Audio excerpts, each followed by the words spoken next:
Well, good morning, Chief Meteorologist Matt Lopon here as we are tracking some thunderstorms into Arkansas and a severe weather threat that does extend into the northwest portion of Mississippi. We do expect to have additional severe thunderstorm warnings and maybe even tornado warnings as we progress throughout the day.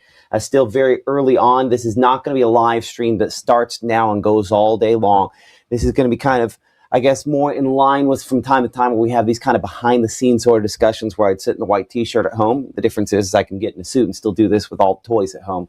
So we'll kind of walk through that. I'm going to try to, have the chat up. I'm not going to keep it up nonstop here, but we're going to have it up from time to time. As you can see, still have some of the comments back and forth on that from last night on this here. So we will be talking through a bunch of different things here over the next little bit, but I appreciate everyone for coming alongside us with this, including all of our various sponsors, Mama Justice, Doppler Radar, the folks at Room to Room Furniture, our Weather Center sponsor, and, so many other people that make it possible for us to do what we're doing here. I mention all those folks because without them, we could not do this because all this costs money.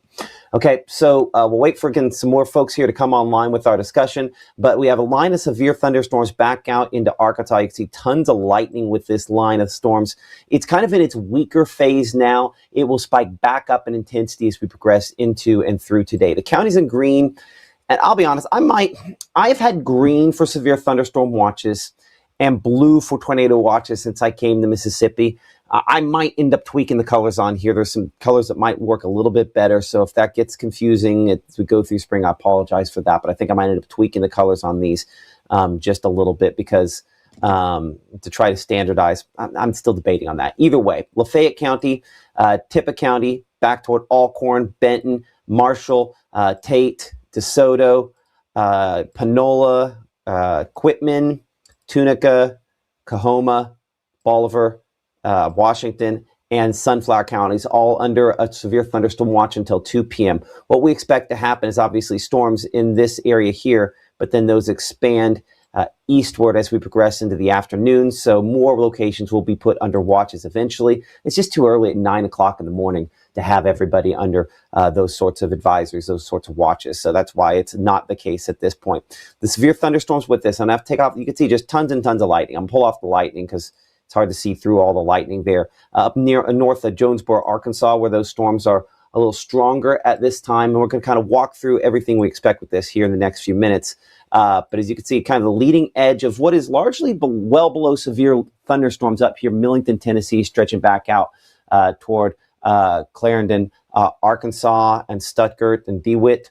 We're kind of in the lull on this. It should ramp back up as we go into the afternoons. We kind of engage and bring in a little bit more heating with this. One of the many ways in which we kind of assess that is using our visible satellite picture. It gives us an idea of kind of how much cloud cover there's out there, how much sunshine, maybe just as importantly, we are seeing on this. I'm going to make this a slower loop, and I'm going to force this to go into our kind of meso mode, which if I choose the right one of these, there we go. You can kind of see lots of different stuff sort of developing. And then fastest, yeah. Okay, so you'll notice kind of all the clear skies we have here into Mississippi. That's largely what this is. I want to see if I can tweak. Can I make this a little brighter? I'll tweak our color table here. There we go. That lights up a little bit better. So these ripples that you see down toward Kosciuszko, there are little waves of energy moving northward, but this is that lower level moisture moving northward as well that's going to feed into these thunderstorms. And so we expect additional strengthening of thunderstorms as we progress into and through today. As that moisture just continues to kind of flow freely out of the Gulf of Mexico. You can also see kind of that general convergence up here, which is the reason why in this zone, Oxford to Tupelo to Amory, south and west, is where we expect we're probably going to end up seeing some of our most significant chances for maybe some strong wind gusts. I'd say that's the main impact out of this. Our severe risk for today does include all locations here in North Mississippi under a level 2 out of 5 severe weather risk. The thinking is that from time to time we could potentially have, in particular, damaging wind gusts that exceed 60 miles per hour. And as we've talked a lot about the last couple of days here, one of our concerns in the wind gust potential in particular is just the dangling leftover limbs that are still up there that have not been fully trimmed away, or trees that were damaged from the recent ice storm. And so obviously, in the ice storm area is where we're most likely to kind of have some of those issues. Generally in, this zone here back to the west. And my part in Arkansas isn't the most perfect on this. I did not pay as close attention to the spots back there. But if you're kind of in this blue zone, it's not going to necessarily take 70 mile per hour winds to cause some issues. In 40 mile per hour winds, we're going to do that just because of trees that were already damaged and had wind and branches and things like that kind of dangling from it. So we look at the wind zone there. That's, I think, an extenuating circumstance to keep in mind. As we look at the severe risks, there is a tornado risk for today, level 1 out of 5. And we show you these different risk levels. That comes back to the number of reports. Give me a moment. Excuse me. Apparently my breakfast granola bar is going to haunt me for a little bit here. But the tornado risk today is not particularly high. Now, you'll notice that the Storm Prediction Center trimmed this back westward. Honestly, overnight, I left out the different risk criteria on my overnight post because I didn't agree with the Storm Prediction Center. They completely eliminated the tornado risk. They added it back in this morning. I agree with that. I think we have a limited tornado risk, and I think they just as easily could have extended this perhaps just a little bit farther east from where they had this as well. But again, that's as we talked about last night at 10 o'clock, you could argue maybe arguing some balls and strikes. You might come just a little bit farther east. Either way, that risk is there to possibly see a few rotating thunderstorms that try to produce tornadoes. I honestly think rotation will probably be a little more effective today at producing, honestly, some hail. I think that hail risk, again, brought to you by True Shield Roofing, does include all locations in that level 1. Again, this comes down to the number of reports. We don't expect to have a ton of reports of hail, but we will have some large hail with this as these storms move in. And we'll look at that with triple threat coming up here in a couple minutes. Another thing I want to show you on this, and this is kind of one of the many factors as I'm assessing this and as we're talking about this, the measure of moisture based on the same scale as the temperature, the dew point here, we put it on the latest time period where we do show some of those kind of purple sort of colors. That's where we have dew points up around the 70-degree point. That's kind of my threshold when we're looking at this. We go, okay, our tornado's on the table. If we have dew points at 70s and at least generally some upper level winds, it's like, okay, we're going to have to circle that day. We're going to have to come back and kind of reassess what's possible out of this. And so with dew points fairly high out there, that is one of those signs that we very well could be talking about, again, that kind of weather, because we have that moisture all kind of converging northward, kind of working its way northward. And so there's going to be some location here where, perhaps we have just everything at just the right spot to get storms merging in. And then that's where we could potentially have, a tornado threat to go along with it. So we're hoping that's not the case, but that is certainly, I'd say, a possibility. Not necessarily a probability, we'll say a possibility at this point here. But the moisture is fairly well there. And when we look at temperatures, it's the combination of that moisture and the warmer temperatures that kind of impacts it. And you can see our front back north and west with the coldest air lingering behind kind of the leading edge of that there. But I don't think we really tap into super cold air with this. That's why the threat does continue into the extended forecast as well. In particular, we start talking about severe weather risk. Here's today's severe weather risk. Tomorrow's non-factor for us. Monday, we do have a level 1 out of 5 severe weather risk. And I think hail, the main reason this has been put into place, does include, as you can see, about 2/3 of the area. My more significant concern, not for Tuesday, that's back to the west of us. But by Wednesday, we are kind of in the zone here. We've been talking about Wednesday last 3 or 4 days as a time period where all the components could come into place for a more significant severe weather threat. We only do level 2 severe weather risks on day 5, which is what Wednesday technically is. If today is day 1, Wednesday'd be day 5, so 4 days from now. 2 or higher severe weather risks when we start talking that far out. So we do expect a greater risk area and a larger concentration of reports by the middle of next week. Before we talk so much about today, while we have your attention, while we're talking about this, I just want to be clear. Next Wednesday, middle of next week, we're more likely to see damaging winds. We're more likely to see tornadoes. We're more likely to see large hail than what we have with this weekend's threat. So let's keep that in mind as kind of a broader scale, kind of where everything is going here. And the last thing I'll hit before we kind of really dig into all of our our model and model data and stuff like that, is that very, very heavy rainfall possible out of this. Some of the rainfall totals, I'll use probably some of the national maps here, the last 24 hours. You can see some of those stripes back to the west where you have some oranges there. That'd be 4 more inches of rainfall for some locations that direction. I think by the time these thunderstorms move in here, pretty hefty rainfall totals are possible as well. Over the next 24 hours, conservatively, 2 inches or so possible in some spots. That threat gradually shifting east of us after that, with kind of accumulated totals next 3 days, where you see some of the yellows on there on a fairly widespread scale. We're looking at spots 2.5 inches of rain possible out of this system. If I were to use really fine scale, high resolution modeling, those numbers would be higher than that as well. So we're going to be watching that obviously closely with the flooding rainfall potential out of this system as well. Okay, so let's now walk through some of our model projections. I had that on 7-day forecast from when I was putting the update together a minute ago here. First and foremost, again, this graphic, I have not changed anything from yesterday. I still think this is largely the same thought process as yesterday. A couple of spin-up tornadoes, a possibility today.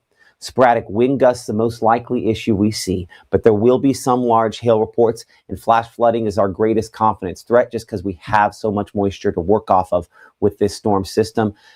So expecting there to be some issues related to that. Our forecast hour by hour as we go through today and into the afternoon will continue to have some of those chances for thunderstorms all the way through, I think, probably mid-afternoon to early evening, kind of our peak coverage, probably somewhere in the mid-afternoon. And damaging wind gusts, again, the main impact, some rotating thunderstorms could briefly produce tornadoes. We'll look at triple threat, we'll look at storm finder, we'll look at all the things. We'll hopefully answer all the questions here in a few minutes. 65 by 8 p.m., we're past the peak by that point in time. So next few hours when things are the most likely. So I'm gonna take this out of play mode here for a moment, and I'm gonna have to do that thing where I kind of edit the graphics while we're talking about it. So give me a moment to kind of back the timing up on this here. So I take that back to current time, let's say local time when played. So here's about where our projections have our storms right now. Okay, so this shows on our HRRR model here from Little Rock back up there toward Jonesboro, right? Keep that in mind. The heaviest, it shows Little Rock, maybe a couple Stuttgart toward Jonesboro. It has some near the Mississippi River, it has those weaker. So we're going to do what we refer to as I can't even remember what specific I was going to say. Basically, we're going to correlate to see how the model is playing right now. Is it accurate on its position? So I'd say it's a little bit too far west. So it's no giant shock here, but we show from Stuttgart back to Wynne. So that's about right. Up there to Thurman, which is, again, closer there to the Jonesboro, a little east of Jonesboro. So that is... Can I put that on there? Fairly close, but I'd say still a little bit too far west. So with that in mind, give me a moment to adjust our model. We're going to just kind of adjust the whole thing east to get it about the right spot. I'd say that's closer to correct. So that will hopefully allow us to, adjust things along the timing thought process as well. So you can see still obviously now to the west of us. As we go throughout the next couple of hours here, we're going to have some of these thunderstorms developing back down there into the delta. Let's look and check and see if we have anything in there, because it shows that we should have some down that direction right now. We don't. I can kind of see some of the green there where storms are looking a little bit more like they're trying to get going. Let's go back to that satellite picture. I can kind of see these getting a little bit brighter. We start getting these brighter cloud tops, one of those signs of kind of what we're looking at there. Make that a little brighter so you can see it. So this is the zone where some of those thunderstorms are going to develop and start working their way toward Greenville, Cleveland, kind of up your direction over the next few hours here. That's the zone we're kind of watching for those thunderstorms to build in. So back again here to the model right there, we're kind of have my so this shows those are a little ahead on their development of where they are right now.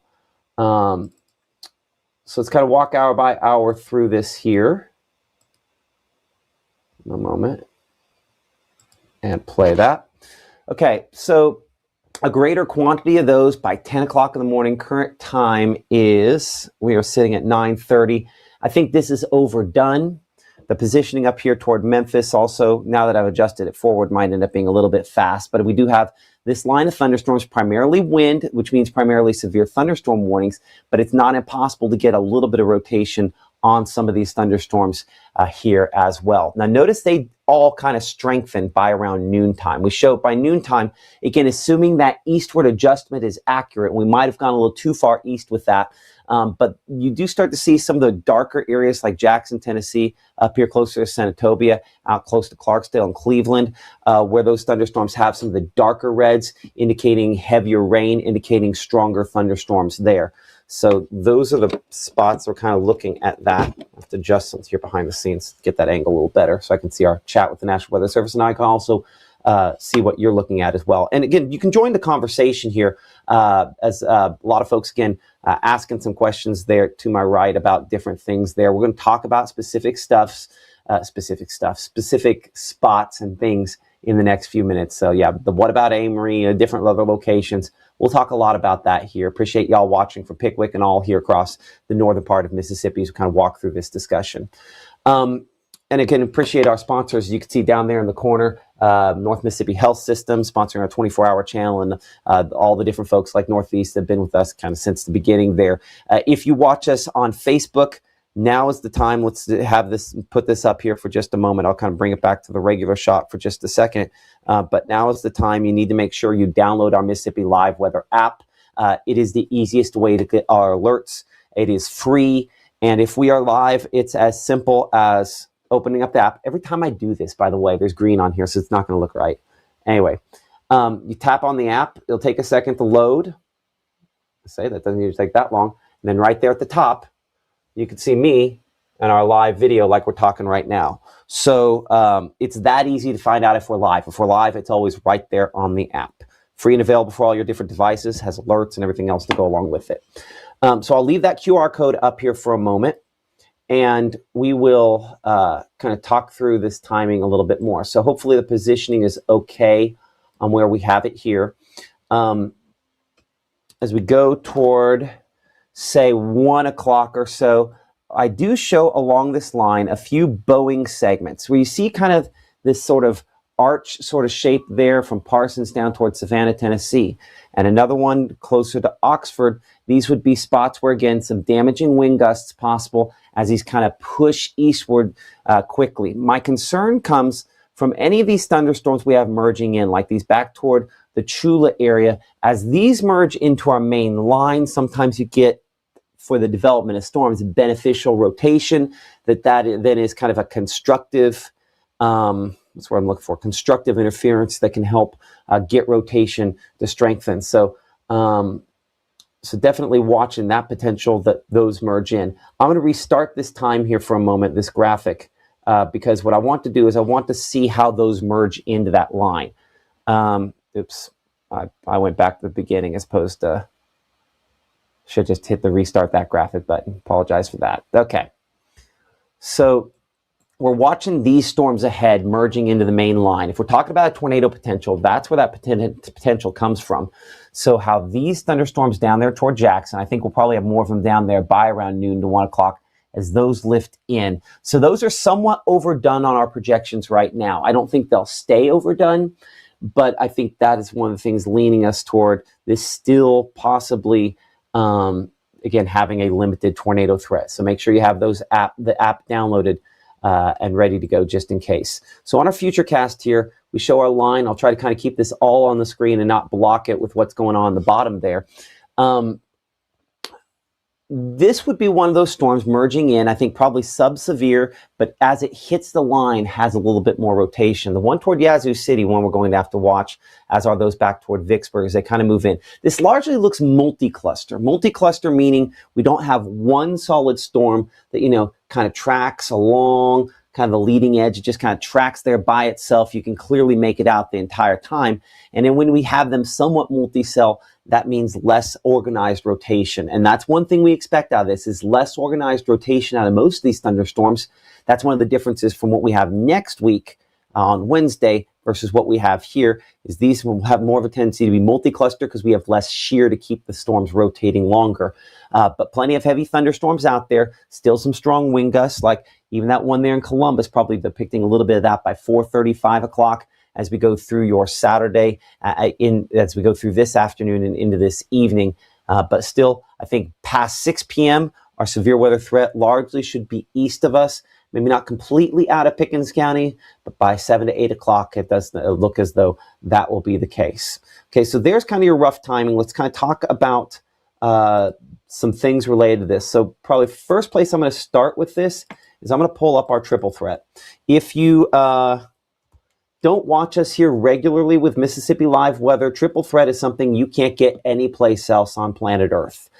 It is a combination of rotation, wind damage, and large hail through our exclusive strike model, and it lays them all out on the same graphic at the same time. I'll go ahead and pull down that overlay there with all that information. We'll put that chat back up here. So again, something you'll see only here on Mississippi Live is our triple threat. Let's walk hour by hour kind of through this as we go through today. Hold on, I'm going to change my time frame on here so that it makes it to where this is only 24 hours. And so we can walk a little bit more steadily through this. So calibrating this right now, I'd say this particular, our strike model is closer on its initial positioning. What are we looking at here? So the lines you see here, that's kind of where the future radar would look like. I wanted to be at least show that, but what we're really concentrating on is where that future radar leaves rotation behind, or wind damage or large hail. There'll be a couple other places we look at the rotation on this and on these thunderstorms.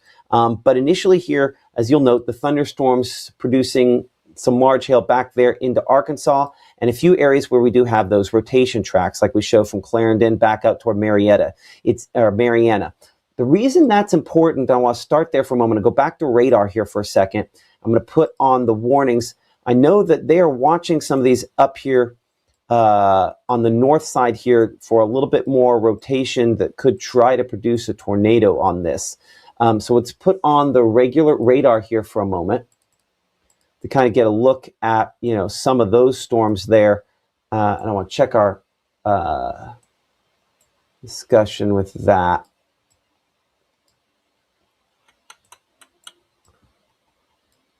So I'll be honest, I don't know this area as well. So I'm looking for a couple specific cities. I think it's this one here. What's interesting is it's behind the kind of leading line there, which is always a little trickier. But that one near Tyronza there, east of Mark Tree and southeast of Jonesboro, that's one that they're watching with rotation on it as well, on a severe thunderstorm there. Now, the reason we're looking at this, listen, I know this is not our area. The reason we're looking at this, it gives us an idea of, kind of what the atmosphere is capable of. If we understand what it's capable of at, 10 in the morning in Arkansas, that will help us know a lot better about what it's capable of as it gets closer to us. Yeah, right there. So this still has some rotation. It looks like it's trying to spin something up, but notice the odd direction. Typically, we don't have storms moving from the northwest and with rotation on them there. That's kind of one of the signs that, again, it's not odd per se, but it's just not as usual as some other things we see. It's one of the signs that we're going to, again, have some spinning parts of these thunderstorms, and hopefully also a sign that most of those spinning parts of these thunderstorms will not, hopefully, will struggle somewhat to produce tornadoes. We'll see. Back in the regular rainfall mode on this there, I'm looking all the way back from Monroe County on that. Let's look back closer to the Memphis area. So that's an example of one of these thunderstorms that might be hiding behind the initial wave there. And that's where that, again, limited chance for some rotation and possibly trying to produce a brief tornado comes from. Okay. That aside, I wanted to get an idea and calibrate. That was the word I was looking for a minute ago. Calibrate how our triple threat was behaving and how close it was on some things there. So as we kind of go through the first couple of hours here on triple threat, it's close-ish on where it's depicting some of these areas of rotation. It was a little too far north on that, but it does have some of these tracks, but it also has the direction a little bit more east than what you saw in the progression of that storm there, a little more east-southeast. So I'm going to put these pieces together as we look at this, kind of live at the same time here, because this triple threat comes in very often. And so we're kind of looking at the latest. I think one of the things that instantly stands out on this to me is that, at least on our strike model, this does not look like high-end strong rotation. This is not up here in the super high to extreme category, at least on our strike model here. We will look at the HRRR, which I think is a little more aggressive on that here in a minute. But what this does depict is this does still have some rotating thunderstorms once this gets down here in the Mississippi in kind of the western and northwest portion of the state as early as, say, noon to 1 o'clock. I'm watching this one that shows there for Water Valley.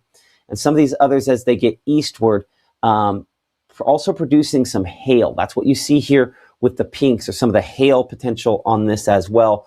One question that I think, let me go and clear off that for a second. You can kind of see the wind in the background there. In a moment, I'm going to put my wind over top of that as I'm going to balance kind of all these there. There we go. The wind contour is kind of on top. So you don't see a ton of blue. We see some red, and the pinks kind of stand out very well, sort of on top there. So some sporadic hail possible out of this, but we're not expecting it to be as big as what we had last week. These are not going to be big hail producers there. And as this line kind of moves through, we'll kind of look at the aggregate of the overall threat here for a moment. So some spots where we do have some brighter bands of rotation. Again, this is one model at one time. Positioning will be just a little bit off on some of those there. But what I don't see are long stripes. I always look for long stripes of rotation when we're going to have something that's, a high-end tornado. I don't see long stripes. You can see some of those who are a little more impressive back to the west of us, but that's one takeaway. So brief spin-up style tornadoes, I think, are possible out of this. I'm going to clear off on our triple threat the rotation for a moment and the hail so that I can highlight the wind for a second here. And so I have this set where pretty hard on the wind. I'm going to bring it down here. So this would be 20, 25 mile per hour winds or greater on a fairly widespread scale. But if we start looking at, okay, well, when do we start getting the truly severe winds? You'll notice there aren't a lot of pockets out there. We have some spots where, again, this is 30 to 40 mile per hour winds depicted on there, but it's not over the top everybody on at least the triple threat. Now, I will say this. Again, we're still learning how to use the triple threat, and in particular the wind portion of this. The wind swaths, I think, sometimes underdo it a little bit. Let me go. Here we are. Oh, man, I see what we've done. Give me just a second here. I had that set for wind swath. That needs to be wind gust swath. That makes a lot of sense. Give me a moment. I need to write that on my list. Fix you on triple. Okay, let's see if it'll give me that other color table again, because that's been my problem. So there we go. Okay, and now let's take that, and I'm going to check with our color table here for a moment. So now we can kind of highlight it back to where it's, see, this does not go extreme on the wind even there. So we first start to get it starting to show up there, 40 to 50 mile per hour winds. So again, nothing that's super over the top on this, but obviously it does have some wind out there, but at least it's not over the top on that. Okay. So that was our issue. I had that set for wind swath instead of wind gust swath. I apologize for that. That'll show up a little brighter from now on once I get that in there. So takeaway, in my opinion, looking at triple threat, I know that's a long tangent. We have some more rotation. I think rotation that will then try to occasionally produce tornadoes. That's, I think, the main thing that I pick up on that is that it will be spinning storms that also produce wind damage as opposed to going over top and producing tornadoes. Could they produce tornadoes? There does remain that potential out of it. Let's look at the latest here on our rotation track, specifically just the rotation. And I'm going to show you this with our kind of rotation tracks hour to hour here. So the timing on this might be a little slow. We talked about this a minute ago, how the timing on that other one was a little slow. Let's adjust this eastward slightly. I think longitude, we need to go. There we go. I'm gonna have to take each of these eastward just a little bit. Let's give me a moment to do that.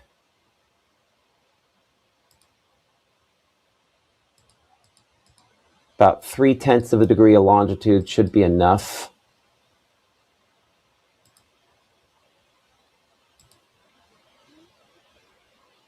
Boop, boop, boop. There we are. That's pretty close to where things are right now. Let's check and see. Yeah, that's pretty close on its position where things are right now. Okay, so I think we can kind of reliably go off of this. Again, a reminder that these storms that are critical to the overall rotation back out here south of Greensville, they do not practically presently exist. So that is one way in which the model has overdone things, and that one little overestimation could play a big factor, because these areas of rotation are going to be kind of important to what overall happens here. Now we show our line. I want you to see the uptick in the trend here. This depicts. See how you have all those little red stripes? We don't have much 10:30. Don't have many through 11:30 showing up, but we get here closer to noontime, and now a lot more of those red stripes start showing up. So that is because as we go toward this afternoon, we have a little more instability. Thunderstorms grow stronger and taller, more rotation, and potential for a greater number of these to try to produce tornadoes. Now, one thing I notice on these is there are some, like these up here in the Tennessee, that do have some longer stripes. But farther south, I'm a little less impressed by that. And certainly this batch here south of Greenwood, I'm least impressed with as well. So a lot of times we get this kind of red all over the place like this. That's saying, hey, it's a big line of wind. There are little places in the line of wind where there's shear and rotation. Sometimes those can pop out a tornado warning. Occasionally they can produce a brief one, but they're typically not long lasting. They're typically not strong. So now as we go there towards, say, 2 p.m., again, not overly impressed by the majority of those storms of what I'm seeing there. I'd say same thing for 3 p.m. as well. Some damaging wind possible. I'm going to walk forward a little bit. I want to watch this stuff down there toward Eupora and see how that progresses, because those are some pretty heavy cores. Those still look a little unsynced. Notice how there's kind of a jump there. If that one right there went right northeastward there and continued up closer to West Point, that's when I get, concerned. But see how it kind of jumps then south again, south and east, more east and south. A lot of times when that happens, we don't have them continue to produce tornadoes, and you can see here, or they don't produce tornadoes at all. And then again, less of those stripes as that moves eastward. So here's my take looking at storm rotation here on our HRRR model. I think that's about as good a scenario as we can ask for, in that we are going to have, again, maybe some sporadic rotation out of this line, but that looks less likely that we're going to be talking about, long track storms. One of the things that's really interesting on this, if we go back to this thunderstorm out here into Arkansas that we were watching, the one that's kind of behind here, the one that was near Taronza and kind of worked its way kind of south and eastward. Two things that are interesting about this and why this matters to exactly what we're talking about here. So you have this thunderstorm right there. It kind of has a little bit more south of east motion, right? I'll make this a little slower. I'll click now. We'll make this a 30-minute loop, and I'll kind of telestrate on this for a moment. So you can see this is kind of moving this direction here, right? That storm right there. So all of the storms we were looking at a moment ago that the model had that were tall enough kind of had more of a this direction, that you can see my hands, moving a little bit more east than that. That slight change in direction can sometimes be enough to mess up the shear and limit the tornado potential on this.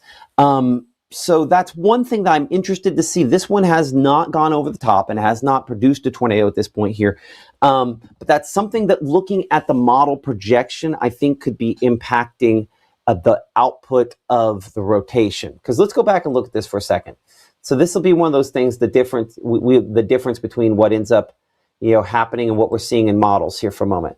So this is where we come back to what we're looking at in the Golden Triangle. And watch how we have this thunderstorm here around Starkville. Again, positioning matters less than what the model is kicking out, because we're trying to understand what the model is showing us. Because models are always wrong. We just have to figure out how they're wrong, and then we can figure out what the atmosphere is doing, and then come to a conclusion from that. So we're trying to, kind of like a detective, put together a bunch of different pieces here on this. But you see how these show stripes that go a little bit more north of east? Okay. But the storm itself is going more directly east, right? I'm watching that purple area there, north of Louisville. Hold on. And that has a little bit of a northerly component, right? If you look at that, that goes a little bit north if I look at the heaviest part of that. So this projection going a little more this direction, if there's an even slight change in direction there, that could impact the rotation on these. So that's one thing I'm going to be watching as we go through the morning, kind of behind the scenes here, is how does that evolve, and does that then tweak up our rotation chance just a little bit, because the model's saying, hey, overall direction is going to have a little bit more of a northerly component, when the reality is it might be directly east or southeast, and that change in slight direction there then impacts how these rotation tracks are calculated. Because weather is all math, we just have to have the right inputs into that math to get the correct answer out of it.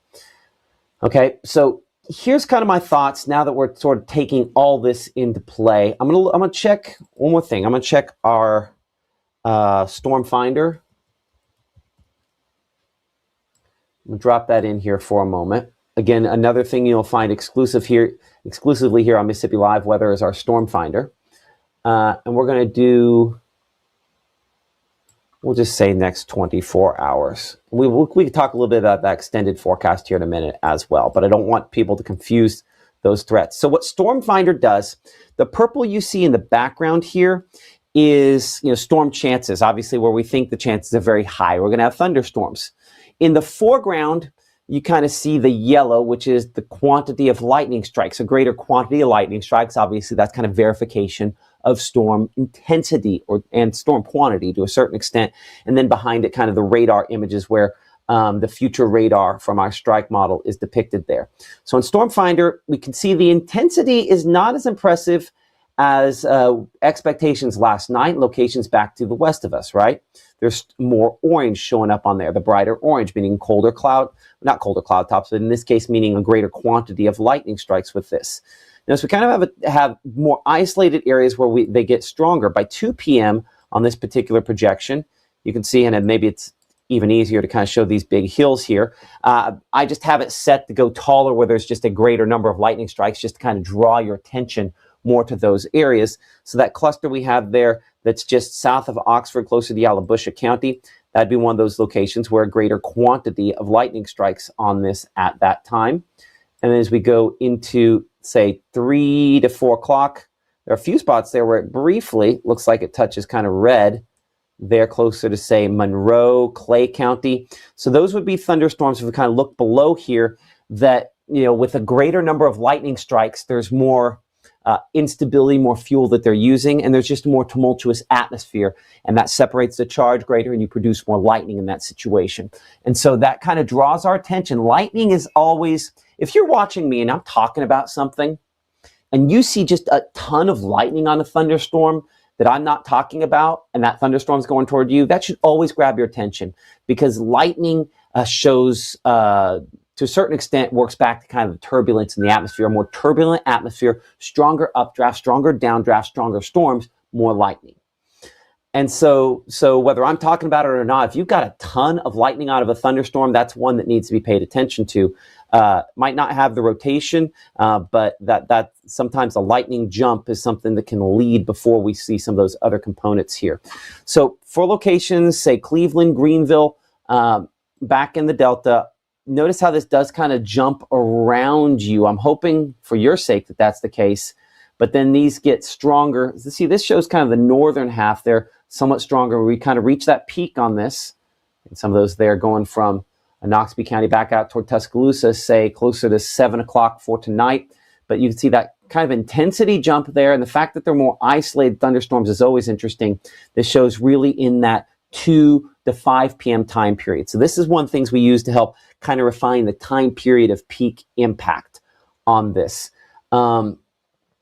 So again, some redevelopment and intensification possible with this line as we go through this afternoon.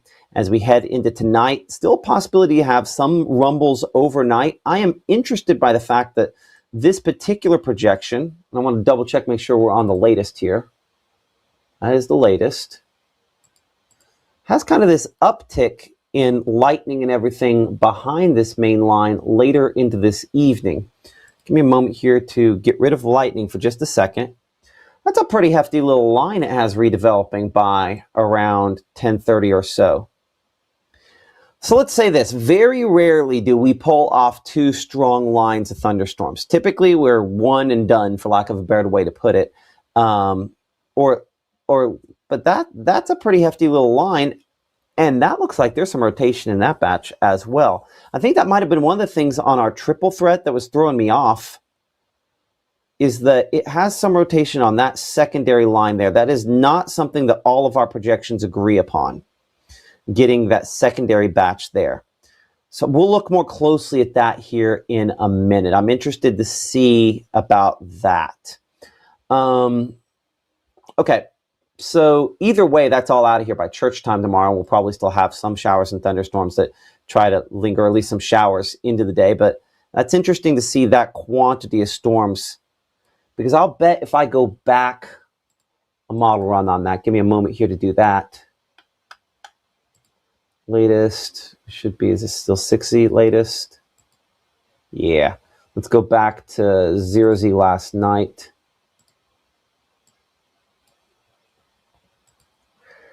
So it had that.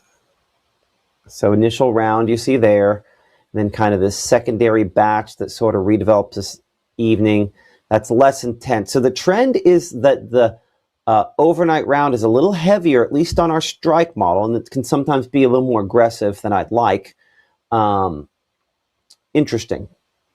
Let's go back. Let's revert this back to what it's supposed to look like. Before we go for that, if we've kind of referenced a few times here that we have some more storms in the next week, I'll show you as far out as Storm Finder goes on that for a moment. So again, looking into next week, there's that batch. Does this have... This does not... Here, hold on. I want to revert changes. Oh, I think I messed it up. Hold on a second. I deleted out my lightning and I messed the whole thing up. Just a moment. There we go. Okay. We're back. So that secondary round overnight, something we're going to investigate closer here in a minute. Most of the thunderstorms south of us, as you can see, for the first part there of early Monday. And then Monday afternoon, here's that chance for some thunderstorms. I'm interested because these do look like they could be hail-producing thunderstorms, but kind of zip underneath that there. One near Belzone, an example of that. These could be hail-producing thunderstorms. These also will have some shear, so there's a non-zero tornado threat with Monday as well. As you can see, looking at the pink there, we kind of are generally toward the bullseye of the storm chances as well. So hence the reason we have that level 1 severe weather risk for Monday, continuing the Monday evening. Tuesday, those risks primarily not for our area, and this is going to run out of data before it really gets into Wednesday, isn't it? I have 5:30 Wednesday morning. I'm going to push this to where it runs out of data, so I know we've at least used up all we have. The fact we can go this far out anyway, to even approaching midday Wednesday, is incredible. Didn't used to have that capability at the old place. That particular projection is going to be a little slow, I think, on where it's positioning some of those things. We'll look at that a little bit more here in a minute. Okay, we're going to check a different model here for a second. We're going to we're going to look at that HRRR, which allows us to kind of look at that rotation as well. I'm going to make sure that this goes the full 18 hours out. Should be enough, because I want to look at that kind of secondary batch. See, this has no secondary batch developing. That's a significant difference from what we were looking at a moment ago there, right? This says, no, there's nothing redeveloping behind this farther north. I would tend to agree with this. I think it's very difficult to get a secondary round of storms after an initial round that prompts really severe thunderstorm warnings. In the most ideal situation, That sometimes can happen, but I don't think this is the most ideal situation. So I'm hoping that is something that kind of trends away from that. But I'd say certainly something we're watching, a possibility there. But looking at the HRRR model, that's just not on there. I would tend to agree with this here.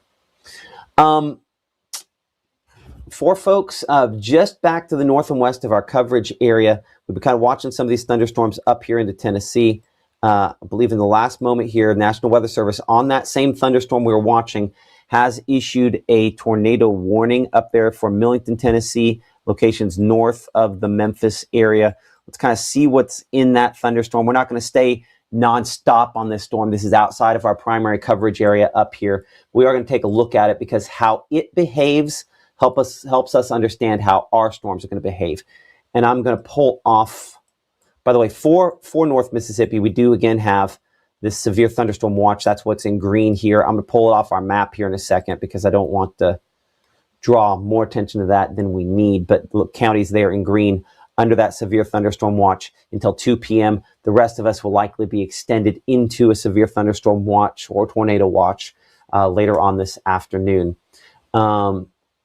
Even in our discussion with the National Weather Service, they say that the warning there for up here in Tipton, Shelby County, Tennessee, as well as Critterton and Mississippi County, Arkansas, is not likely to be a strong tornado. But kind of right back there, there's a little nook west of Shake Rag is where this area rotation is. So again, not a strong area of shear on this. We do show some spots. This kind of works the same way as that rotation track we were looking at a moment ago there. That's kind of what this is designed to show us, is that shear, that rotation on this. And this swath kind of gives us an idea on those rotation tracks. So this is kind of the real-time version of what we were looking at before. I'm going to pull off our watches here. Give me a moment. Thunderstorm watch. There we go. Okay, so we can kind of hone in on this. So this was my concern a minute ago. See how even in our shear swath, as we showed on here, or this kind of shear track or rotation track, how there is a solid, and ignore the time of arrival you see here, but pay attention to the arrow. See how it's kind of a solid this direction as opposed to our models that we're trying to go more east and more northeast. That difference in direction there can be the difference between the model picking up on one that connects hour to hour, and so us missing the strength, or at least the way I look at it, looking at it a little bit different there. We don't have what we call a shear marker on it. One of those things you'll see here on Mississippi Live, a little circle that kind of helps us circle in on where that tornado would be. Do not have one of those on this thunderstorm up here, but a tornado warning. I'll give you some spots again. I'll go and circle it here. We'll show you, and then we'll kind of move back on to what we're doing here in North Mississippi. But the area that we'd be most concerned with is going to be right about there. And this moving eastward with this. A new discussion with the Storm Prediction Center in Norman, Oklahoma about this kind of storm activity we're talking about here. And this does include the rest of us. So if you do not presently have a severe thunderstorm watch or any sort of alert for you, we do expect those to be expanded in the next few hours here. So again, tornado warning just north of our area. I'm not going to kind of dwell on that too terribly long, but that's just kind of a spot that we're watching. And if you happen to just be watching us up there, and you do need to, you've stumbled upon our coverage, there's your information on where to find your safe place on that up there in Shelby County, Tennessee, where we're watching that. So I'll bring it a little bit closer. We'll leave it there for a moment. But let's talk for a second here about kind of the rest of our primary area, our primary zone. So a new watch is likely to be issued within the next couple of hours here.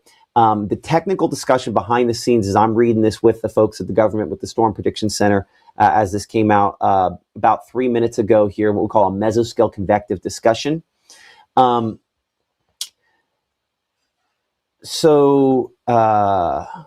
Yeah, North Mississippi. This is a fairly long watch. Gradually intensifying organizing thunderstorm activity could pose increased potential for strong to severe wind gusts while spreading eastward. 1 to 3 o'clock time period. It's really, kind of tracking eastward. And then as we talked about the 2 to 4 o'clock, probably peak time for our specific area. 1 or more severe weather watches will be needed within the next few hours. So the watch again comes before the warning. We start talking about, kind of how to prepare here, preparing before. We prepare before when we are in our watches, and so we want to keep our phone charged. All the information you see below me here. Let's again talk about this here. So a quarter of strong pressure rises have been developing northeastward across Batesville and Walnut Ridge vicinity of northeastern Arkansas as storms work their way eastward, kind of behind a big boundary of strong winds. Appears to be accompanying a strong winds aloft that will overspread much of Kentucky and Tennessee through the afternoon. Some of the models suggest that this should weaken some, but maintain the west-southwest winds aloft. This is going to help alongside the fact we have more heating going on out there to produce, I think, more fuel for thunderstorms ahead of where they're kind of popping up now. And that's going to support at least a gradually strengthening thunderstorms. And as we go in the afternoon, potential for that to become widespread. Strong to severe wind gusts to the north is becoming more likely. So watching that potential there as well. So all of that to say, our chances for thunderstorms, they didn't tell me as much as I hoped they would tell me in that discussion. Our chances for thunderstorms are increasing, and the potential for us to see some that produce damaging winds in particular are as well. Give me a second.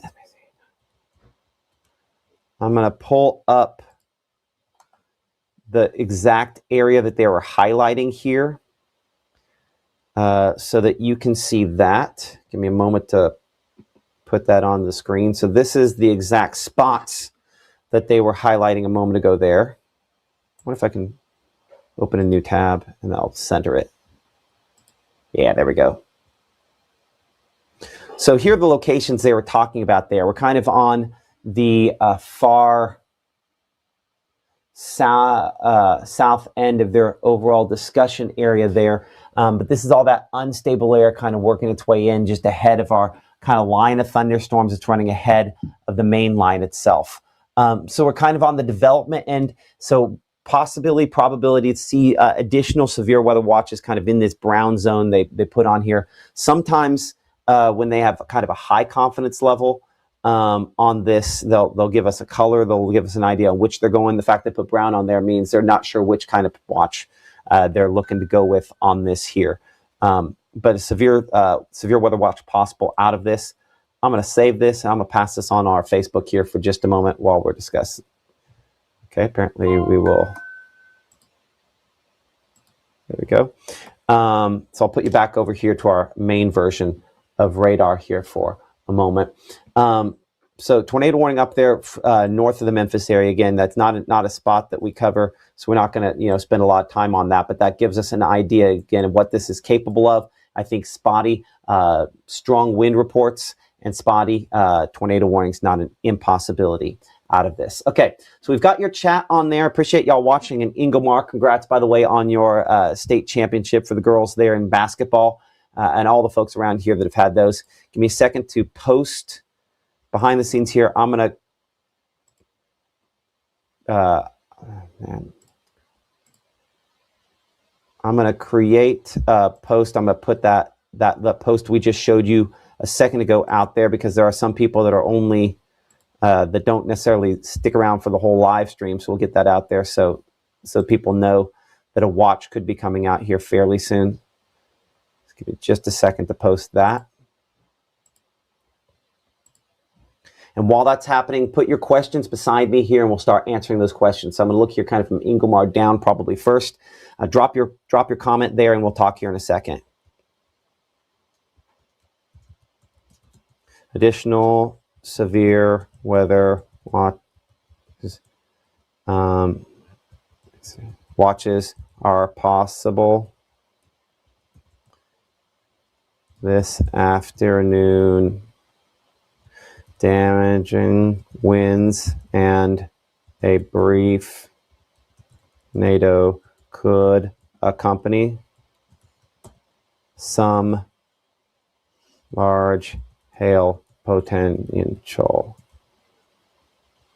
There we go. And we'll click publish. And let it do its thing. So give me just a second to let that happen here. Okay. And no, I don't want to create an ad because I don't know if that does that to you, but Facebook always wants me to create an ad. Okay. So current time is 10:06. Let's see what we've got here in some of the questions next to me there. Which direction is this going? So the one up there in Tennessee is going almost directly east. This line of thunderstorms is all going to move from west to the east. We're watching south of Cleveland there. We're really kind of watching this zone back here closer to Greenville. This has been slower to develop. This is where some of these thunderstorms come in and then merge with our primary line. And in that merger, sometimes you get rotation. You start causing some issues there. So that is kind of the answer on that, is that these storms are all kind of moving from west to east. There's even a little bit more of a southeast movement on some of the individual thunderstorms itself. What about Wren? What about Alcorn County? What about Calhoun City, Water Valley? Hey, Calhoun City, congrats on your championship as well. Okay, so a lot of different folks just want to know some times and impacts. Let's kind of talk, generally speaking, about some times here as well. And so I think the easiest way to show times is to go back to our, not that one, to go back to StormFinder. I think StormFinder has a great handle on timing here. And so give you an idea, again, where most of the thunderstorms are now. I think change StormFinder. I'm going to make it go 12 hours. Let's go 18 hours. So I can be a little more sensitive on where we're at here. So again, for some timing, these thunderstorms getting stronger. 1 o'clock out here, Batesville, maybe a little bit sooner than this here for some of the spots. But, you know, Oxford, Holly Springs, we're kind of getting stronger there by 1:30. By 2 o'clock, it's closer to Water Valley. Again, what you're looking at with the yellow here, this is a greater concentration of lightning strikes. I'll take it back to truly 2D mode so you get kind of an idea of exactly where. And I'm going to cut through the lightning there, and I'm going to cut the opacity down some just so you can kind of see through it. Because I think we get the idea of where the lightning is. There we are. Something like that. So you can see kind of at least city names through that. So you can kind of see that storms that's showing near Oxford there. There are lots of lightning on those. Strengthening farther east, watching, if you were talking about Tupelo and Amory, we're in that 2 to 4 o'clock time period here, maybe 5 o'clock there toward Aberdeen or so, and then working eastward. Sorry, could you say that again? Not talking to you. Sorry, Siri. It's not all about you. And then Golden Triangle eastward, say by 5 to 5:30. So again, if I kind of rewind this here for a second, this is all in Arkansas now. We get in this zone here where we're Holly Springs to Oxford to Grenada by 1 o'clock, maybe 1:30. Could probably have some damaging winds out of that part there. Out here closer, and this is where I get really interesting in what we're seeing. Really interested. I'm interested to see these thunderstorms like what shows Saltillo, Algoma, Pontotoc on strike here. It has some of those just kind of developing ahead, right? You don't have just the line moving eastward, but these sort of develop 1:30, 2 o'clock. If this happens, I get a lot more concerned on the tornado potential on these. So not impossible to get, again, some rotation on these that develop ahead. They would also have a slightly greater chance to produce some large hail. Those lead storms are the ones we'd be more concerned with that potential. That looks a lot more hail on that one near Okolona there by, say, around 3 to 3:30. Certainly a lot of lightning out of all those thunderstorms. So, again, I think you can kind of generally see the time there. Amory, we're probably 3 to 5 p.m. there, maybe as early as 2:30 or so. And then Fayette, Alabama, Columbus, you know, probably 3 to 6 o'clock, but obviously closer to the exact time you see there on the top of the screen, and eastward after that. And again, as we talked about a minute ago, this has these additional thunderstorms on StormFinder developing behind this. I think that is an aggressive output. Certainly as we go through the day, we'll see some signs whether or not the atmosphere can kind of recover back here. I'd be kind of shocked if it got as intense as what it's indicating here by 10 p.m. We'll be watching it, but I think that's a very aggressive look at what we could see there. Appreciate y'all in New Hope, Guntown, Oxford. Hopefully that timing we talked about there helps a little bit. So would get Tonners after. Hold on, Nicole, BJ and Nicole, clarify exactly what you're meaning there, because I might have forgotten already what I was going to say after Storm Finder. Oh, that I think we're going to look at the tornado warning up there. So Arkansas now at 10 a.m. Yeah, I mean, Arkansas, if you're talking about Arkansas, you know, you're kind of in it right now. And I have not spent a whole lot of time really refining Arkansas, so I apologize for that. But, you know, Arkansas is pretty much right now.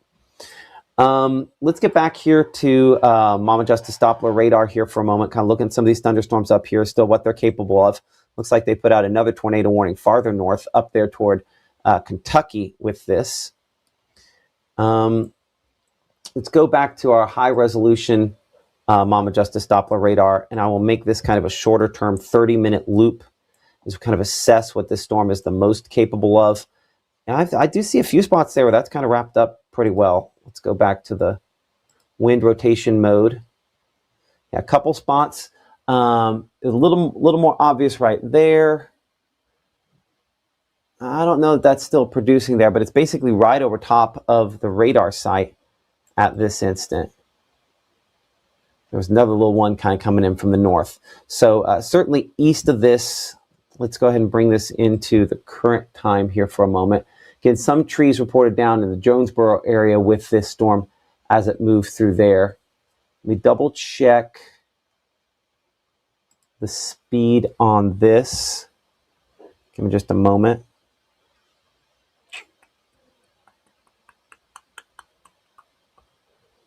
They are going 25 miles per hour east-southeast. I think that's reasonable. So let's go back to, honestly, I'm going to have to be on precipitation mode. And I'd have our area right there over top of the radar site. We'll go 25 miles per hour. And again, this is outside of our area. Here we go. That's some of the spots in advance. Tornado warning there for Shelby County, Tennessee and Tipton County, Tennessee in effect until 10:45 a.m. Current time is 10:13 a.m. There's another spot I'd say next in this severe thunderstorm warning is just south for Shelby County. One little spot there where we have a little rotation as well. You know, when you look at a line like this, you typically don't have long-lived areas of rotation. Typically, they're fairly short-lived, but I'd say I see one right there. I kind of see one that might be right over the radar site, and there was one slightly north. These little areas of spin. And that's the kind of storms we're going to see today where it's like, okay, we're going to have to watch all along this leading edge down here where the little areas of spin kind of moving more from the west as opposed to kind of the typical. A lot of times people think, oh, it's southwest to northeast. That's not going to be the track of these today. If we have a rotation, if we have a tornado, it's going to be pretty west to east in its movement.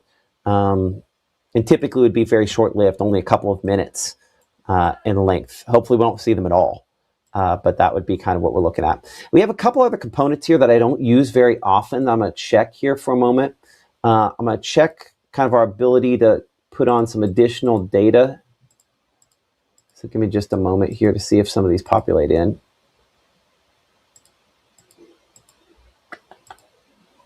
So that'd be depicting in some of that rotation. I think the angle on that a little bit wrong. But this is just me trying to see if I can get anything to pop out of it there, and don't have a lot. So again, I think the short-lived rotation nature on these, one of the factors that kind of goes with that. If we check our severe threats, where we kind of analyze all the different severe threats at once, I'm looking from too far away. There we go. Again, this shows hail as really that primary threat on that batch there. Let me make sure I'm on the right radar site. Yep. We'll make that 30-minute loop. Again, from time to time, it kind of kicks out something where it sees a little bit of rotation. But this is one we're just going to have to kind of interrogate the storm all by itself to kind of get an idea on that. So I hope that answers that question for folks up there in Tennessee. This is not, you know, our designated coverage area, an area that we truly cover. So I'm not going to spend a ton of time on this.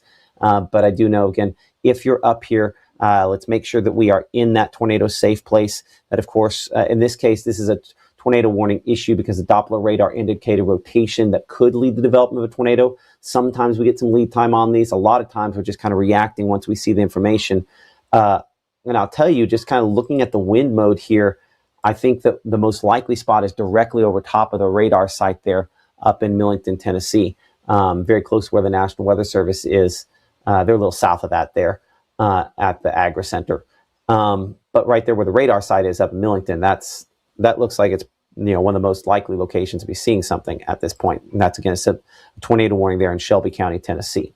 So again, make sure to understand that this is Doppler radar indicated, but your safe place is where you need to go. You want to make sure you're in a sturdy structure in the middle of the lowest floor, a small windowless room where you can wrap up in blankets, pillows, put on a helmet to protect yourself from debris, and then stay there until the all clear is given for your location. If you've just kind of stumbled upon us on YouTube and what have you, we are a 24/7 streaming service called Mississippi Live Weather. We concentrate on the northern part of Mississippi in particular. We do cut-ins again for other sections of the state when there's life-threatening severe weather. But anyway, we concentrate on the northern part of the state. We have an app. Easiest way to get our information and everything from us as well there. So download the free app available for all of those different devices. As we bring our chat back up here where we're kind of trying to answer some questions, and I think we'll shut this down here in a few minutes. Watching from Winona, what's going on a Millington? You have a tornado warning up there in Millington, so I hope you're in your tornado safe place. I hope we've also answered that for you, Megan, in the last few minutes here. Looks like it's moving faster than models thought. I think this is pretty close. Models are almost always too slow when it comes to these kind of fast-moving systems. They're almost always a little bit slow, especially if they really pick up a head of steam. I think they're fairly close on timing here. As we looked in Denmark, we're looking at the sunshine there. Wind picking up in Millington. Hey, Megan, you need to be in your tornado safe place. I'll just be crystal clear. That's where you have to be. And let's talk here for a moment about what are some unsafe places for you, because obviously I know we have at least one person there that's commenting, that they are in Millington, and this is basically right overhead. This is the strong straight line winds moving in, whether it's strong straight line winds, whether it's the rotation right there in the middle. We need to make sure that we are not in large open rooms, upper floors, or rooms with windows. Cars, trucks, and mobile homes, the most unsafe places you can be in a tornado. They're all things that can be thrown. We need something with a solid foundation, and that's what we need, a place with a solid foundation where we can kind of hole up and hide until the storms move out of here for you. And so that's what we're looking at up here. Our shear, it's basically right over top of that area. And I would say that it's at the very least some damaging winds with this. I'll use, I think, my purple color here to show it kind of coming around the backside there. This is kind of pushing forward, and whether or not it's actually doing it or not, there's an area here in advance where winds are going to try to get in kind of in advance, and that's where you have your rotation. So if this hasn't produced a tornado, this is damaging winds. It's just moved through Millington, moving toward Bolton and Arlington and Galloway. Again, this is not in our primary coverage area, but again, because I know we at least have a couple folks out there, we want to make sure that we are, letting you know what is kind of moving through your area at this time. So just a heads up, stay safe. Looking for tornado debris or anything along those lines. That's not something I can confirm with this at this point in time as well. Clear off kind of my telestration on that. If I were looking for debris, it would be kind of right below here, and I don't see anything that's on that level at this point in time, thankfully. Okay, let's bring it back here again to North Mississippi and change it back over to our closest radar site here out of Columbus Air Force Base, still looking a long, long ways away on this, and try to answer a few more of your questions. So we bring up our chat. Before we go any further, I just brought up the chat, but we need to do this here real quick. We need to make sure that you know where, again, two things. We just talked about where to go in thunderstorms, and in particular in tornadoes. The lowest floor of a sturdy structure, a small windowless room, but knowing when to go is just as important. We have the Mississippi Live Weather app. It has alerts. They work great, but weather call is a phone call alert. And you might have heard my phone from time to time starting to pick up here just a little bit, as I'm getting more text messages and more folks, closer by are starting to hit me up. So I have to put it on silent mode. But you can miss alerts like that. A phone call, someone calls my phone right now, it's going to ring and you're going to hear it, and you're going to hear it live on TV like this. So make sure to get weather call, because that disruptive phone alert, it can be that thing that makes you realize, hey, something's going on, and you utilize to, again, get to your safe place. So again, kind of the overarching theme here, and then I think we'll probably try to shut this down for at least a little bit, because I'm going to need some energy a little later on today. As you can see, some tornado warnings back up to the north and west with this, up into Shelby County, Tennessee. Some severe thunderstorm warnings up that direction as well. The severe weather risk for everybody in the yellow zone here. Tornado risk, again, not expecting a lot of tornadoes, but a couple brief tornadoes are possible. So let's go ahead and I'll bring it back in here for a moment. So here's that severe weather risk, as you can see, involving all locations here across North Mississippi and Western Alabama that we cover here on Mississippi Live Weather, and in some form or fashion, a severe weather risk for the whole state. The tornado risk is more isolated, the northern part of the state. All the dots you see on there are lightning strikes, so I'll pull those off. But the areas in green, this comes down to the number of reports, and we expect to have a more limited number of reports of severe weather today. When we look at the wind potential out of this, that's the peak severe weather impact, whether it's rotation that then develops into a brief tornado, or wind that is just coming straight lines. That wind is going to be the factor in both cases. Wind that kind of wraps around, tries to produce a tornado, or wind's just coming at you. And that's where we're going to get sporadic reports of wind damage out of this. So a lot of those rotation tracks are likely just damaging wind that the model's miscoding. And that does happen in this scenario. Hail, our True Shield Hail Roofing, again, sponsoring our large hail risk. All locations involved. This is not likely to be as great a quantity as what we had last week, but a few large hail reports remain a possibility out of this today. And just so you know, we have an additional severe weather risk for Monday, level 1 out of 5. Again, this comes down to confidence, number of reports. I think hail, once again, could be the main factor for Monday. But next week, by Wednesday, a severe weather risk that involves most of us and will involve all of us, more likely to see tornadoes than what we have today. So keep that in mind as you're planning ahead toward next week. By the middle of your spring break week, for many of us it's spring break, we're going to be tracking tornadoes potentially here across North Mississippi. And again, there remains that potential. We could still see some of those for today. Hence the reason the tornado warning has been issued up here closer to the Millington, Tennessee area up here where we were looking a moment ago. We've been watching kind of this sort of beggar's hand sticking out there in front, the little hook you see in front there. That's one of those spots where sometimes we get that to develop into producing a tornado. Look at this a couple different ways with the wind kind of wrapping around on this to make sure we kind of have the best angle on that. I'm actually going to look at this, I think, from a longer distance away. I want to see what it looks like from, because that's the thing, from looking from the Memphis airport, you can almost see it a little bit better. We have a lot of, we might not be too close directly under it there. To have a great angle, honestly, because it's so close to the radar. Believe it or not, sometimes that's the case. I'm going to see if this will let me go up a few scans. Yeah, let's go up on this few scans.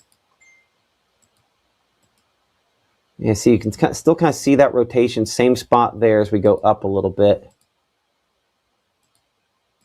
You're not going to let me any higher on that? Let me change this to, let's see if that'll let me go up a little bit.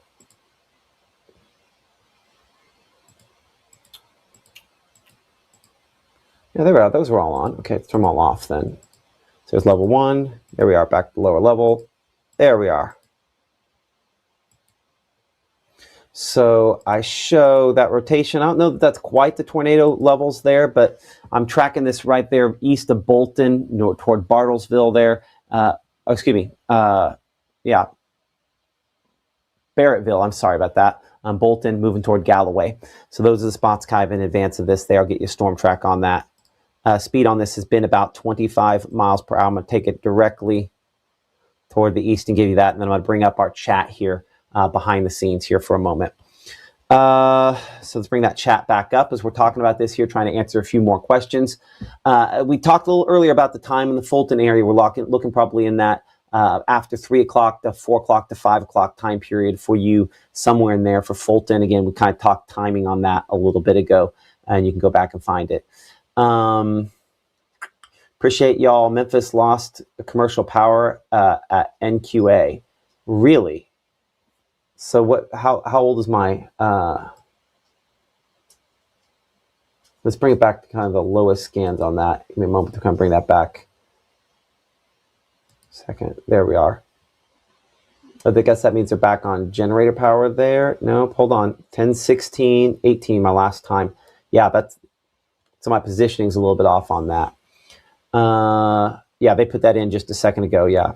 So we're definitely going to have to check on some of these other radars around that. So we're going to have to go to the Tower Doppler weather radar there and see. That's why that positioning is a little better out there near Rosemark. So let's get an adjusted track, some adjusted times. I'll get kind of the leading edge of that there. That one near Bartlett as well, one to watch. So there we go with that. Again, we show Mudsville there under that tornado warning, or ahead of that tornado warning, where that's moving into right now, still in the tornado warning. Ebenezer at 10:35 there, Arlington at about 10:38. And then, these are all locations in Tennessee, Somerville there at about 11:28. So we're going to keep watching this, obviously, for you behind the scenes. Not officially our area now. If we start talking down here in southern Shelby County, we do cover South Haven, Horn Lake, Olive Branch, your locations we do cover here on Mississippi Live Weather. And this part of this thunderstorm here, this wobbly part there, one that we have to watch for you. Let's get you kind of an early track here on these. Again, no official warning on this part of this thunderstorm here. If I'm tracking this again, this is not going to look as intense as sometimes it does, because the main radar up in Millington is down. And so this one is the airport radar. It's very good at looking at strong winds. It does an okay job on precipitation. So you can see that track there. If you're in South Haven, that time, I want to double check that here. For the South Haven, it mentions at the top there's got to be some other, that's not like true South Haven. I have this set to do all kinds of little neighborhoods. Let's clear this up here for a moment. Let's get this to where it's not on all the smallest stuff, where it goes a little bit bigger. Let's give it just a moment for that. There we go. So those are accurate times for some of the large locations, but I'm watching right there just north of the Tennessee state line, that little area of rotation right there that is on a track that will go over top of South Haven, go over top of Olive Branch. That area of rotation could potentially produce a tornado. So that's one we're going to have to watch very, very closely over the next little bit here. So if you do know some folks up there, live in South Haven, live in Walls, live in Horn Lake and Olive Branch, you might snap a picture of this and you might send it to them, letting them know that this is an area of rotation the Doppler radar indicates that could potentially be trying to produce a tornado. So it's getting a little bit stronger there. And that's one we're going to have to watch pretty closely. I'll go and come in here a little closer. We'll circle it for you. So kind of clear that off. It's right there where my mouse is. That's the spot that we're going to have to watch. Current time is 10:28 a.m. I'm Chief Meteorologist Matt Loppon. You're watching Mississippi Live Weather. We're a 24/7 weather streaming service here based out in North Mississippi. And I'm going to keep kind of checking back and forth. That radar site looks like it is still down up there, unfortunately. So that's going to be a tricky thing for us. It does look like, again, they lost power up there at the radar site. But Millington, you can come out of that tornado safe place. You are past the worst of this, but Bolton, Madge, Ebenezer, Cannon Grove there, you're all in locations that need to be in your tornado safe place now. Reminder what that looks like for you. First off, this is Doppler radar indicated tornado warning that's been issued for some of these locations for the potential that a storm could try to produce a tornado. None has been confirmed at this time, but a possibility that one could be. So you want to make sure to, of course, find your safe place if you're out here in this red box. And really, honestly, the eastern portion of it, locations like Galloway, like Madge, like Ebenezer there, near US Highway 70 and moving in the direction there of 40. We're only about 10 miles away from 40. And with the fact that this storm is moving at about 25 miles per hour, means it's not going to be long before this crosses over top of both those locations I mentioned just a moment ago here. So kind of give you an idea on how long. I think the rotating part of this thunderstorm is no more than about 5 miles and 13 minutes away from US 70 and no more than about 20 minutes away from I-40. So if you know some folks out there kind of ahead of this, just give them a heads up that, maybe they want to be thinking about not crossing I-40 or going along I-40 there between Lakeland and out there toward Brownsville over the next, 30, 40 minutes or so. There's going to be some issues there, some strong straight line winds at the very least with this. As we come south here near the Darwin community, again, just north of the Tennessee state line, I look at these little indentations in this line. These are spots where I think we have a potential to see some damaging winds out of this at least, and perhaps even trying to produce a tornado. Well, Duke, you trying to say hi? Got to see the dog down there for a second. One of the beauties, I'll kind of explain my situation. If you're new to what we do here on Mississippi Live Weather, I know some folks here in Northwest Mississippi probably are going to be. I was a chief meteorologist for a TV station in Tupelo for about 15 years, a little more than 14 years, and started a 24/7 live streaming service. You can download our app right here. We have apps for all the different devices, for your smartphones, for your tablets, for your television. On Roku, just search for Mississippi. Pretty much first thing that shows up when you search for Mississippi is Mississippi Live Weather. That's the name of our brand and what we do here. We track storms, we track tornadoes. That's what we do. And we provide live broadcasts 7 nights a week at 6 and 10, 5 nights a week at 5, 6, and 10, and 5 days a week at 6:30, 7, and 7:30 a.m. So if you've just kind of happened upon us, that's what we do, that's what we are, and that's who we are. These little indentations are not tornadoes at this point, but they're areas to be monitored and watched. I'll go and circle them for you here. One we're looking at right there near US 61, another one near Bellevue, right along I-22. Just kind of looking back over time at these, this one was pretty interesting for a moment there, right as it crossed the Mississippi River. Again, no tornadoes confirmed out of either of these, but there are just going to be some spots and indentations in this line where the air coming into these storms is just going to fold around, and from time to time, brief tornadoes will be possible today. We will probably not get a better look at this until this gets all the way to Monroe County, Mississippi than what we have right now. This is about the best look we're going to get at this line, because this is the radar we're looking at is out of, the Memphis airport. And so it's there intentionally to look for turbulence. So what's more turbulent than a tornado, right?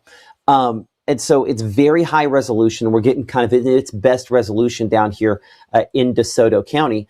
And so this gives us an idea that even if our line of storms, and I'll look from a long ways away from down here all the way in the Tupelo area, we're undershooting any rotation that you would have there because we're looking from so far away.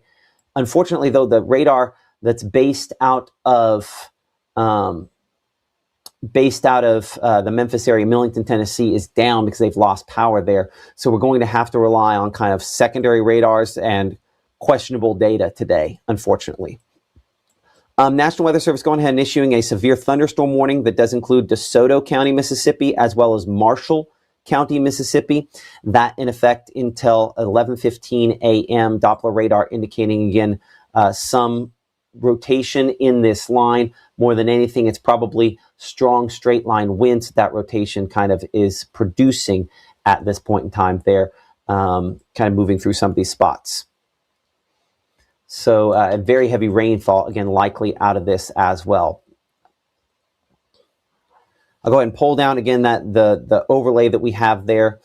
As these storms move in, we're now just past the 10:30 time period here. And so folks that are ahead of this, again, need to be aware that we're going to continue to have some strong straight line winds and a rotation occasionally out of these thunderstorms as we go throughout this afternoon.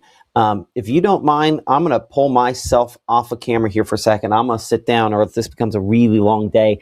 Caleb's joining me by around midday. Probably tap into Gabe at some point today as well. Perhaps even our Maggie McCauley, depending on how long today ends up going. My intent was not to start off and stay on all day long, but considering the way in which these go, we might be on a bit. So if you don't mind, I'm going to sit down here behind the scenes for a minute. So if you don't see me, I'm still here, promise. And we'll still keep watching things. Let's kind of look at a few other things on this as well. We're going to go, again, as we give some times, let's give some times here through the edge of this warning. Again, severe thunderstorm warning there, DeSoto and Marshall County, in effect until 11:15 p.m. A.m. this morning.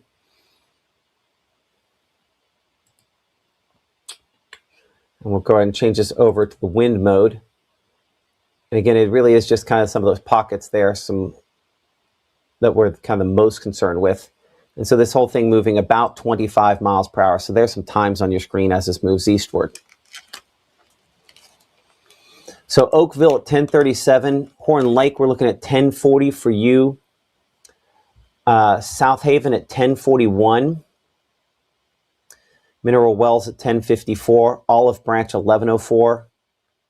And Byhalia about 1126.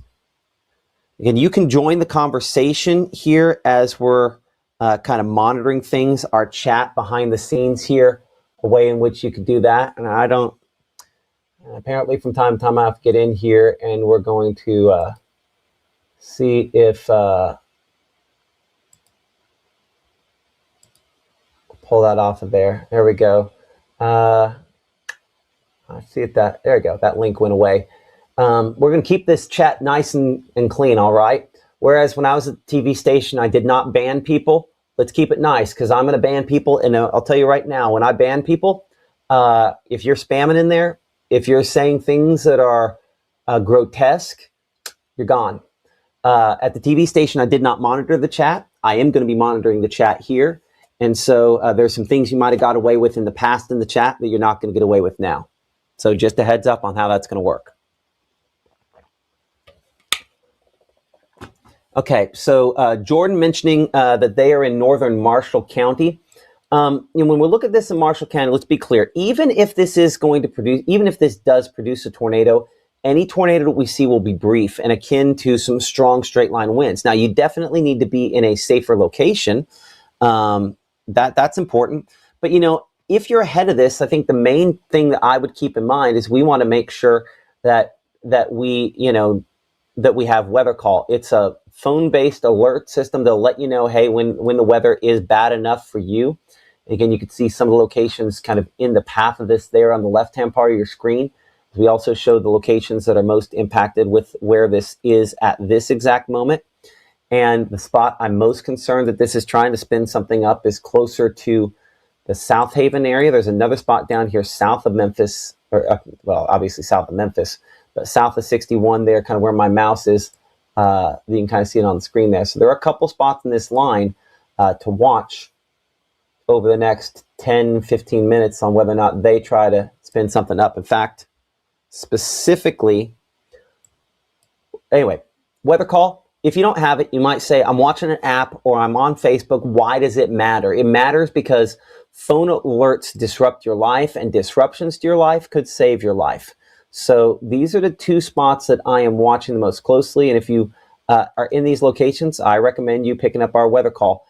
That phone alert system could be something that I think is important. I have it from my family, and I'm a meteorologist. So, you know, I think everybody can benefit from having it. So that's my 2 cents on it. Let's bring it back in here again I'm gonna bring it back into our room-to-room weather center here. I'm Chief Meteorologist Matt Loppon. I'm sitting down behind the desk here for a moment as I'm tracking these. Honestly, just kind of bide my time. This southern one here, though, will be crystal clear on what I'm looking at. One thing that sometimes happens on this, I'm gonna stand back up. We're gonna take all this stuff back up here for a moment. One concern I have while looking at this is sometimes when I get this radar error like this, and this is a radar error we have west of Dean's Corners there, south of Clover. We're looking at here, this would be, I guess, west of the 55 269 split. But see that missing pixels we have right there? The fact that I have, that could be a tornado trying to spin up right there. You're 301. Because if I go back a scan on this, see I have kind of this, I have this feature from the north merging south into that right there. I think that right along 69 could be, Interstate 69 could be certainly wind damage. It could be a tornado attempting to spin up at this time. Let's get you a storm track on it. And this storm track will have basically every city that we can kind of throw in front of this here. I'm going to keep it, most of the issues with this are going to be just in the next few minutes as opposed to farther down the road. But I'll make it, again, 25 to 30 miles per hour. Let's go this direction here.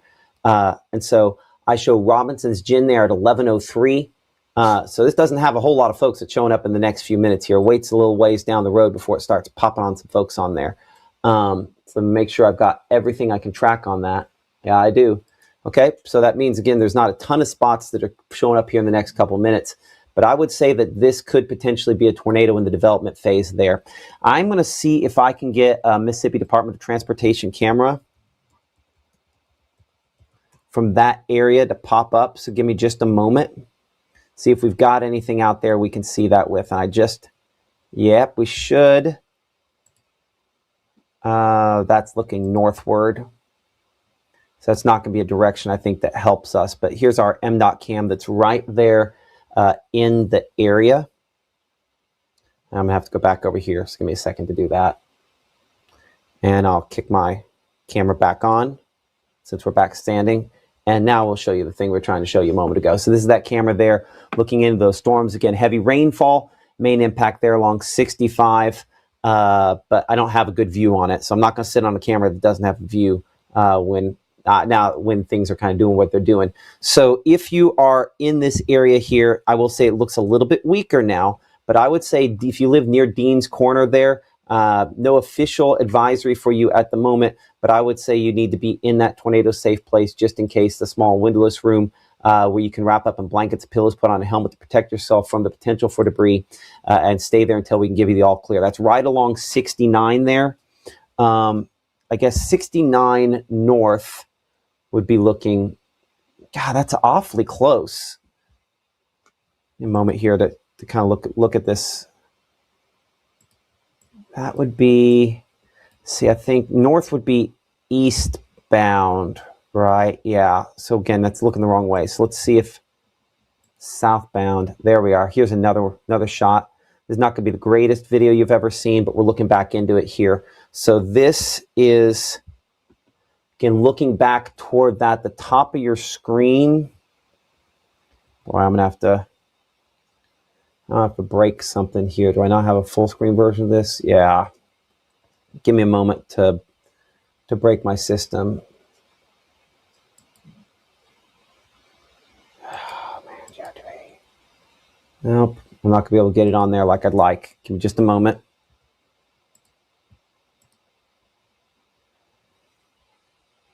Yeah, so you can see, I'll move it on. Will it zoom it in? Will it do it? Yeah, there we go. Okay. So, I mean, we're looking into that dark blue right there, and probably just behind where it says that MDOT traffic, that is our area that we're looking at right there. So that's where there is some rotation on this. Just now, I'd say just south of Mississippi, of US, we'll get there, Interstate 69, where that is at this moment. Go ahead and reset things here for a moment. I'm Chief Meteorologist Matt Lawpon. You're watching Mississippi Live Weather. We're a 24/7 streaming service based out of North Mississippi. Basically, what we do is we track storms.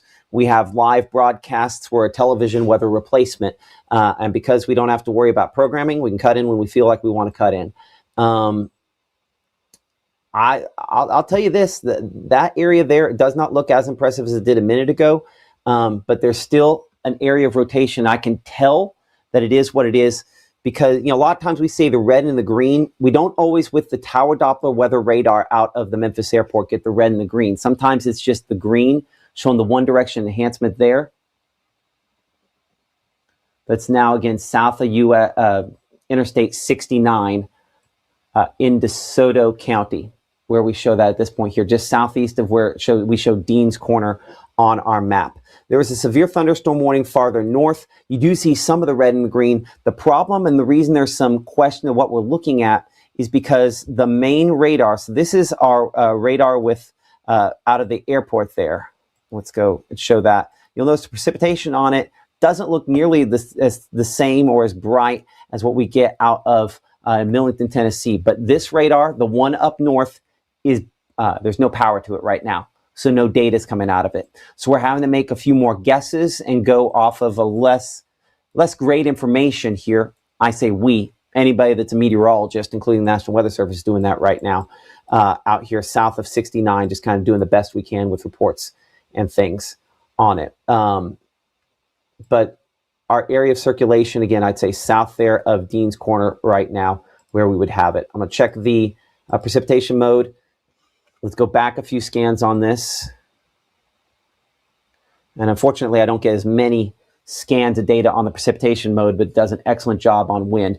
Again, south of 69 there, where I would have it at this point. Go back here to the wind mode. And there's our area, broad area at least, of circulation. Does not look as impressive as a minute ago. But again, Hernando, we're watching this as it's moving in your direction there. No official tornado warning out of this. But it's going to be difficult to see these from time to time as well. And so that's part of the reason we talk about it, hopefully giving you a little bit of extra heads up. Let's bring that chat back here. We haven't talked about you in a moment here. So I see Jeremy saying something there. Different folks here. Yeah, up north, we don't have as much going on.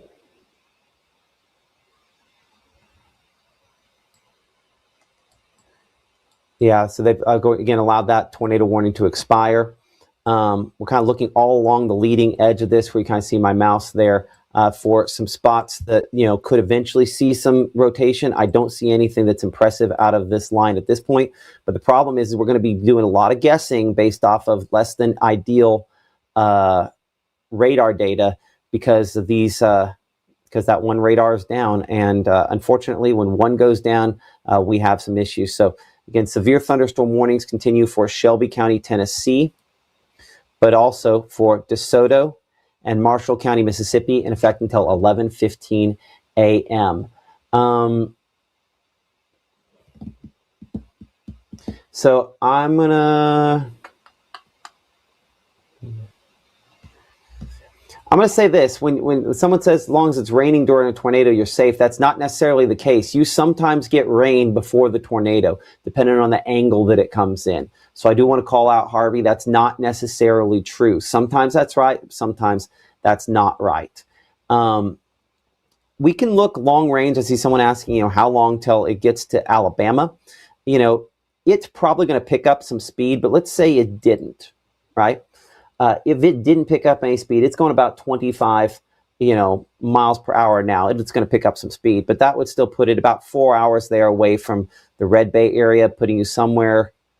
You know, that's assuming, again, it comes straight over, and that's probably not a great angle. Probably be more like this. So I would say if you go directly west from you, right there, what's out in Helena? Let's see, we're looking about 5 hours or so for Red Bay. So what, putting you closer to 3 o'clock or so. Out here for Amory, we're, you know, close again to that 3 o'clock time period as well. So still have some time, the long time before this really passes through most of our traditional coverage area here across North Mississippi. So no tornado warnings out there at this time. We do have a severe thunderstorm warning for some strong wind, and we have had a few areas of rotation here we've had to watch pretty closely up into DeSoto County. Any tornado we see today, by the way, would be pretty short-lived. We do not expect long-lived rotations and tornadoes out of these storms today. I'm going to make this a 30-minute loop. And this is the one we were looking at up there close to Dean's Corner, still ongoing. We'll look at this one near Club Lake. Let's see this. See another area there with a little bit of spin, and another one back there just to the east of Tunica as well. We will not have radar data this good again until this is in Monroe County, because we're going to have to look extra high up because the radar site in Memphis is not functional at the moment, unfortunately. So it's just, you know, trying to monitor these rotations. This is where you and your pictures and everything else is important, because that allows us to kind of understand what is going on. So I'm again watching your chat, our chat with you behind the scenes here pretty closely on this, because these brief areas of rotation aren't always going to look perfect on this Tower Doppler weather radar. So let's go ahead and talk about kind of where we're looking at this point here. So we had our previous one. I want to get a great look at it. I'd say our earlier area of rotation now south of Dean's Corner is completely gone. Again, minutes about as long as any of these last. We have two other spots that we are watching as of now, 10:50. Right there close to where it shows Club Lake, but still broad. And then another one out here west of Evansville. These are weaker than what we had a minute ago. So hopefully that continues to be the case. But two little areas where we have some rotation on this.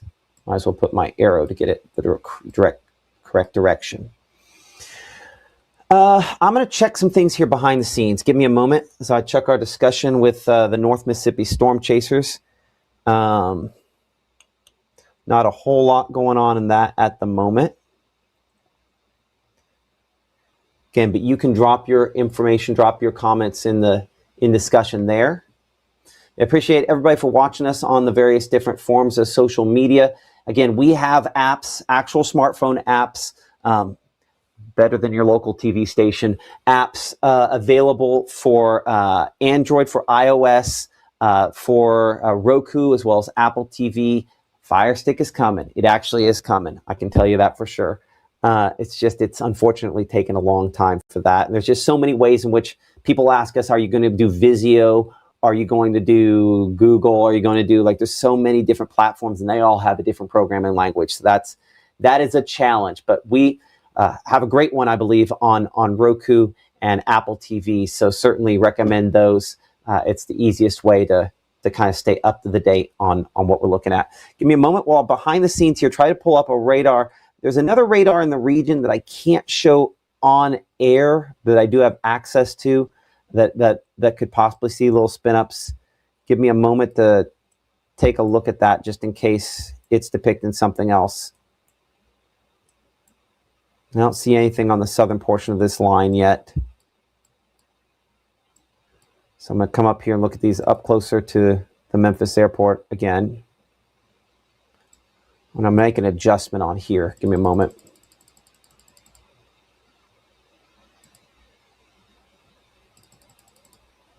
There's that.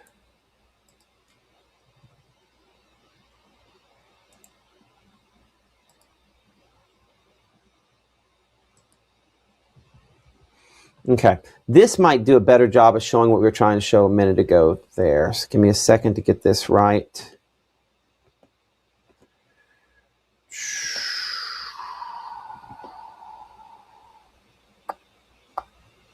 There we go. Let's try that.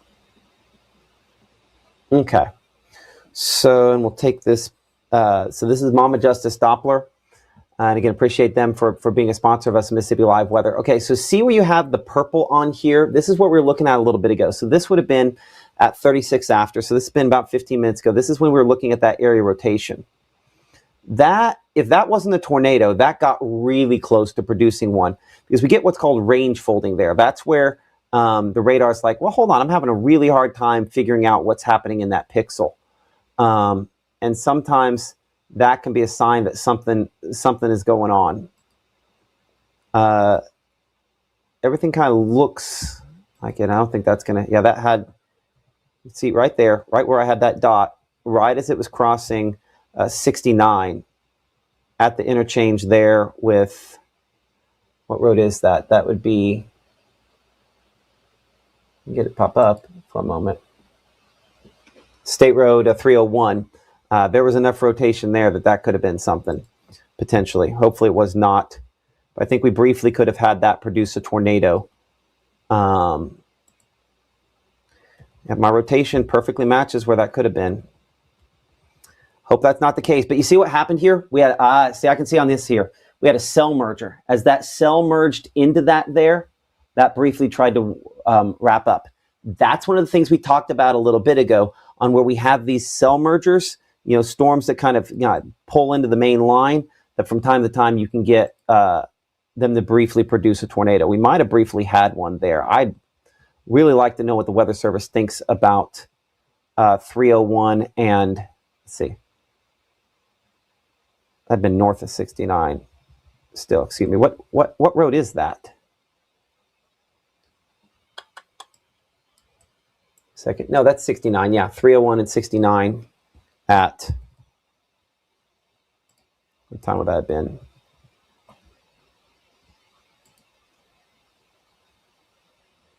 right around 36 after. Yeah, about 40 after. Give me a second here.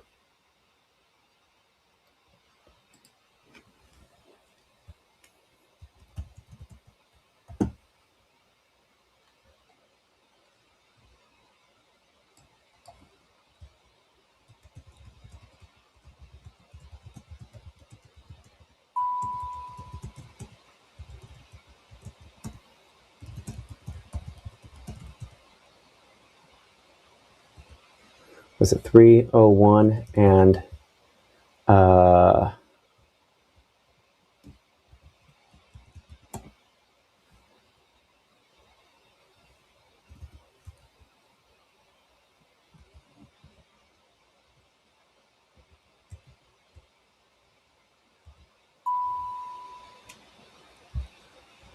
I feel like we might have had something there. Certainly we got close if we didn't.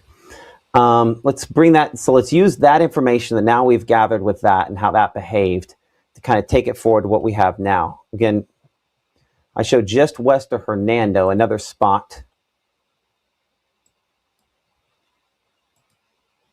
Again, that's just sheer. I don't think we have anything that has spun up quite all the way there.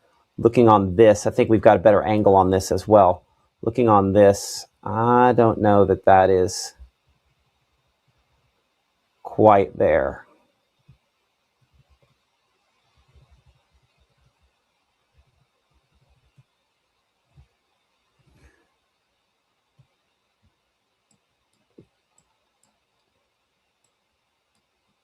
Unfortunately, what we don't have with this particular radar is we don't have the ability to look at what's called correlation coefficient. But west of Hernando, right there, that's not a tornado right now, but that is an area of rotation that has gotten a little bit stronger. Let's go back over here to our kind of standard mode so we can get you some times. And let's go back again to the wind on this. Current time is now, what are we at? We're at 10:57. The severe thunderstorm warning up here for DeSoto County has been allowed to expire. I guess they canceled it probably. I'm going to track that one this direction because that little area rotation is kind of held on there as well. So we show Hernando at 11 o'clock, basically right over top of you. I'm going to see if we can get some other cameras from out there. Give me just a moment to try to pull some of those up. And we've got some there in Hernando. Maybe we can get a shot back toward the west. That doesn't have anything. East. Problem with traffic cameras is they tend to be pointed at traffic, right? This shot, I'm looking through some stuff at the top there. We'll switch to video, bring it up, the top of the screens. Hold on. No,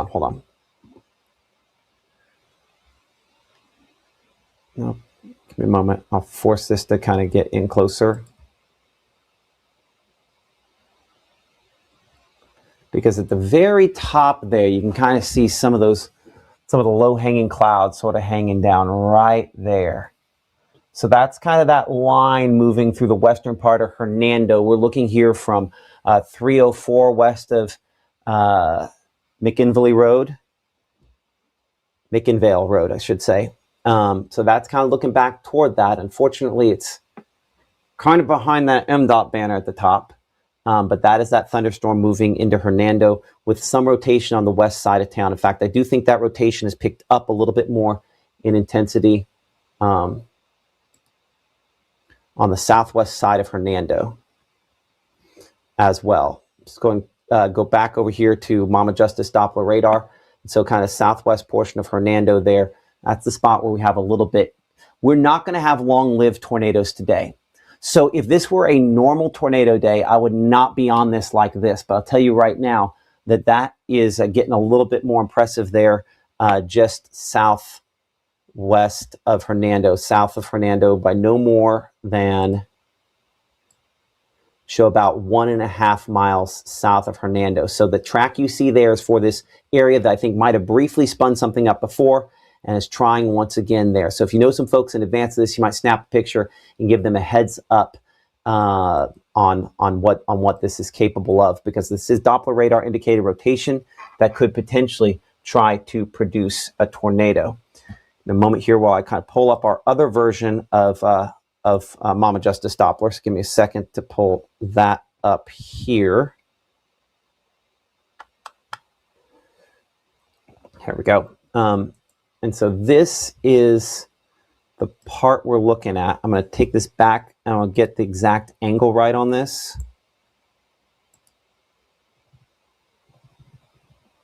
It's not to the point it's probably producing something, but this is probably some sporadic wind damage just a little south of Hernando where that is. So these are going to be the little spots along this line we'll have to watch, little indentations where things are a little bit more put together. This is more broad rotation up there toward Olive Branch. Give me a second to kind of look at the whole batch here for a moment. See, again, and the reason this looks like nothing on radar is because the radar that we're looking out of, the main Memphis radar it's not there. It's down. So the radar we're looking at is great at looking for winds for the airport, does kind of a poor job on precipitation. But right there ahead, right there, let's see if that's the same spot we were looking at a moment ago.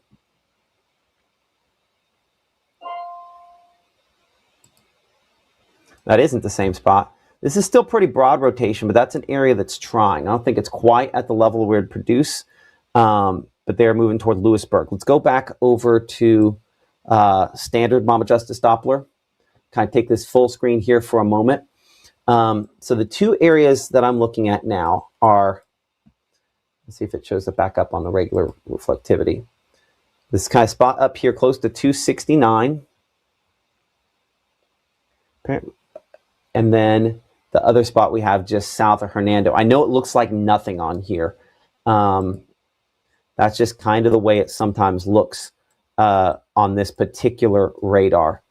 These are not strong. Let's be crystal clear. Neither of these areas we're concerned about are strong rotation, but any tornado we would see would be brief. I don't think this one did it. I think it got close. Watch. See how it tightens up right up there, and then it's a little bit broader now. So I don't know that it ever crossed the threshold where it produced, but I would say right about here, it's really kind of, it's starting to wrap back around. I don't think it wraps all the way around there. And so still broader. So this is heading toward I-55, going to cross I-55 with probably the next couple of minutes here. We're zoomed in really close. Let's see. That shows 1.2 miles away. And so based at about 25, I think 25 is probably a little too slow on this. Let's double check the speed and movement on this and get an updated speed. So if I have that there now, and see how far back we have to go. We go over the last 15 minutes. We'll take that times 4. Okay, so I show there to there. So that's 16. Yeah, no, that's greater. That's 32 miles per hour. So we're up to about 35 miles per hour. So I'll go 35 miles per hour just to be safe on that. Right, on this shot here, no places that I feel 100% confident on.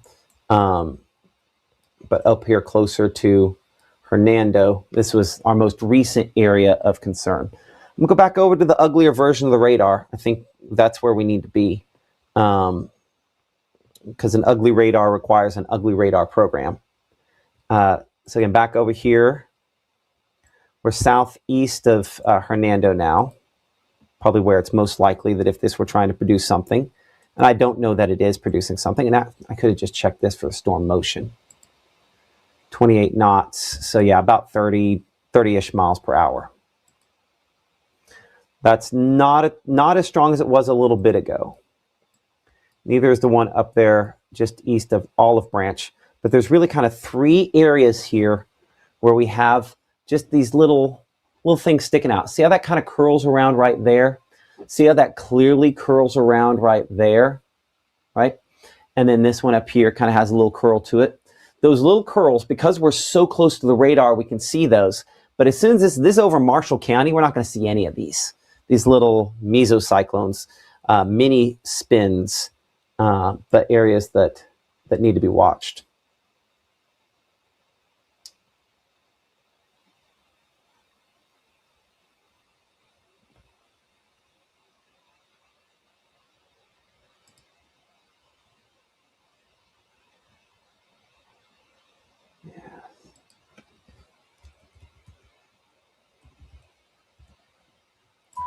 a sec here.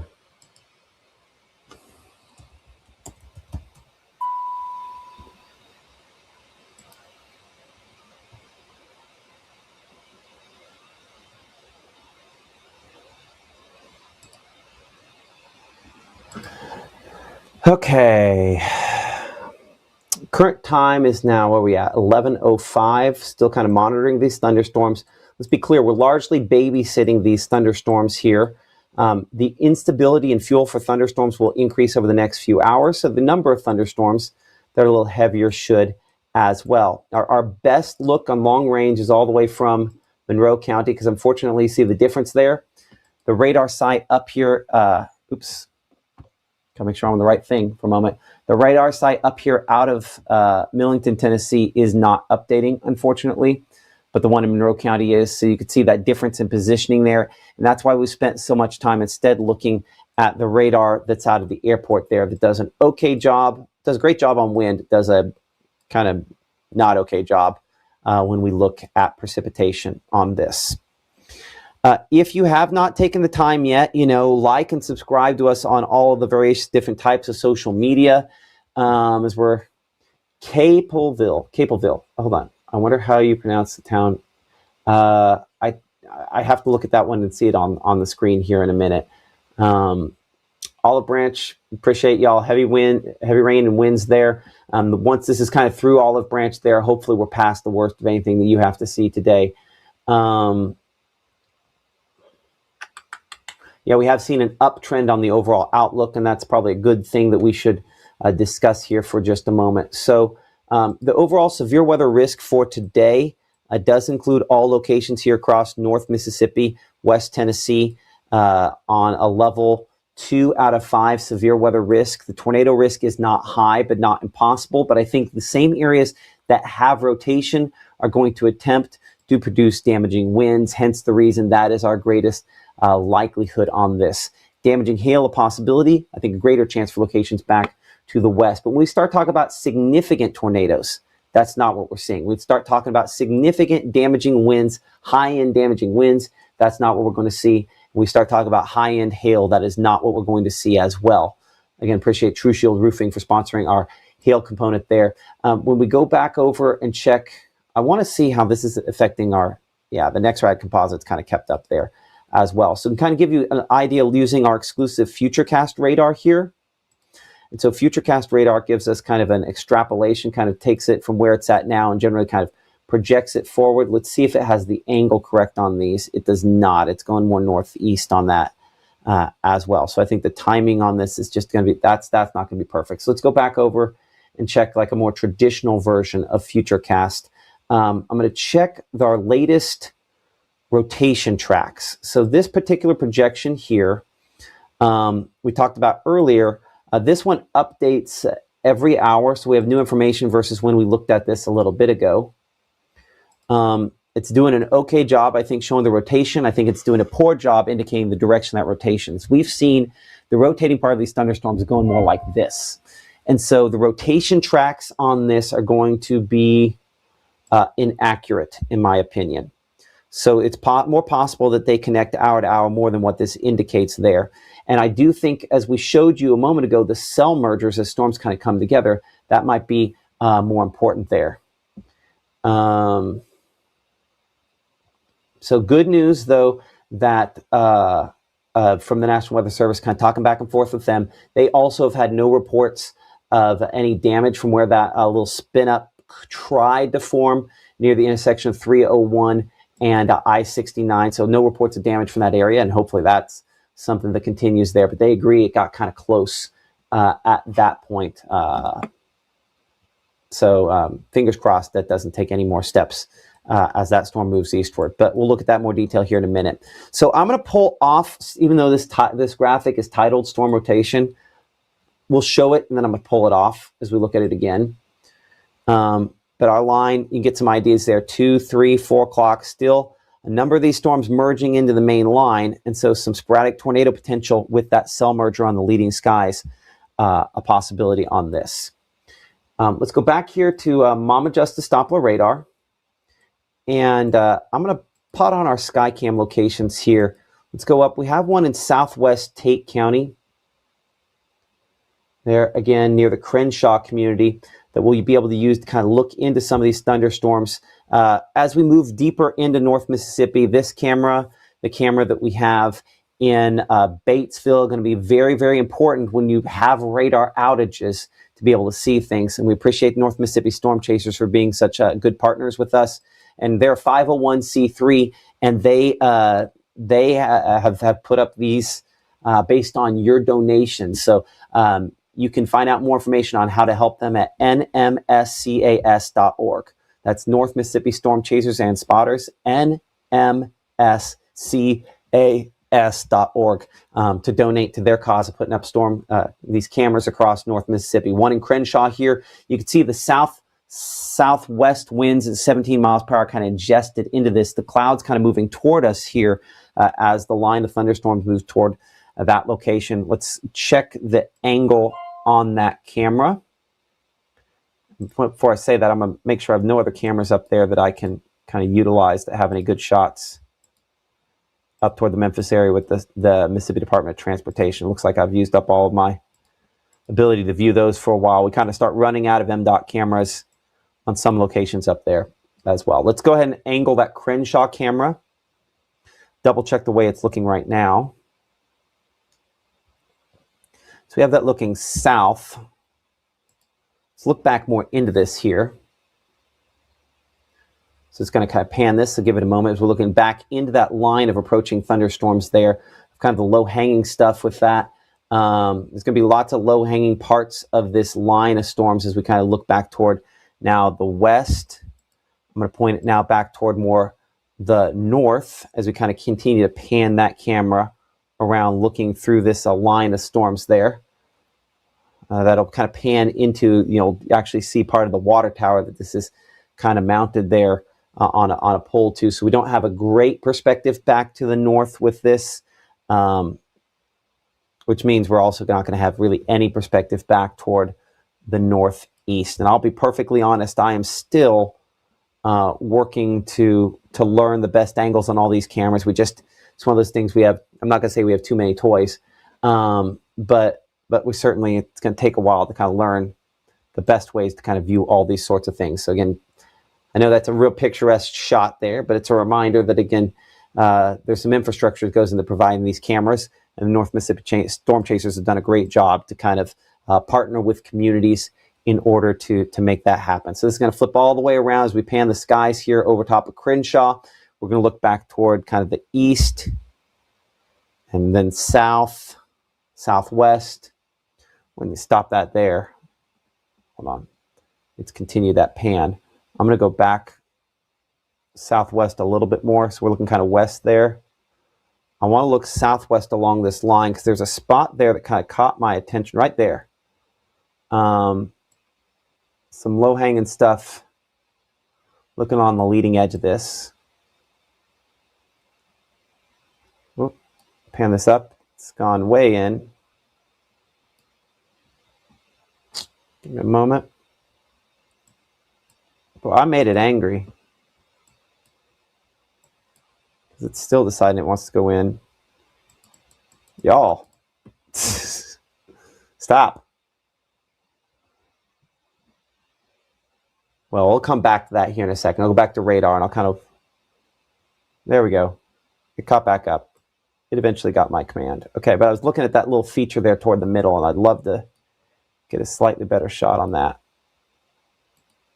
But it looks like that camera might be having just some connectivity on the control part of it there. Anyway, that's in Crenshaw, kind of looking there along the leading edge of that line of thunderstorms. Let's go back in here and look at Mama Justice Doppler on what it's indicating there. And I wonder if the radar, which radar that is on that. Because I will bet that could be, that might not be the radar out of the Memphis airport. I hope that's Monroe County. We're looking all the way west. Yeah. So Crenshaw, right about there. And so let's see if we get the pop there on the map. Oh, come on.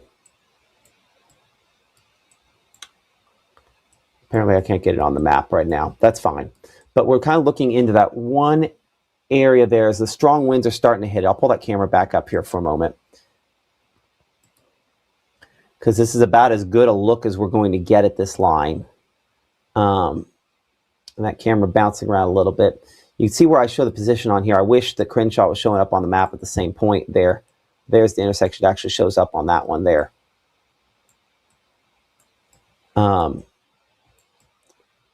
But again, some pretty gusty wind. Whatever that feature was I saw a second ago is not as evident at this moment here. We'll pan it to the right on this line as this comes in. Again, you're going to see a lot of low-hanging stuff. Most of this is going to be what we call scud clouds, but we're definitely going to have to monitor the front end of this in case there's something along this that does decide it wants to try to spin up a little bit. Does happen from time to time, but we'll be watching that closely. Am I as wide as this shot goes? Yep, I'm as wide as that goes. And there's the rain starting to hit that location there as the gusty winds are arriving. So look, I'm going to look southwest there, right back at that one spot we were looking a moment ago as we're monitoring this coming in. Current time is now, we're at 11:16. I'm Chief Meteorologist Matt Lawpon. You're watching Mississippi Live Weather, a camera with the North Mississippi Storm Chasers here as we're looking kind of the leading edge of a line of storms kind of moving into the Crenshaw area.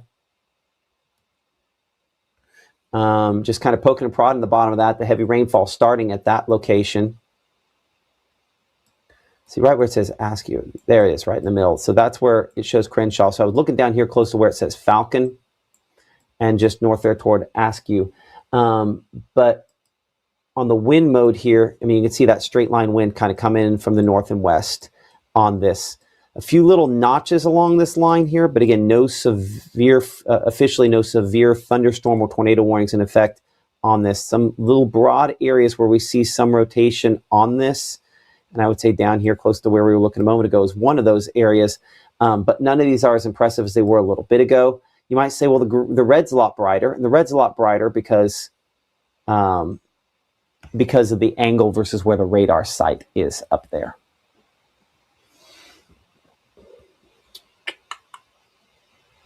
Looking at our chat here behind the scenes, Chris mentioning dial-up cameras. No, there's a lot of data that passes through these cameras.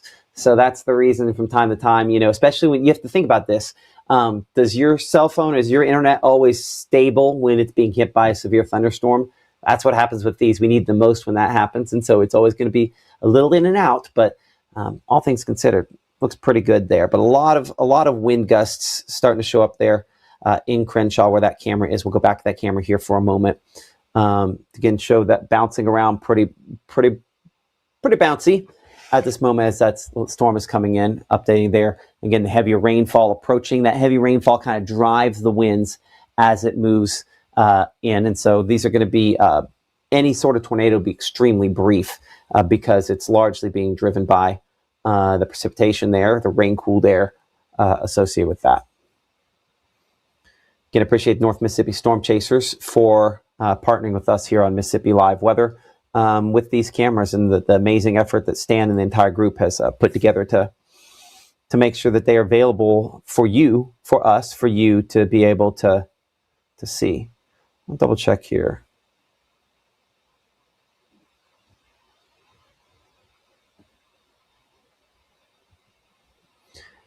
And it looks like we might, there we go. That's kind of flipped around on us looking in that heavy rainfall. So again, a lot of rain with this as it moves in. Temperature 77 before it hits and then dropping with that there. You know, someone asking about the chance of tornadoes. There you can see kind of lots of the heavy rainfall with this. I'll be clear, this is not a high tornado threat by any stretch of the imagination. It's just not. Today, we're more likely to see strong gusty winds whoa, that did something. So any tornado is going to be extremely brief. That's part of why we've kind of maintained this coverage, is because about the time that we would see, hey, that could be something, is about the time it's like, well, that is something. And so it takes us about 45 seconds to a minute to get everything wound up and on the air and ready to go. So that's part of why, again, we've tried to continue this coverage here. We appreciate you guys there in the comments aside. By the way, speaking of the comments, I don't know who Camilla Bohr is, and I don't know what that link is, but you end up spamming, and I end up pulling that out of there. So let's keep the comments nice and kind. And when I see somebody that's being over the top, you're gone. That's not something I did before. I don't like depriving people of good information. I know the comments have always been an entertaining place. Entertaining is fine. Vulgar or spamming, it's gone. So that's not the way I treat it at the TV station. That is the way I'm going to treat it here. A reminder that we are, again, a 24/7 streaming service called the Mississippi Live Weather. If you have not picked up our apps, highly recommend you do so. It is the easiest way to stay ahead of breaking weather. We have access to where you can watch all these cameras live in the app if you want to. Click a couple buttons. You don't need me to pull it up. You can watch the cameras from the North Mississippi Storm Chasers live in the app, whether it's the heavy rainfall, whether it's something else that's going along with it. Definitely something that you can keep up to date with as well. I'm checking some stuff here behind the scenes, so give me just a minute.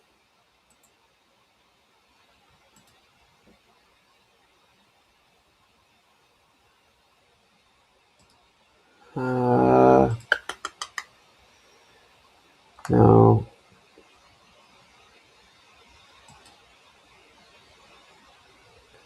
Okay. Let's go ahead and go back over here to Mama Justice Doppler radar. And those were the spots we were looking at a minute ago here. As they've evolved eastward, I don't really see anything overly concerning.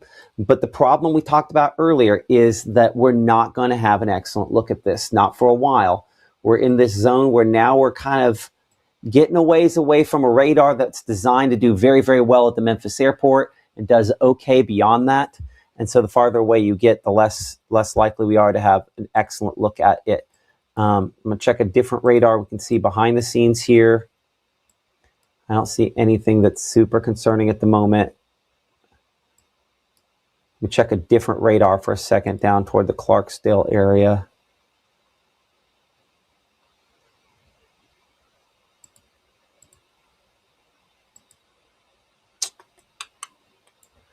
Yeah, this part of the line down there is not, I don't see anything that I'm worried about at the moment.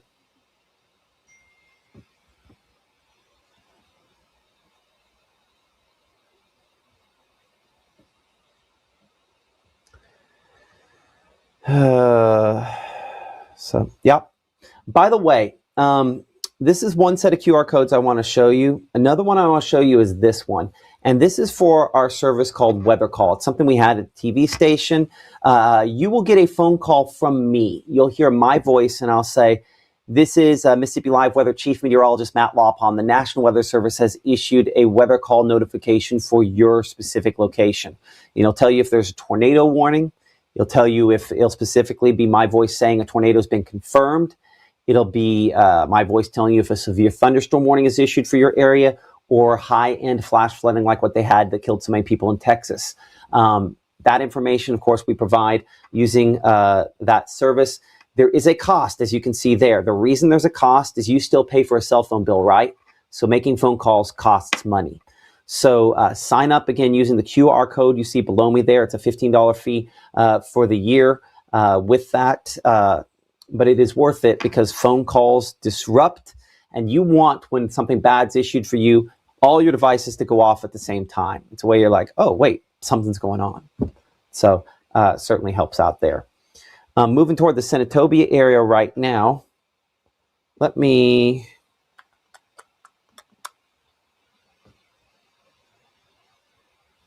check something here.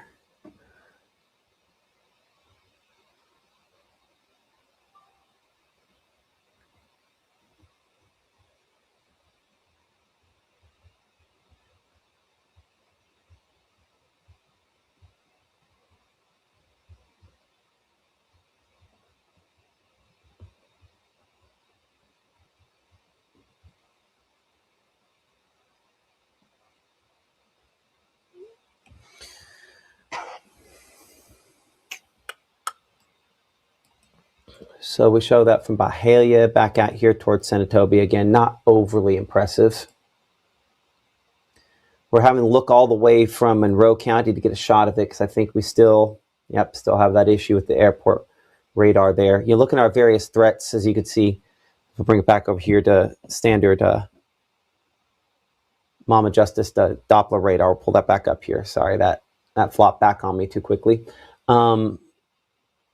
Yeah, I just see primarily greens there. So this is weaker than it was a little bit ago. But again, we're looking a long, long ways away, so we're having to make some guesstimates on what is happening at ground level. Looking through the chats here, 1 in a million. Nisha mentions that weather call is awesome. It keeps calling you, so it's hard to sleep through. And that's the point. Something to wake you up in the middle of the night if it's bad enough. If you need that something, I think weather call is a good example of what that something is. Just kind of a notchy line here near Watson. Got another one there near Bet. Another one near Senatobia, where there's just some little wibble wobbles in that line, but nothing that's overly bad. You see a little more green directly next to red farther south, but that's also where we have lower resolution on what we're looking at there closer to Ballantyne. So we still have a shot at that point. The data still goes out that far, but we look at the wind data and it kind of cuts off fairly close to there. So we'll see how the next few scans kind of behave with what we're looking at on that there. But we're looking a lot higher up in that line.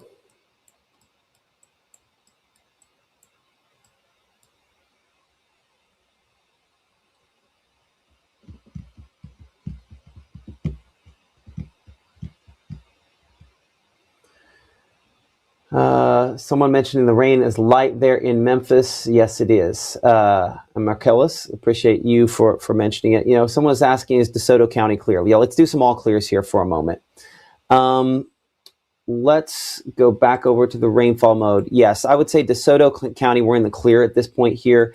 Any issues we have are going to be east of you. So here in DeSoto County, if you want to go on with the rest of your day and you don't want to sit here and watch this, you absolutely can. So DeSoto County, we're clear. Tunica County, we're clear as well, past the worst of this. Still watching things for locations a little east of that.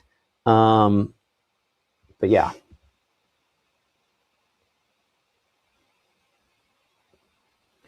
The other thing here, looking at this,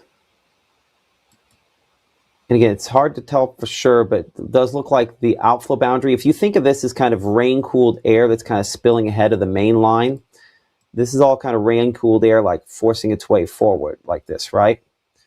That rain-cooled air is kind of forcing its way forward, and it's kind of undercutting the precipitation perhaps just a little bit. The heaviest precipitation with that. You still get some kind of interactions at the leading edge on that. Yeah.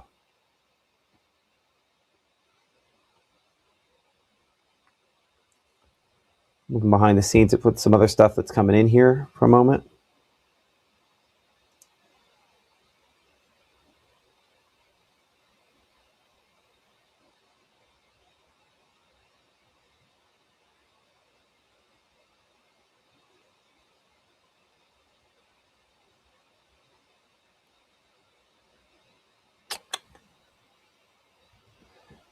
Okay, let me check our chat here as we are kind of to a certain extent. Marshall County, we're still watching it for you. This is still kind of an area we're going to have to kind of babysit, unfortunately, this kind of leading edge where the notches, if they get a little uppity. But right now, this is a definite downtrend over the last 30 minutes versus where we had a brief spin up a little bit ago versus where we are right now. We can bring that chat back up. For all the folks there, as I get rid of the green screen for a moment. Let's see what we have here. What time do I think Tupelo will clear this afternoon? Listen, I think we're going to have rainfall once it gets here somewhere in probably the 2 o'clock hour, maybe a little before that. It'll be before 2 o'clock. Let's double check the speed on this. Now, we'll make this an hour. Well, this is a 2-hour loop, so we can do an average. Let's do 1 hour loop.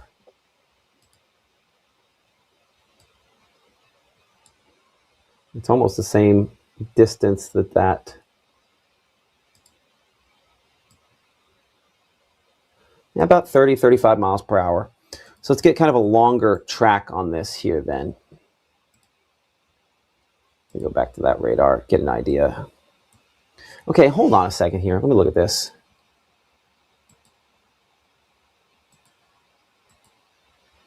Okay, there we go. So we'll do kind of a longer track on this for locations east of where we presently have storms. Again, we are going to watch these thunderstorms developing more out here toward the delta. Those are interesting ones to me over the next couple of hours to see how those play out. And how many of those develop, honestly, because projections had a lot more there than what we actually have seen. So let's do a long track on this. I'm going to go back again to our wind. I think that's probably the best way to do this, generally speaking. And so this track is going to be more accurate for locations farther away, believe it or not, probably. So let's go ahead and let's strip that down to some larger cities so we can show some longer range information. And so then we will make that, let's say 90 miles. Nope, apparently. There we go. So you can see giving us some approximate times there for, say, Como at 11:37, but we're looking Holly Springs about 11:51. Closer to Batesville at 12:05, Ashland 12:07 there, Pope at 12:12, Faulkner at 12:23, Oxford about 12:30, so about an hour from now, Blue Mountain 12:35, Ripley 12:38, Water Valley 12:45, and closer to, say, New Albany about 1 o'clock. Let's keep that going a little farther east there. So we kind of pick things up there at, say, New Water Valley. We'll make Water Valley the first in our list there. And so then you kind of pick that list up from there. So we show Thaxton about 102, Boonville close to about 118, Pontotoc generally about 127, looking like it's a little closer there to Bruce by about 140, Guntown and Pontotoc again somewhere around 130, but we show Tupelo close to about 145. So I guess that's close to the 2 o'clock time I was mentioning. Tishmingo close to about 149, and about 2 o'clock for Pittsboro. Which with the Pittsboro time, the south side times here, those are going to take some real adjustment. Those aren't necessarily as right because I just kind of pulled my track back to the west there. The eastern portion of this, the northern half of this, Water Valley northward there, those numbers are pretty solid, pretty accurate, I think, on when those are getting closer. So we kind of clear this off.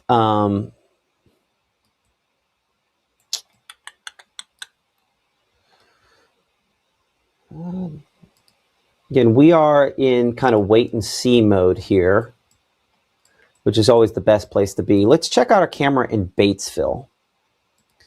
We have a camera there in Batesville and Panola County that would kind of look into some of these thunderstorms. And let's double check, make sure that is pointed the right direction here for a moment.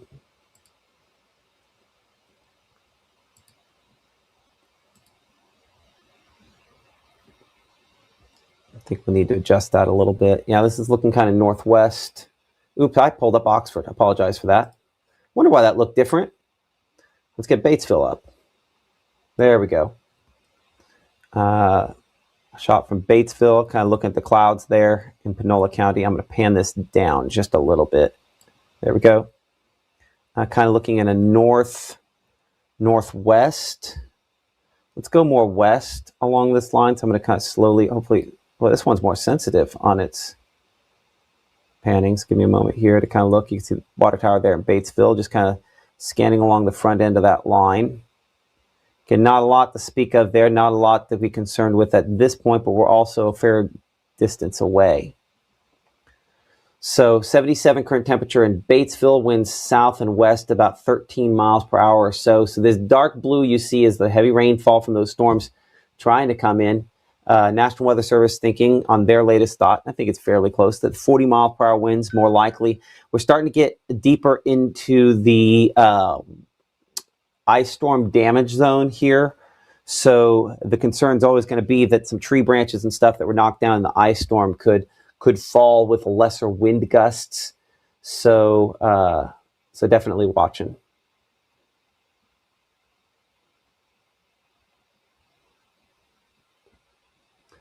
Boy, somebody pan that right back there. Okay, that's cool.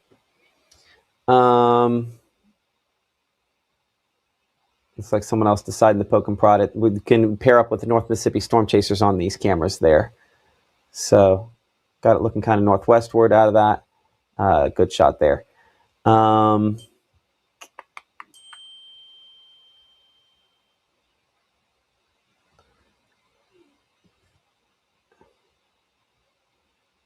meteorologist Maggie McCauley talking about how loud the storms were when they moved through Arkansas earlier this morning. And she's been kind of out there with doing some family things. So we'll come back to that shot here in a few minutes. And I don't see anything I'm overly impressed with on this line at this point. Hopefully something that continues. Now, I did this a little bit ago where I popped myself off camera as we're going to kind of leave this going so that I could sit down for a minute, and then things got a little uppity. I'm hoping that doesn't happen here as well.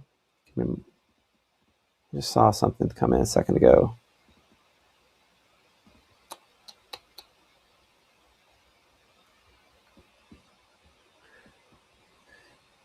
Again, you can join the conversation on the Facebooks, the InstaWhats, and the YouTube. All joking aside, Facebook, X, and YouTube. At some point, we'll have TikTok, and we're very close. I have the vertical videos set up for that. We just haven't launched it yet. Hopefully, in the next couple weeks, we'll be able to launch that there. But pick up the free app. I'm going to minimize myself for a moment so I can take a seat and rest, because there'll be more storms as we go through the afternoon. So, stick with us despite the fact that you're not going to visibly see me. I'm still here, still working on stuff behind the scenes, but I'm just going to take a seat for a few minutes here while we're still kind of waiting.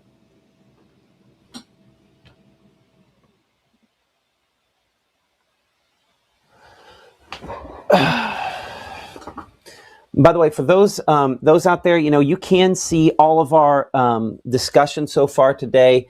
If on YouTube in particular, it lets you scroll back at any time. So even though we have kind of our live discussion going on here, and we're sort of tracking storms live, our overall discussion is on there as well. We also have a fast cast there in the app that's available in the upper left-hand corner that it gives you an overview of everything that we're talking about, looking at with this storm setup today.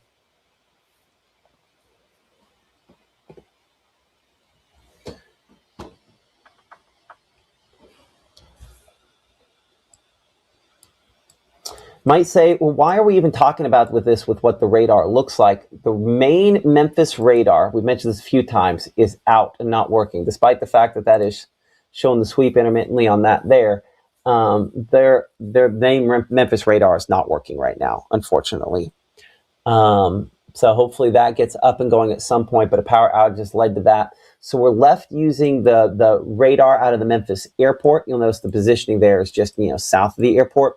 This radar is excellent for detecting turbulence, not so great on detecting precipitation accurately, but turbulence is wind, and so it works well with wind.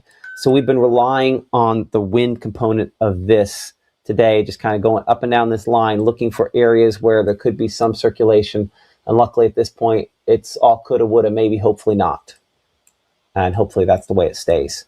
So the reason you're not seeing me is I'm sitting down for a break. And if you don't mind, I'm going to mute my microphone for a second. I want to keep showing different content, but I'm not going to talk over it for a minute here because I need to eat my breakfast. I got a granola bar in before we started. I'm going to get another granola bar here for a moment.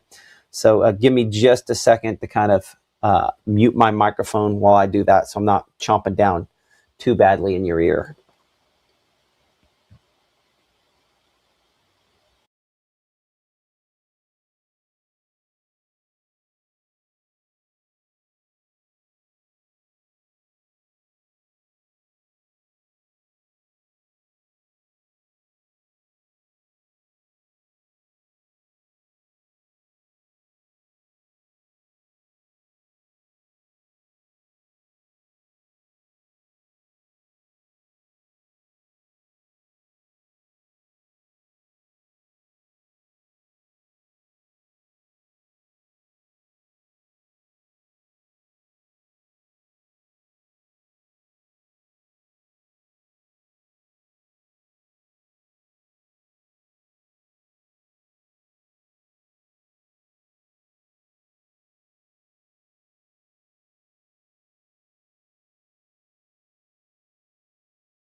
Okay, got my granola bar eaten, so you didn't hear me chomp down on that. We'll kind of reset things here for a moment. Current time is about 11:44. You're watching Mississippi Live Weather. I'm Chief Meteorologist Matt Waupun. We're a 24/7 weather streaming service. You're looking out of our camera there in Batesville toward all the blue-gray clouds on the horizon. These are showers and thunderstorms that are moving toward the Batesville area that we've been kind of tracking for locations out here in the Delta throughout the morning, and could continue to try to produce perhaps some strong wind gusts from time to time. But we have not had a whole lot of those reported recently. Most of the wind gusts have been in the 20 to 30 mile per hour range. So hopefully a trend that continues through this afternoon. That's certainly an improvement versus where things could be, and hopefully that's where things will stay. This camera in Batesville, provided by our friends, our partners with the North Mississippi Storm Chasers. I'm going to pan the camera back to the left just a little bit here, looking through that kind of leading edge of the low clouds that are moving toward it. Will there be little spinny looking things in the clouds? Yes. Will those actually produce tornadoes? That's the real question. I think I certainly have a lot more questions and answers on that, thankfully, because when it's pretty obvious, obviously my tone of voice is different. Everything about the way we kind of handle things is different. But you're looking along the leading edge there of the kind of shelf cloud that represents the front end of that line of thunderstorms there, kind of curving back away from me on the left front part of your screen. That's kind of where I'll pop myself up for a second. If you don't mind me sitting down while I'm doing this, I'm just going to kind of be lazy. I'm going to reach up.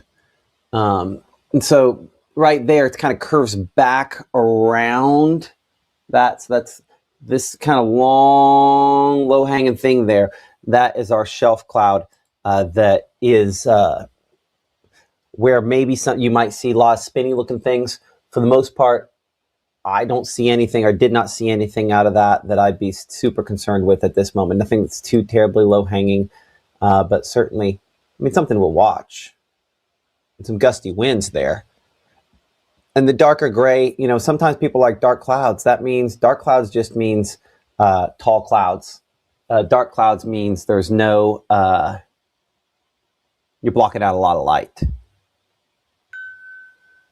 So as I kind of pan this back to the north out of our camera there in Batesville, it's pretty hazy looking right there. And I wonder if, again, that's some of the gusty winds kind of kicking up maybe some dust or something there, running ahead of this as well. Sometimes you get a little dust that gets kicked up on the gusty winds on the front side of one of these. And so I think that might be what we're looking at. So I'm going to pan this just a little bit back to the left. There we go. So we'll kind of watch this area here as this moves into Batesville and through Panola County. You can see on kind of the lower left-hand part of the screen there, kind of have the inset where we show where the storms are. So again, looking there kind of back toward the north and west with this. That's generally the direction we're kind of looking into this. So you saw this kind of little appendage there. I'm interested to see this a little more here in a minute. I wonder why every time someone clicks onto that there, it goes back to the left like that real fast, and they have to fix it. Anyway, that's happened a couple times today. Let's go back over here to Mama Justice Doppler radar. And so again, we're watching that from Batesville. We don't have a good lower level look at this, unfortunately.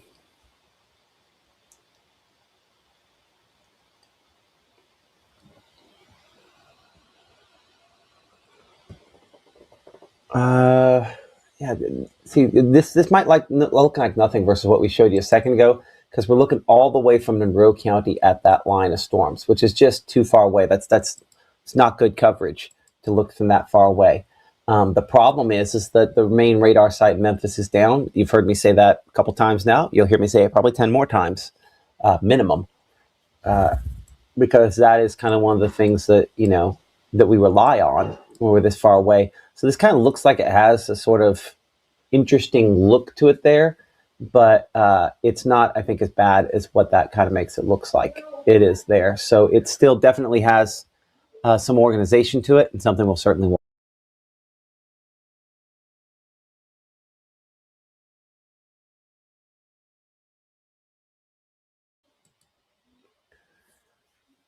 Let's go to wind mode here. we're not going to have a good shot again. We're just way too far away. That's why from Monroe County, just got nothing. And yep, Memphis radar's still down. So we're kind of stuck looking at this. Now, I will say, up here, let's look Marshall County. It's one little area that went near Marietta. Maybe for the briefest moment looked a little interesting. Right there, that was the one that caught my eye. Kind of parallel to I-22. Yeah, I know Holly Springs obviously has a history with major tornadoes. Anything we'd see today is nothing like that. That is not what we see out of a line like this. It's something brief, if we see it. And luckily, it's all if, not when.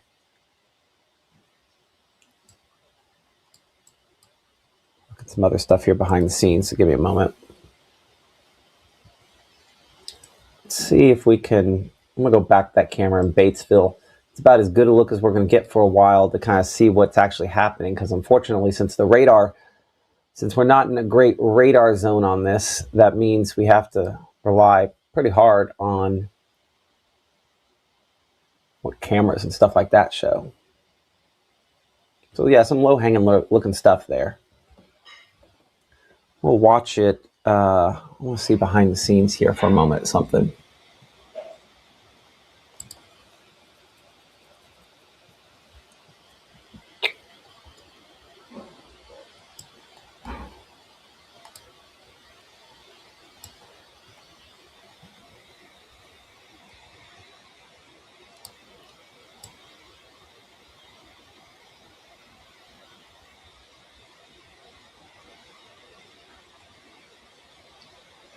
Let's see if I can put together a brief time lapse.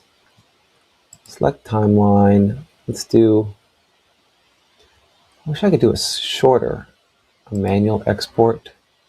Let's see, current time is 11:50 a.m. I want to go to 11:30 a.m. Here we go. Let's try this. Playback mode, I want to be time lapse.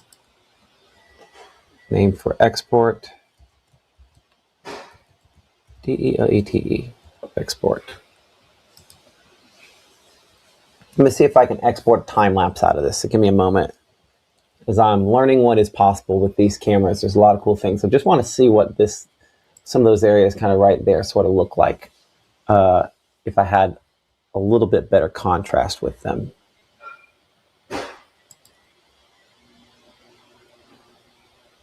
Okay, it has not processed yet.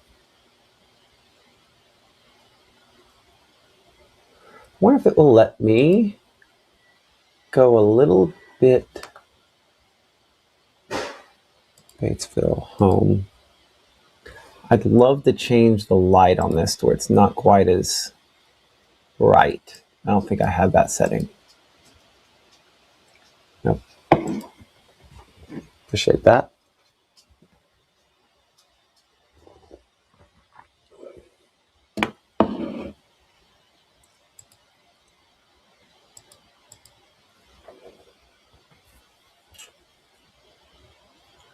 So again, some low-hanging stuff, but that's not too terribly bad.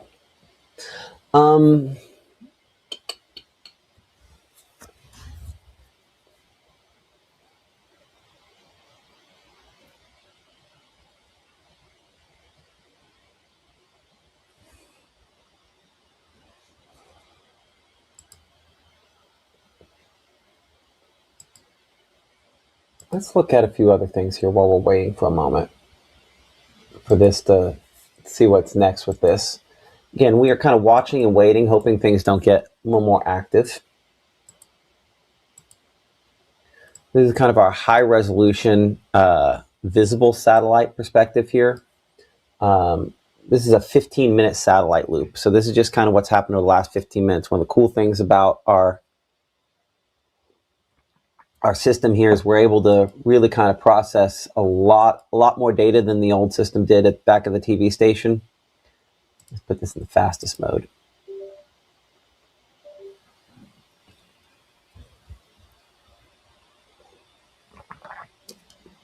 You see most of these storms, okay, just kind of processing this here. Most of these storms we have up here are just like kind of struggling showers ahead. You can clearly see where we have kind of our overshooting tops. That's where we have kind of the sort of bubbling sort of look we have there. It's one of the signs. Again, these are fairly hefty storms. And that's the part that's kind of moving there toward Batesville. Getting a little bit better tops back out here into Arkansas. It's just this zone down here that really has not produced a ton, though it does look like that one there approaching Lake Providence is getting a little stronger. And if that's the case, then this is the zone that's kind of the big question mark. This is only a 15-minute loop. Let's take a step back to making an hour loop. And you'll see over that hour down here how these are getting a little bit stronger. This is the zone where as these get stronger, eventually those try to kind of merge into the overall line. So we're looking at these eventually trying to merge up here with what's coming up from the north and west. And so this batch here is going to be the batch that eventually, as it gets up here, will, if you can get some kind of cell merger or something goes a little sideways on us. Hopefully it doesn't, but you know, that's one of the spots we'd watch. We'll see. Oops. We'll tweak our color table on our satellite for a moment. That's another way you can kind of see. You can see how we have a lot more oranges now showing up in this zone here on some of the cloud tops. That means colder cloud tops. That means stronger storms. You compare this versus an hour ago. The northern part looks the same, but the southern part is starting to light up, and that's where we again have a little more fuel, a little more instability that's sort of coming in. Our dew point temperature there. You can see some more of those purples farther north. Dew points are a measure of moisture based on the same scale as temperature. When these are in the 70s, we have a decent amount, pretty decent amount of fuel, and that has kind of been working northward today. And is the focal point. They'll have a zone out here a little ahead of that, where we're most likely to see possibly some strong to severe thunderstorms. But you'll also notice this big contrast we have with that, right? Because if you're looking at these dew point numbers, look at this spot right there. So and if you don't know John Madden, I'm gonna have a lot of John Madden references because we used to always joke about how he loved to telestrate. With this new system, I'm gonna be telestrating a lot. So notice the moisture here where we have that, right? This is all 70 plus. But over here, look at this. It's low 60s. So moisture out here funneling right ahead of this. Typically what happens is you end up with just a very narrow corridor slightly ahead of our line where we have enough fuel for more significant thunderstorms. So that's what we're thinking, is maybe we end up having that kind of narrow corridor where that is the case. But still kind of waiting on that. And every moment we're sitting here waiting is a good moment, because that means last thing we want is to have very clear, obvious, oh, this is bad, because that's when something usually pretty bad has happened. Back over on our radar perspective here, kind of looking at those storms moving into the Batesville area. It does look like we're just about in town now. So check out our camera there in Batesville as this is kind of rolled in. I bet we'll be, oh man, I'm about 1 minute past where we needed to see this. The strong wind hit there. So again, I say strong wind, as windy as it is. Certainly the heavy rainfall hitting there right now as of 11:57.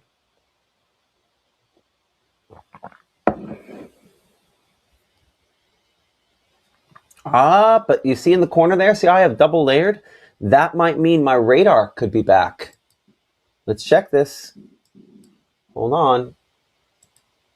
Yep, radar is back out of Memphis, the Memphis Weather Service site there. So it was gone for a while. It looks like it's come back in the last couple minutes here. There we go. So let's check wind. Wind still splotchy. Good. Okay. So now with this perspective here, I feel infinitely better about what we're looking at.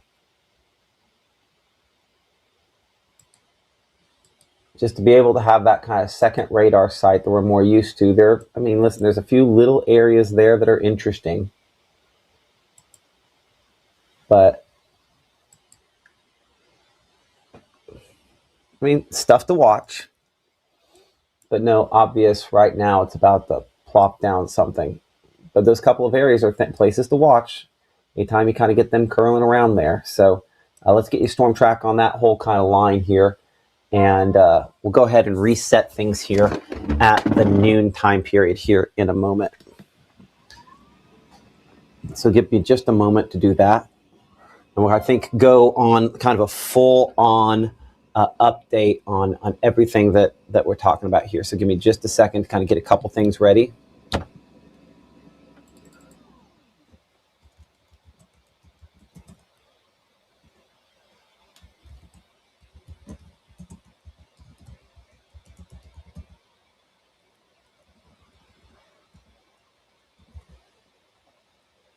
A moment.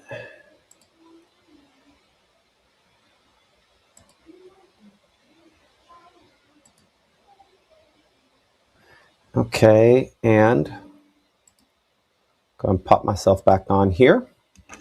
Get my coffee out of the way, and we'll reset things here for a moment. I'm Chief Meteorologist Matt Lawpon. You're watching Mississippi Live Weather and Mama Justice Doppler Radar. It is now noontime on Saturday, March the 7th.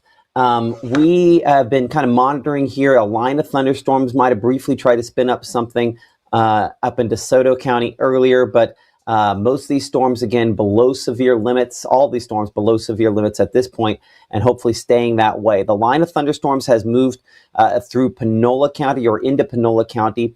We've had a radar outage from the radar site up there in Memphis that has since resolved itself.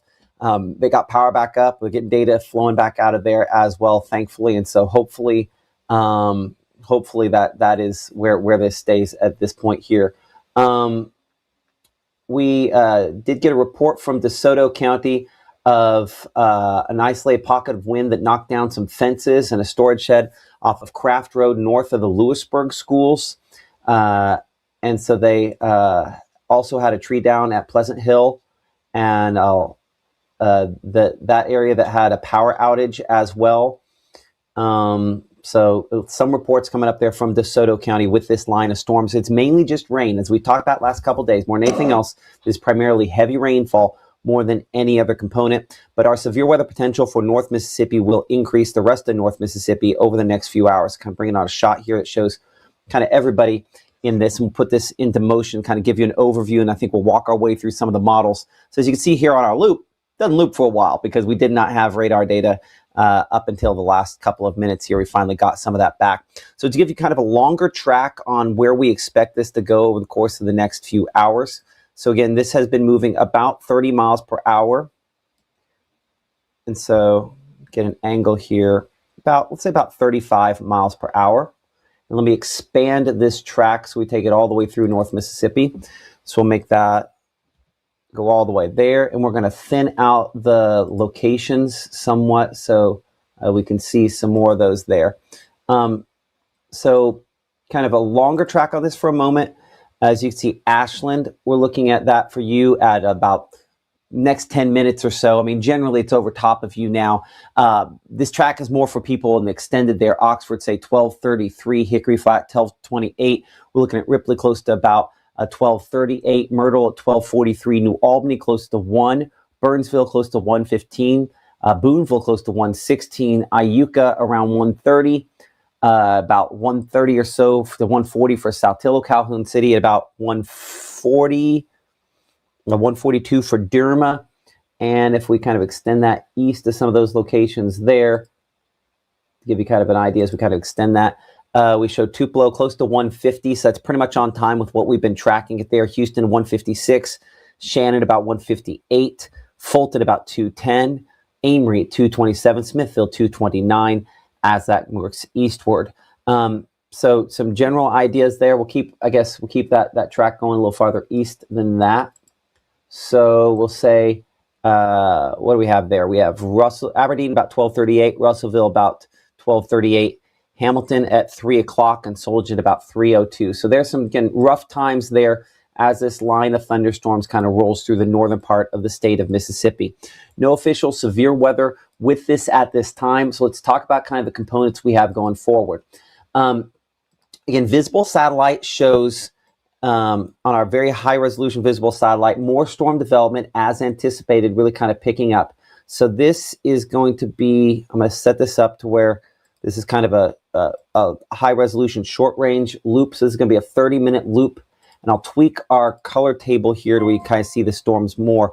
But what I want to point out, again, a lot of white on here, but these storms back here toward Yazoo City, West Yazoo City, near Tallulah and Monroe, Louisiana, these have increased in coverage and have gotten a little stronger the last couple of hours. New severe thunderstorm warning on those. We'll touch on that in just a second. That's what that bing you heard a second ago coming out was related to that there. So that's on a track eventually that's going to try to merge it up with our line. And as these cell mergers occur this afternoon, if we were to see a limited tornado threat, it's going to be when you get some, for lack of a better way to put it, beneficial, constructive interaction between those. That from time to time is when we end up getting these to try to produce a tornado. Not a high likelihood of tornadoes today, but not an impossibility as well. We'll track this storm here, give you some information on this severe thunderstorm warning there, and then we're going to look at more of the forecast elements of this. We haven't touched on that for a couple of hours. We're going to touch on that coming up. So Lake Providence here. And I remember looking at a storm when we were looking at projections earlier that kind of had one near this spot. The hail potential on this looks like the main reason this has been issued.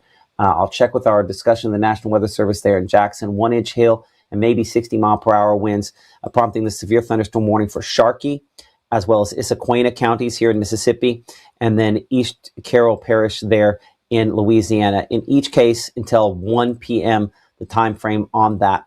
We'll lift this toward the northeast. I will keep it, we'll say about 25 to 30 miles per hour. We'll double check that angle here for a moment. I'd say hail, the main reason that this has been issued. I think we have a pretty decent angle on that there. So Hollybrook, we show it at 1206. We're getting there closer to Booth Community at 1248. Hampton there at 1252. Panther Burn at about 104. Let's kind of slice off some locations on this list here as well. Change our size up just a little bit. But Lake Providence, we show about 1215 for you and 1233 for Mayersville there as it moves toward the northeast. A severe thunderstorm warning in effect for the potential for some large hailstones out of this. I think in particular, probably the greatest impact. We'll use our True Shield dual pole hail swath. This allows us to be able to kind of look for the hail potential, as you can see, increasing somewhat, still in the possible category. I think whatever it's doing is still building in size at this point here. A 3D look on Mama Justice Doppler radar, probably the best way to get a really good angle at this, because it always kind of allows us to be able to cut in there and kind of see where the hail is. I still show that hail building and aloft, and still, of course, the squiggly line, the Mississippi-Louisiana state line, the Mississippi River, obviously very nearby there, but extending up around 15 to 20,000 feet for some of that hail. If I cut down into it, I think that's strong enough that we probably have, still in the development phase on the hail. Because if I go back a couple scans, you'll see it barely shows up there. Still developing, I think, near Hollybrook. It's going to try to drop this pretty close to Tallulah there, and Lake Providence as it moves toward the northeast. Prompting a severe thunderstorm warning in effect until 1 p.m. for those locations there. Let's go and clear that off. Let's talk more about the overall setup and where things are, because I know we have some folks, again, with the noontime rejoining us here on some of our live streams and such. So we look at what we're expecting from here. First off, before we go there, we do have a tornado watch that remains in effect for locations. Where's it at? National. Let's go and plop on. So there's our tornado warning. We do have some flood advisories back toward the Memphis area as well. DeSoto County up toward Lauderdale, Tennessee. DeSoto County under one of those flash flood advisories, an aerial flood advisory. Let's put on all the rest of our alerts to show you where we do have, again, severe thunderstorm watches in effect. The locations in green under one of those severe thunderstorm watches, that does include Lafayette County, Tippah County, Alcorn, Benton, Marshall counties, DeSoto, Panola, Coahoma, Quitman, Bolivar, Sunflower, and Washington counties, all under severe thunderstorm watches, meaning indications are that there could be storms that develop to try to produce severe weather.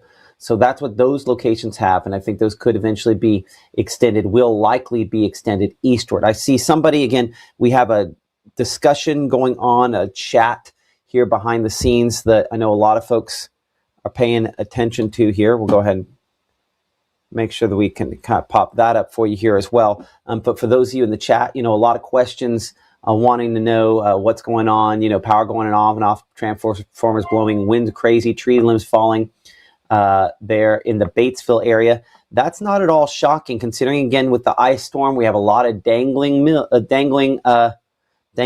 and so that tends to be associated with some problems that we have from time to time. Do see one of our storm chasers there mentioning something, so give me a second.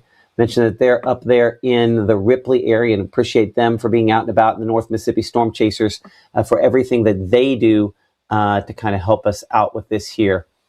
Now, I will say there's always this jump to the conclusion that, something is a tornado. We have not had any official tornadoes today. We've had some spots where we've had some rotation, but no official tornadoes. Thankfully, I'm going to put this back to just our warnings and pull off the severe thunderstorm stuff for a moment. We'll bring it back on Mama Justice Doppler radar to kind of look back up here toward Batesville, because, again, some reports that are getting fairly rough up there. So let's check our various radar sites. So this is looking from Monroe County. This is looking from up at Memphis.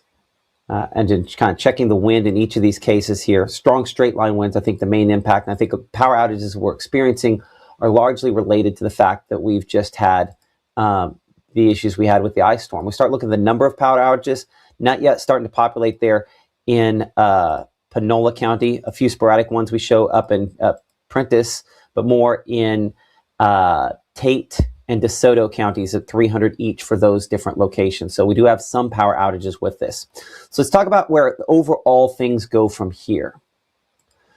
So we have been monitoring in a number of things here. This is our storm rotation, something where we put both the radar as well as the wind and the wind rotation on this here.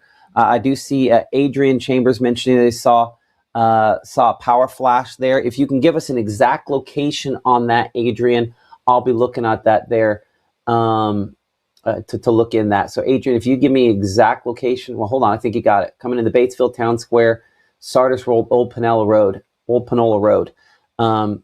So sometimes you can get power flashes that power lines hit one another, and there's an arcing that goes along. If there's enough slack that they can bounce off of one another. They from time to time you can get power outages related to that there.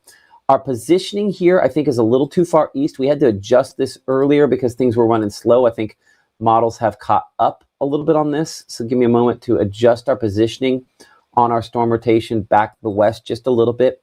So I'm going to longitudinally adjust this back to the west. I had to adjust it 0.3 of a degree east. So that's going to take all of these back west just a little bit. One of the many cool things we can do is, as we know what the model's good at and what it's not good at, we can make slight adjustments there. So first thing I notice on this here is we're talking about today, this, whereas earlier had way too many storms down here south of Greenville, this now has way too few for the same locations. Because that's the way it works, right? So underdoing the quantity of storms, meaning it's going to underdo the cell mergers, and that could then underdo some of the rotation with this. It does show, again, spotty rotation, but we don't show a lot of bright stripes showing up on this here. We start to see a couple that are a little bit stronger. Again, I think the timing is a little wrong on this, but back out here toward Belzona and Greenwood and Greenville, that's where it shows the greatest number of those trying to show more rotation. But this is substantially less rotation than what we showed you a little earlier on, especially during our little update earlier. So as we kind of reset things here and we kind of show you that is kind of a timing on our storm rotation, I don't fully agree with what we're looking at here. So if you don't mind, I'm going to try a couple other projections here as we kind of assess what's kind of coming with this. Another way we can do that is using our triple threat, which shows storm rotation at the same time that it shows kind of everything else with it. So it's everything layered on the one graphic. If you give me a moment, I'm going to make sure that I have this on the latest run that is available here. So 6Z would have been there. 0Z would have been there. So we have a 6Z run. Let's double check and see if 12Z out. 10Z had been yesterday. 12Z out. Let's check and see this. Yes, it does look like it is. Okay, so this is on our triple threat here. We're going to force this to go and use the newest stuff. It defaults. I'm going to make it use a model run that's not all the way out yet. So if you give me a moment to get that in here, get everything on the way it needs to be, I think it's worthwhile for us to get this right. Okay, so we have lost it. Hold on. I need to drag in triple threat fresh again. I apologize for that because I broke that earlier while we were playing with it.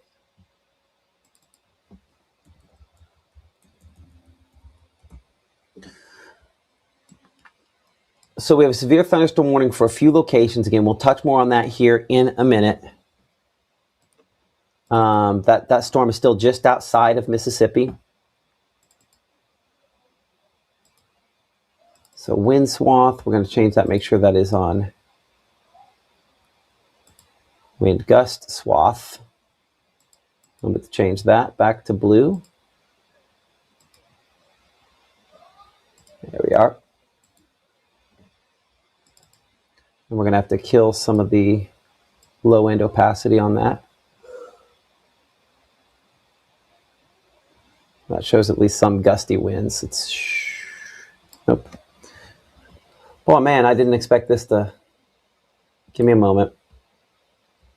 I don't want any winds that are less than 20 miles per hour. And then we will kind of angle it up until we get the 60. Okay. You notice that kind of eliminates a lot of what it initially showed there. Okay, we'll save that. We'll try not to break it. Now let's force this into 12Z models, which is the current model run here. I apologize, there's a lot of technical stuff. When we're kind of running this in real time, it takes me a minute to go in and kind of break things so that I can make sure we have the latest data. But I think the latest data is always important in a scenario like this. That doesn't look like it's popped in with all of it. After all that, let's go back. There we go. Hail diameter is latest. Rotation is latest. And wind gusts are latest. Okay. So that shows, now what I do see here is I do show this again with a few more cell mergers showing here, even behind the main line, which is interesting that I don't know that I agree with, showing a couple of these swaths where we do have some of that rotation there in the 1 to 2 p.m. time period. Let's go and make this a shorter. Save, time settings. Let's go next 18 hours so we can really hone in on this. So this shows starting somewhere, again, near Charleston, and I don't necessarily agree specifically at this, but one of those that does extend for a little while there, between really kind of the 2 and 3 p.m. hour, at least some of these areas where we have some spots trying to kick out some rotation that does kind of connect. I don't think we're talking about long-lived rotations. It does have some hail in a few locations. That's what the pink is showing up there as well. And the lines you see on top, those are where it kind of indicates where the thunderstorms producing this are. That is more for me to see whether or not I agree with that. You'll notice that as this gets eastward, and I'll pop off of that reflectivity for a moment, this initial wave here is real choppy, right? We had that one that kind of connected for a moment, and then these are all little balls, right? Just itty bitty little signs of rotation. That shows you any spin up we see should be very short lived, and that should hopefully keep them hopefully not too terribly bad. So fingers crossed on that. Because typically short-lived tornadoes, obviously we got to monitor those. Warnings come out for those, but that's hopefully the way in which this largely plays out. So that's an encouraging sign there that there's only a few spots where it maybe does just a little bit more than that, and it's trying to depict those next couple of hours. And I think that is a tall tale to tell. As I delete off the hail, I want to focus on just the wind here for a moment. It does have some sporadic areas where you see some of the blues showing up there, where we probably have some wind gusts more in the limited range, in that 40 to 50 range, maybe 60 mile per hour on the top end of that. So I would say that, kind of looking at this, I feel pretty good about how this is going to play out for us, that we will probably not see a ton of strong wind. One of the questions, though, is that you look at this next round that comes in, and yeah, our triple threat tries to say another round later on tonight. As we talked about earlier, I think that is at most, that's probably pretty aggressive versus what the reality of the situation will end up being. On the wider shot here, we're part of a kind of extended severe weather risk that extends all the way from here in Mississippi and Louisiana and Arkansas and Alabama. And you'll notice here it's a very, very long system, kind of northeast to southwest. Some severe weather risk extending all the way more than 1,800 miles. And if the risk officially went into Texas, Mexico, it would probably be closer to 2,000 miles. So it's a long, wide, I guess maybe a lot more long and narrow risk. The tornado risk, though, more concentrated well to the northeast of us, but we do have a limited tornado risk that does include the potential, again, for those very brief, short-lived, short-span sort of tornadoes. Wind more likely because the spin, whether it no matter what it does, it's more likely to try to produce maybe a little bit of rotation with that from time to time. I will want to bring our meteorologist, Caleb Edelblut, here in a minute, just to kind of see if he's seen anything in the chat back and forth that maybe I've missed on what is going on with this there. So hopefully we'll be able to hear from Caleb here in a few minutes. I do see him behind the scenes there. I'm not sure if he's got his earpiece in. Call Caleb Edelblut.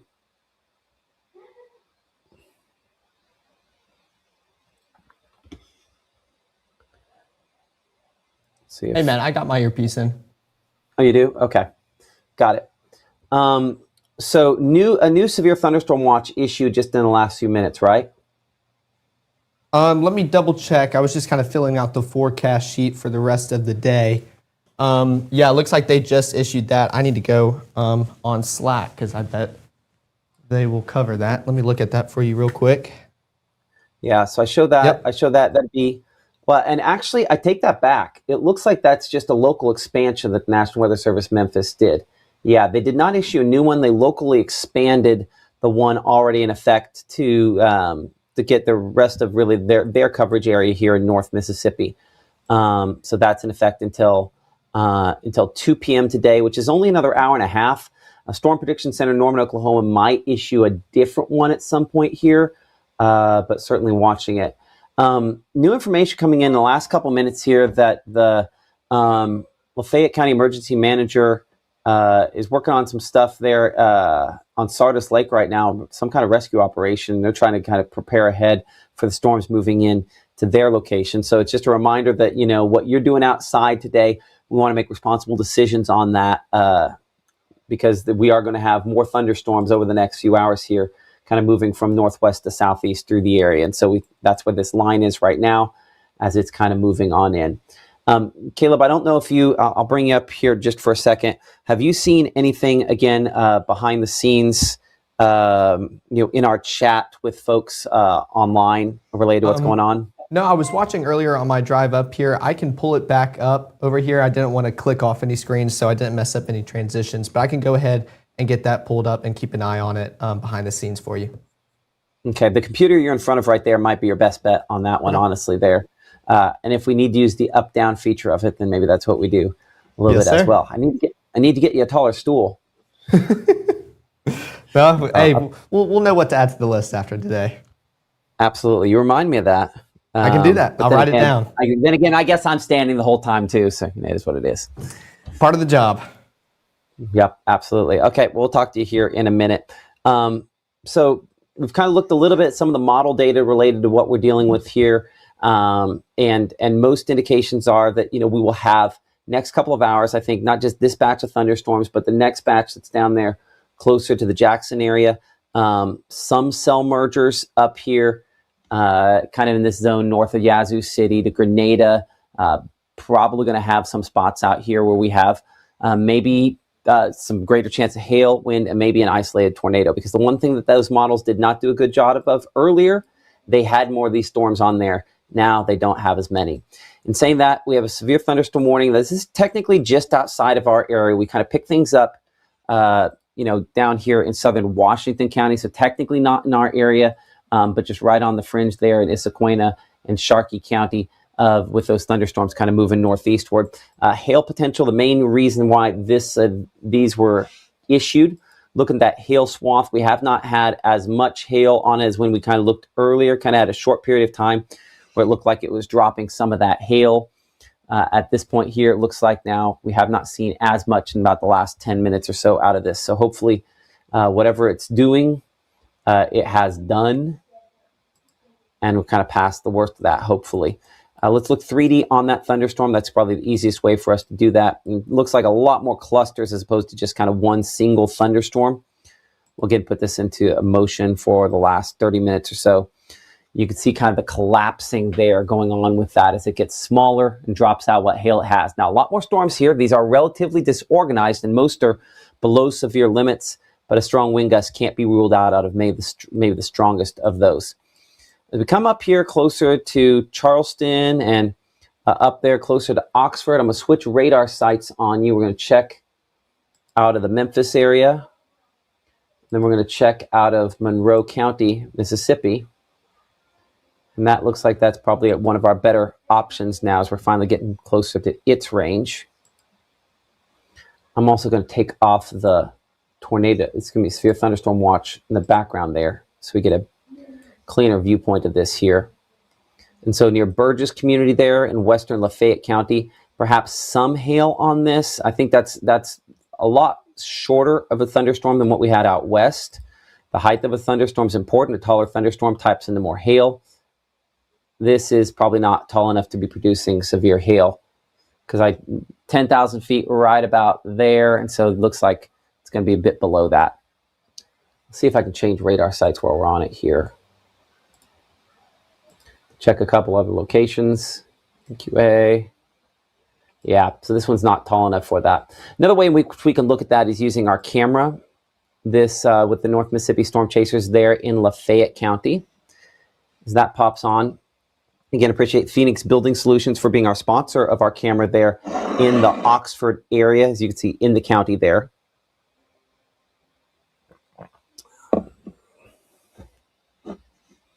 This instant, looking at this, nothing that's super concerning to me on what I'm seeing here, just kind of some low-hanging stuff. Check again here. I'm hoping my Batesville time lapse at some point will emerge. There it is. I did a time lapse. I wanted to see what kind of some of the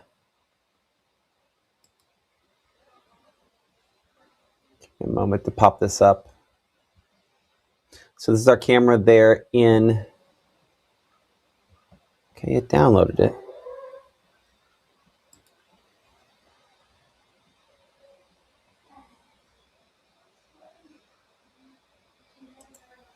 Let's open.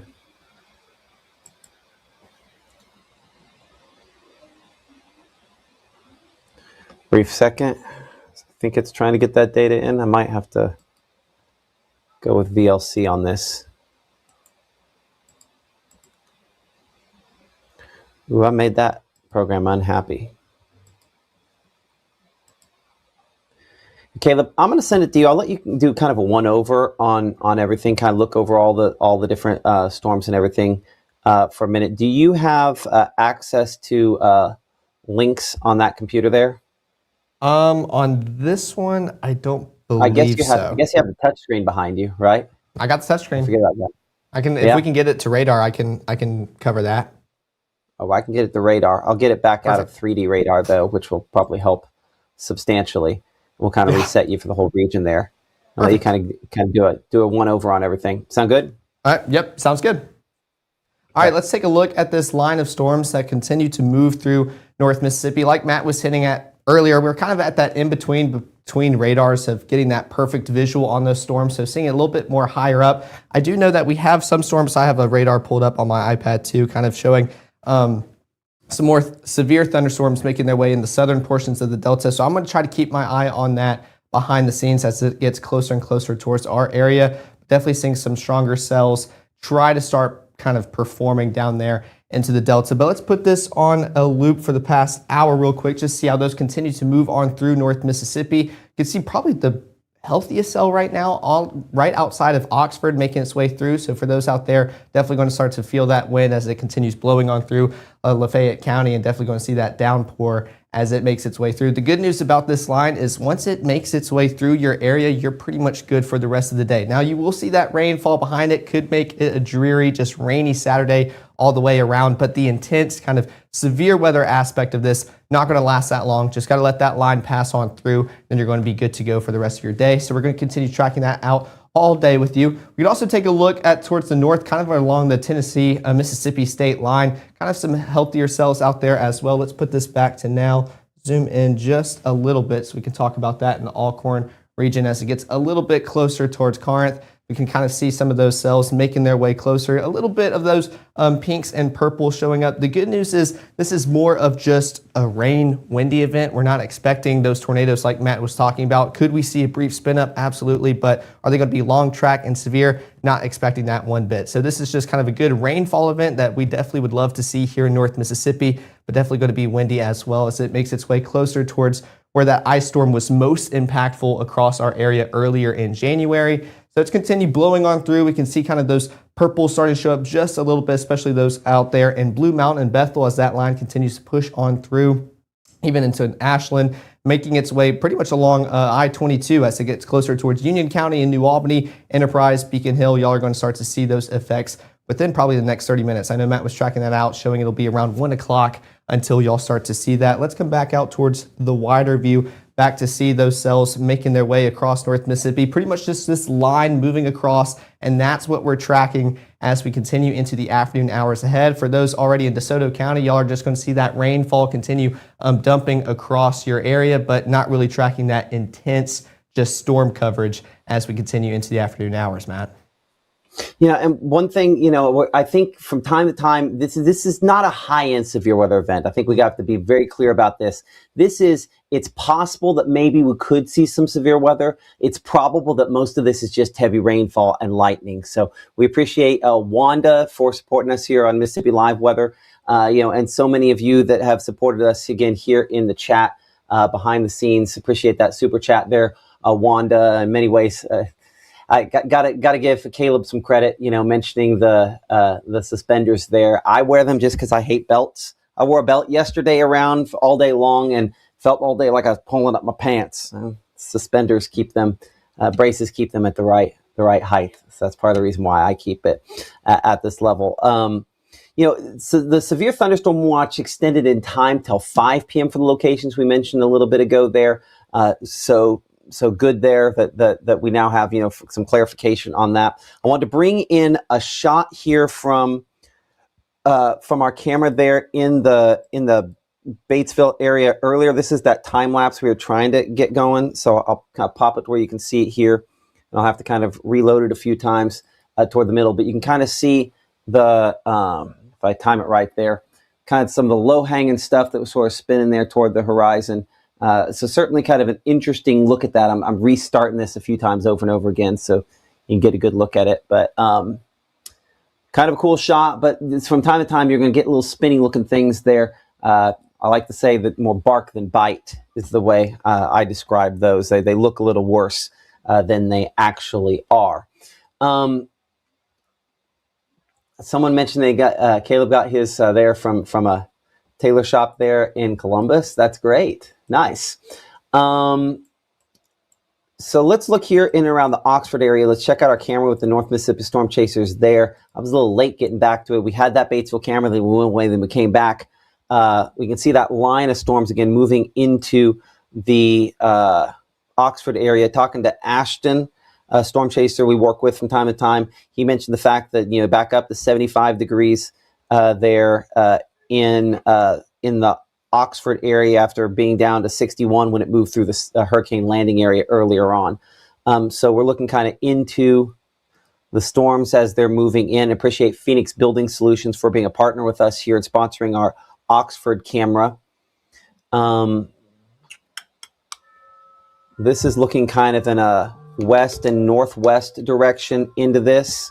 The heavy rainfall you see there could also include maybe a little bit of hail, but we don't have a ton of rotation out of this, but certainly watching again the potential for this to be some gusty winds.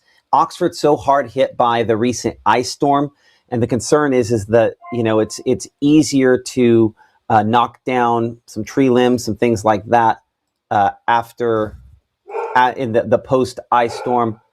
Hold on a second. Hey, would somebody get the dog, please?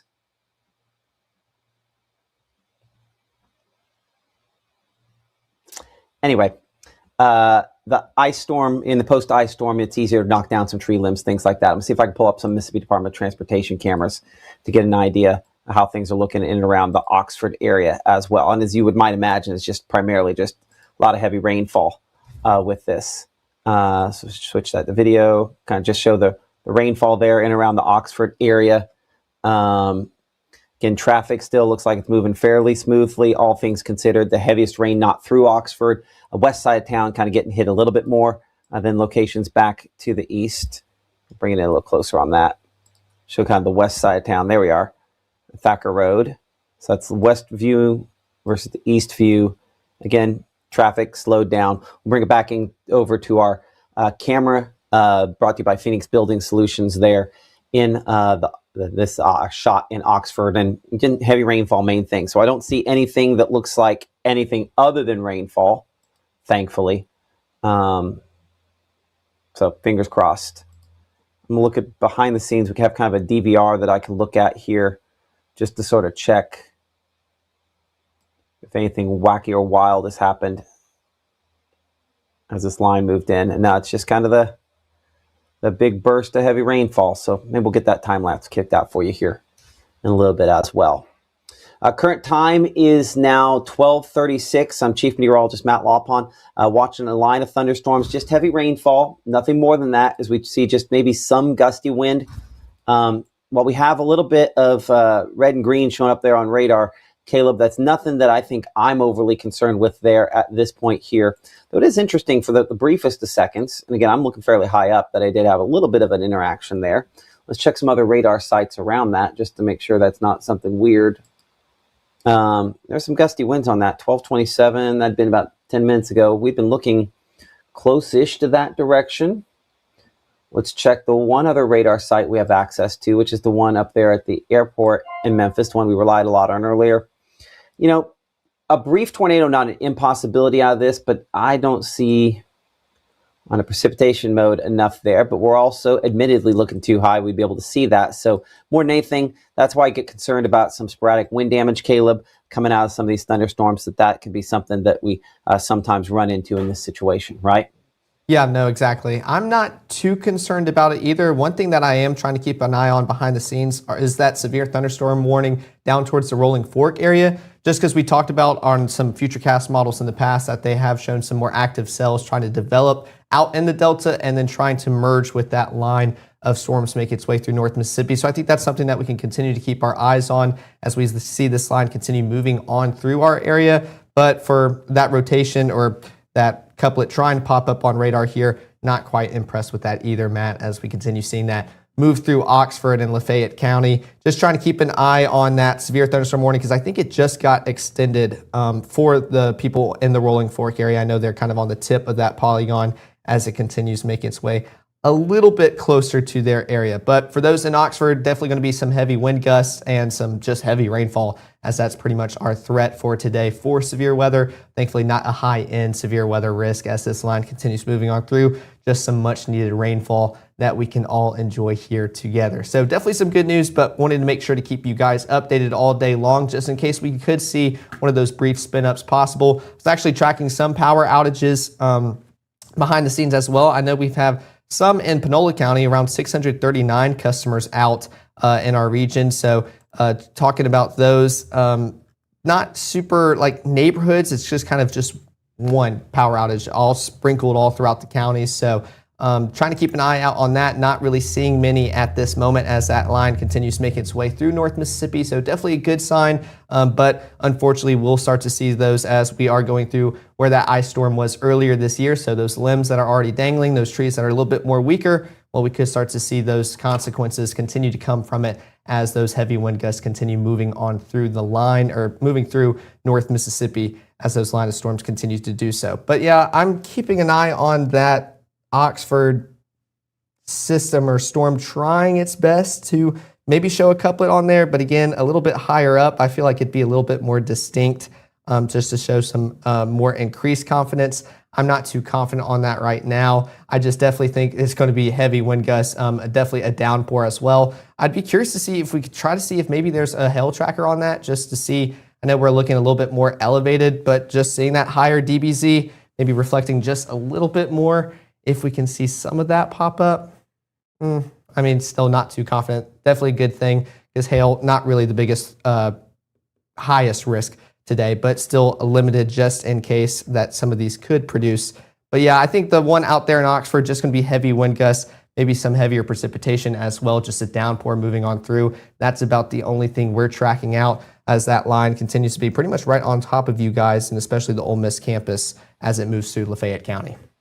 Okay, I'm going to let you give kind of a one-over and reset things. In this scenario, typically, when you kind of figure out that, we'd want to kind of do a reset, time check, your name call, and then just kind of walk through what it is. So sometimes I'll say reset, like, and that would be like, hey, I'm Chief Meteorologist Matt Laupon. You're watching Mississippi Live Weather. We're looking at this, okay, et cetera. Kind of go through that. So we'll do a practice reset. I'm gonna let you keep on going. Would you rather be in chroma key with this, or would you rather be here? Honestly, I think can you control it? Can you control it in chroma?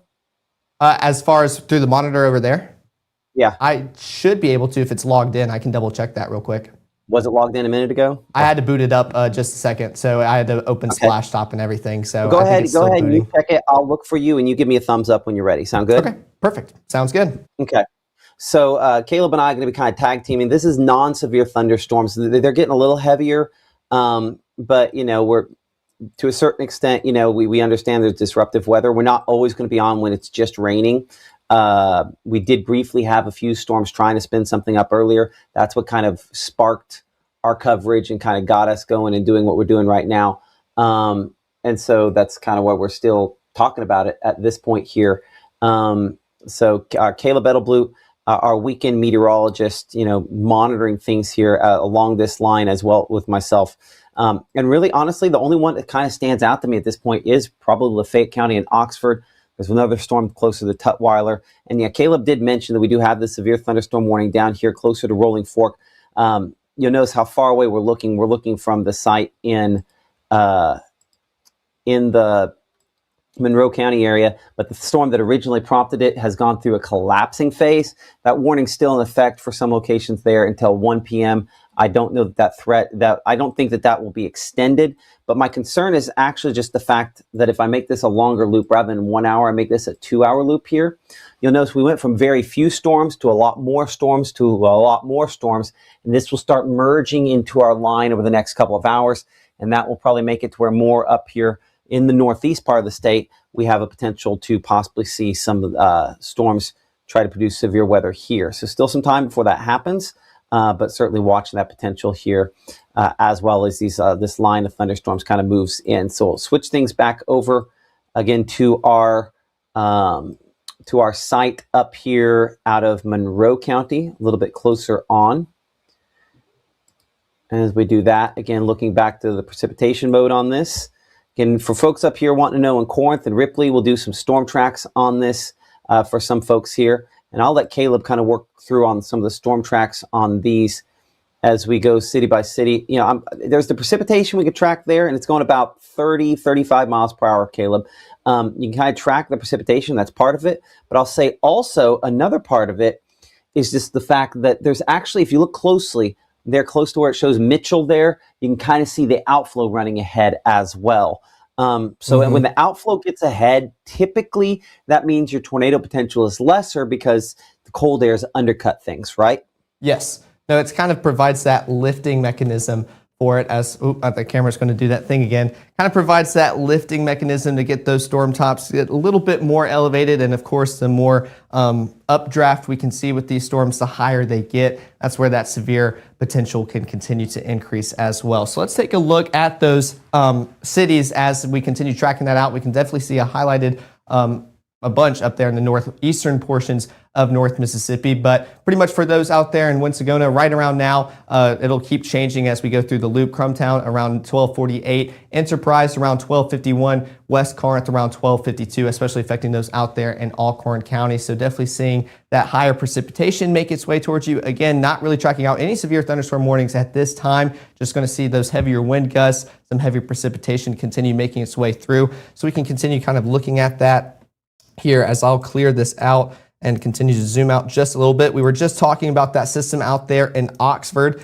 That cell continues to move on through. You saw kind of that bright purple and pink for a second, and it kind of already disappeared. So should be a good sign showing that that storm maybe has already reached its peak intensity and continues declining as it continues moving through Lafayette County. So definitely a good sign to see out there for Lafayette County and for all the students that are still on campus for spring break. But again, I know there's a lot of people traveling this weekend and getting to their destination, and we've had pretty much a lot of severe weather across the country. So an active start to the break, so make sure to continue monitoring that as you travel across pretty much anywhere you're going here in the country. But for North Mississippi, we're definitely tracking that line as it continues moving on through Lafayette County, seeing that heavier cell kind of make its way through. That bright pink and purple, not quite as evident as it's pretty much crossing Highway 7 now, right along it. So definitely can impact anybody on the road right now, probably not really seeing much ahead of you. So put those hazards on, maybe pull off to the side, because like we keep mentioning, that line, once it moves on past, you're pretty much good to go for the rest of the day. Could still see some of that rainy clouds just behind you, and could be a rainy, dreary Saturday. But the intensity and what we're expecting for any severe weather today, it's already going to blow by really quick. So again, not expecting anything high end. It's more of a wind threat and just high end rain event as it continues kind of just pummeling and blowing across North Mississippi. Same thing out here in Charleston, and this is something I kind of want to keep an eye on too. You can kind of see those bright pinks and purples. I'll move it over just a little bit so you guys can see, kind of pop up, fade away, kind of pop up again in the same place. So showing those storms trying to get fired up just a little bit out there in the Delta as those cells continue moving on in. Of course, this is still a ways away from our radar site out in Amory, so we're looking super high up in the atmosphere, but just kind of showing those cells starting to develop just a little bit more out there towards Webb, Tutwiler, Charleston. Definitely probably hearing lots of rumbles of thunder as well, which we can actually put that lightning count on. Yeah, there we go. Take a look at that. It's a very kind of energized system as it continues moving on through. You're probably going to hear a lot of rumbles of thunder as it blows through your area. I know our meteorologist, Maggie McCauley, she was up in Arkansas earlier this morning as it already blew on through, so she's good to go for the rest of the day, but she said it was pretty loud as it moved through her area as she's enjoying the start of her weekend. So just got to give it a few minutes as we continue tracking that line out through your area, but once it blows on through, you're going to be good to go. So taking a look at those lightning strikes, I mean, within this area, we're talking about just shy of 1,500 lightning strikes. So definitely an energetic setup, even just zooming out to see it pretty much all across North Mississippi, which I'll actually put it right to where we can see everything. Take a look at all those lightning strikes. I'm actually covering it up. I was reading it out to you guys. Pretty much just over 2,500 lightning strikes. And notice how we're starting just shy of 2,000, increasing towards 2,500. So these cells kind of getting fired up around our area, showing that it's kind of on the upswing. We're going to see those cells continue to build on in, especially as we'll start to eventually see those cells down there in the Rolling Fork region, southern portions of the Delta, continue moving a little bit further north, trying to merge with this line moving through North Mississippi. So showing that this is kind of the start of that line, continuing to move through North Mississippi, going to be a little bit intense and just rumbly as it moves through your area. But take a look. Once we cross that line, we start to see all that green. It's going to be a little bit rainy, a dreary Saturday. Once that line passes on through, you're going to be good to go for the rest of your day. Just got to get through a few of those rumbles of thunder, gusty winds, and heavy downpours first before we can get to it. So let's go back to Lafayette County as we were talking about Oxford and anybody still on campus for the start of your spring break. That cell not quite as impressive as it was earlier. Let's actually change products to start talking about maybe some velocities, see if we can spot anything on there. Not seeing any there on velocity, talking about any rotation, just kind of a messy setup, not seeing anything clear and defined, which is definitely a good thing, which we could take a look at the chat. That map popped up. thunder and lightning north of Oxford. So definitely talk about that heavy rain, just kind of gusty conditions. Hazards on while driving during a storm is not a good idea. Just drive or stop. Exactly. Just pull off to the side, put on those hazards so people can see you. That is definitely a good thing to keep going, but pull off to the side. Don't need to risk anything. Just wait a few minutes. It's not going to be a long event. You're not going to have to wait for an hour. Just let it blow on through. You're going to be good to go as you are out and about this afternoon. It's already so very gusty in Algoma, South Pontotoc. Yes. So yeah, definitely going to be gusty conditions as we continue seeing this line make its way through North Mississippi. We can even put it on the hail track too, because we are seeing, I believe it's just a marginal risk for some hail, a possibility, not really a high end event, especially not like the past Thursday that we had here in North Mississippi. So not tracking any hail within our area. You can see it kind of trying to pop up as possible. Again, this is very far away from that radar site, so we're looking a lot higher in the atmosphere where we could maybe see some of those tiny hailstones. Doubt they're making it toward the surface and heavy enough to make it through the downdraft or the updraft that's lofting it up.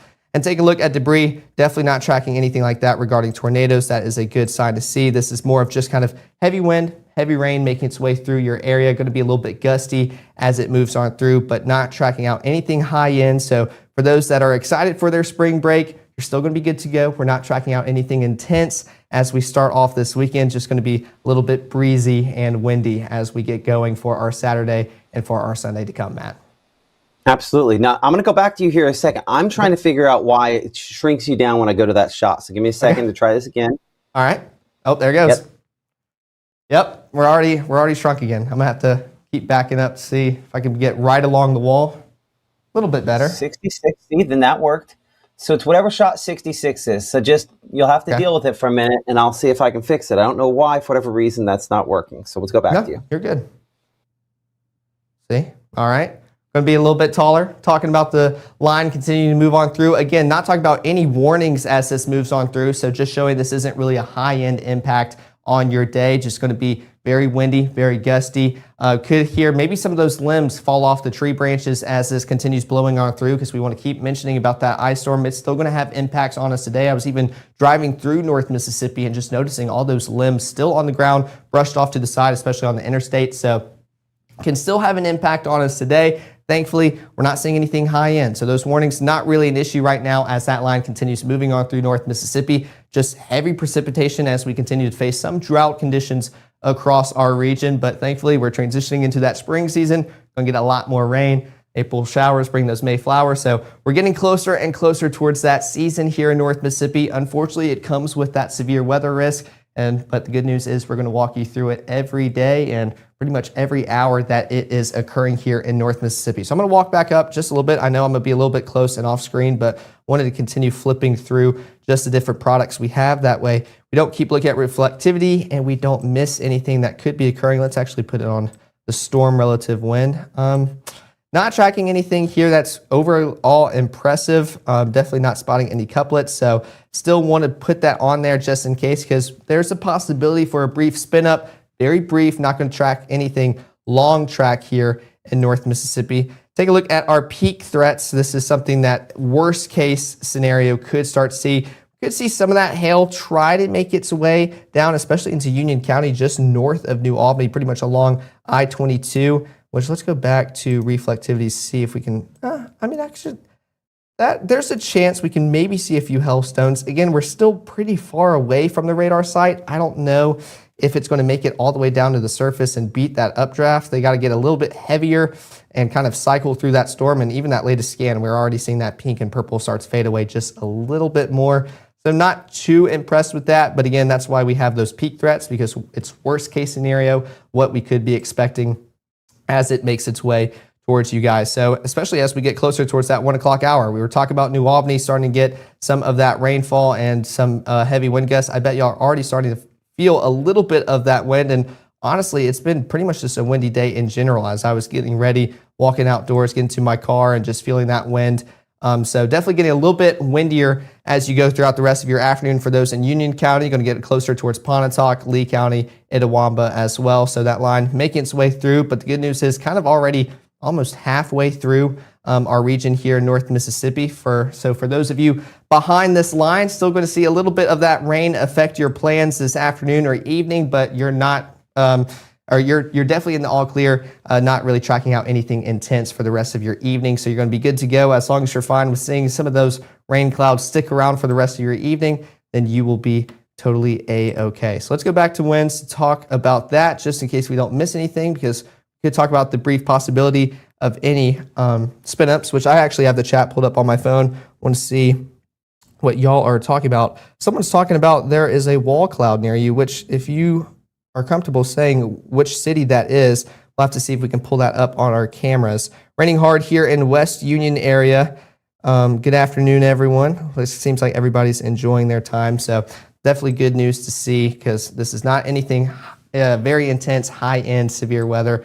This is just kind of some heavy rain, heavy wind making its way through, and that's about it. Still not seeing anything on wind. That's overall impressive. Definitely a good thing as we continue making its way through. Lafayette County continues to be pretty much my focal point, as that seems to be kind of the healthiest cell making its way through. You kind of saw that pink and purple as it entered the county, started fading away just a little bit. Now it's regaining just a little bit as it continues to get some of that inflow as well, which I think Matt's going to try to pull up some of those cameras in that area so we can kind of get some eyes on what's occurring as that storm continues to build on up just a little bit. Well, there you go. Just some heavy precipitation affecting those out there. I'll step over here so y'all can kind of see what's going on out there in Oxford and around the Ole Miss campus. So 68 degrees, feels like 73. We're going to see that temperature drop just slightly, especially with all that rain cooled air, allowing you to feel a little bit cooler. So definitely rainy conditions. I'm surprised we're not seeing the camera shake too much, but it seems like it's pretty much locked in sturdy on that tower. So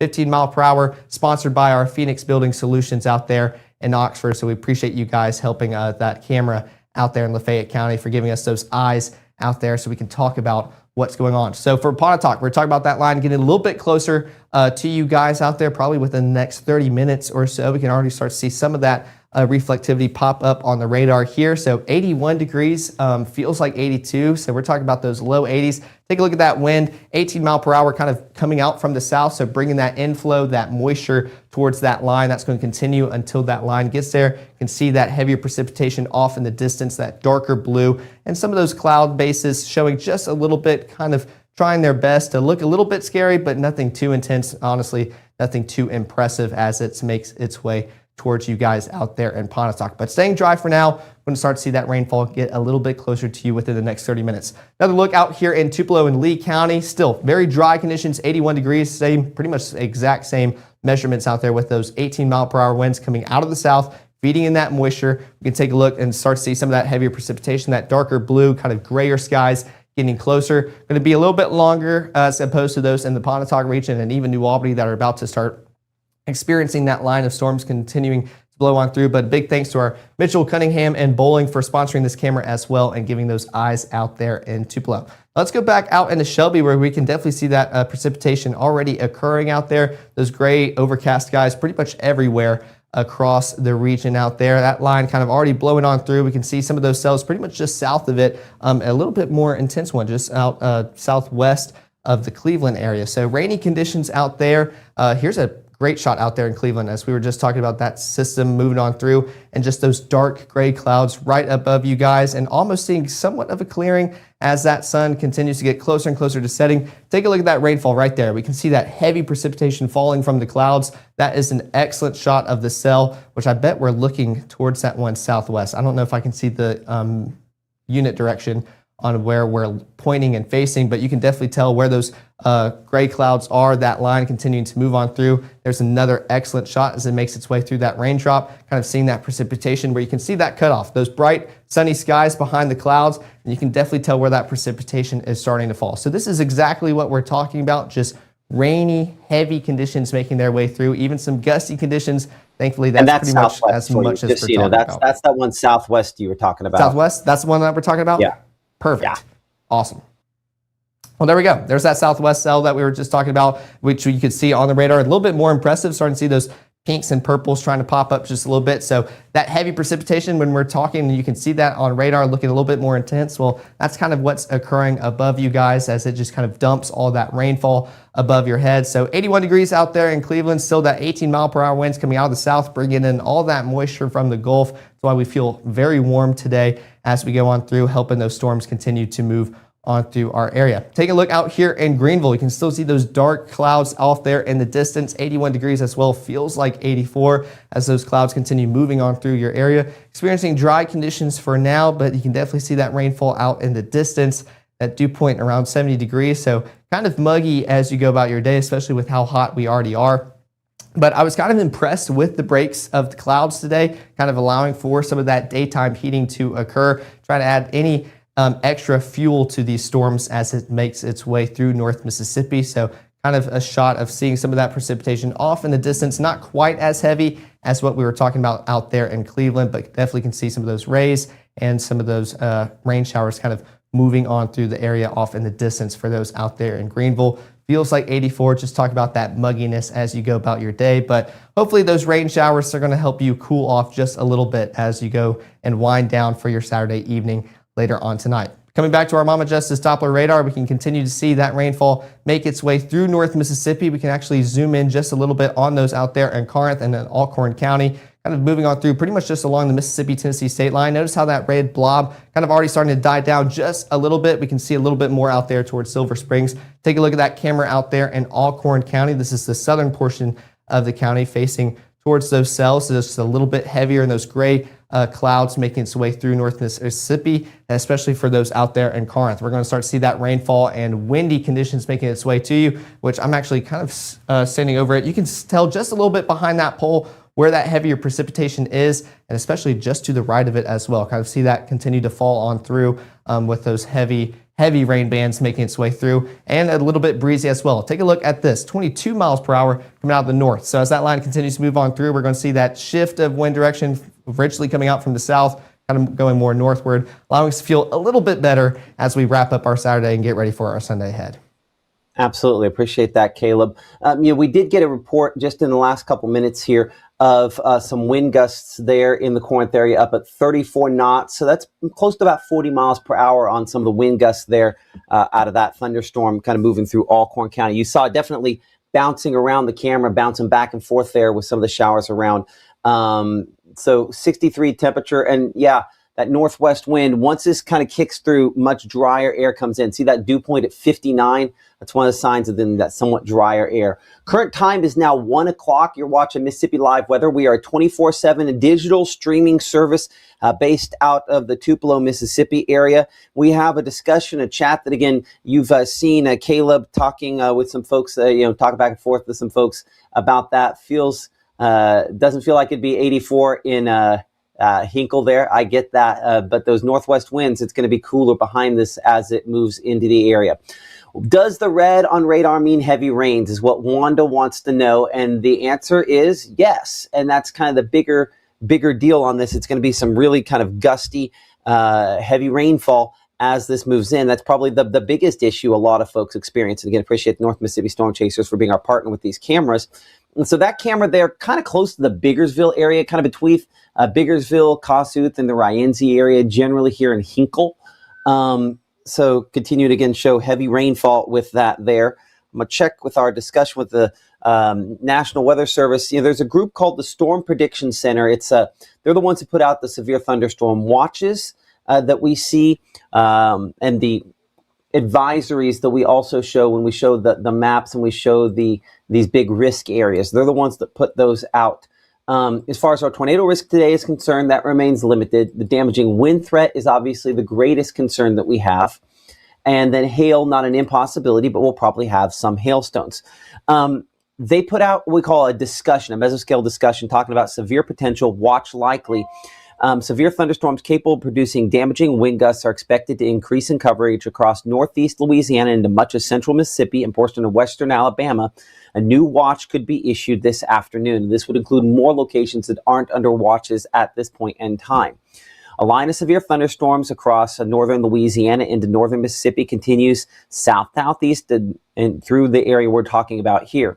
The additional thunderstorm development ahead of the line and daytime heating will continue to occur as we reach our main, we'll call convective temperatures. These thunderstorms are capable of damaging wind gusts up to 70 miles per hour, the greatest threat in any localized Boeing segments or downbursts that we have. So a new watch is going to be considered for this afternoon. 80% likelihood of one of those being issued, meaning it's probably going to happen for parts of our area. So where specifically are we talking about for this? Let's see if they have the picture of their discussion out and ready. It does not look like the official picture has dropped yet. I'm going to right click this. I'm going to see if it can show me the image. Open image in new tab. Oh, it's the small version. Well, you can kind of see it here. I'll pull it up, and this looks gross, and that's fine, but it gives you an idea of what the spots that they're talking about there. If you can see that, you can kind of make out the state of Mississippi. Their real graphic will drop here in a minute. But this is basically all the other locations not under a severe thunderstorm watch, more likely to be placed under one of those within the next little bit here. So that potential increasing again, but I think nothing had changed from what we're talking about. Asia mentioning that the app keeps crashing when she tries to submit pictures. Tell me this, Asia. And Caleb, I need you behind the scenes to watch the answer to this question in case I miss it, and tell me the next time we talk. But Asia's mentioning that the app is crashing. Do you have Android?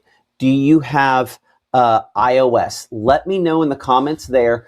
And that will certainly help out so we can figure out. We've done some tweaking to the app that has made some things better, but I'm not sure that that didn't possibly cause an issue there. So drop that there in the comments. Caleb will be watching that.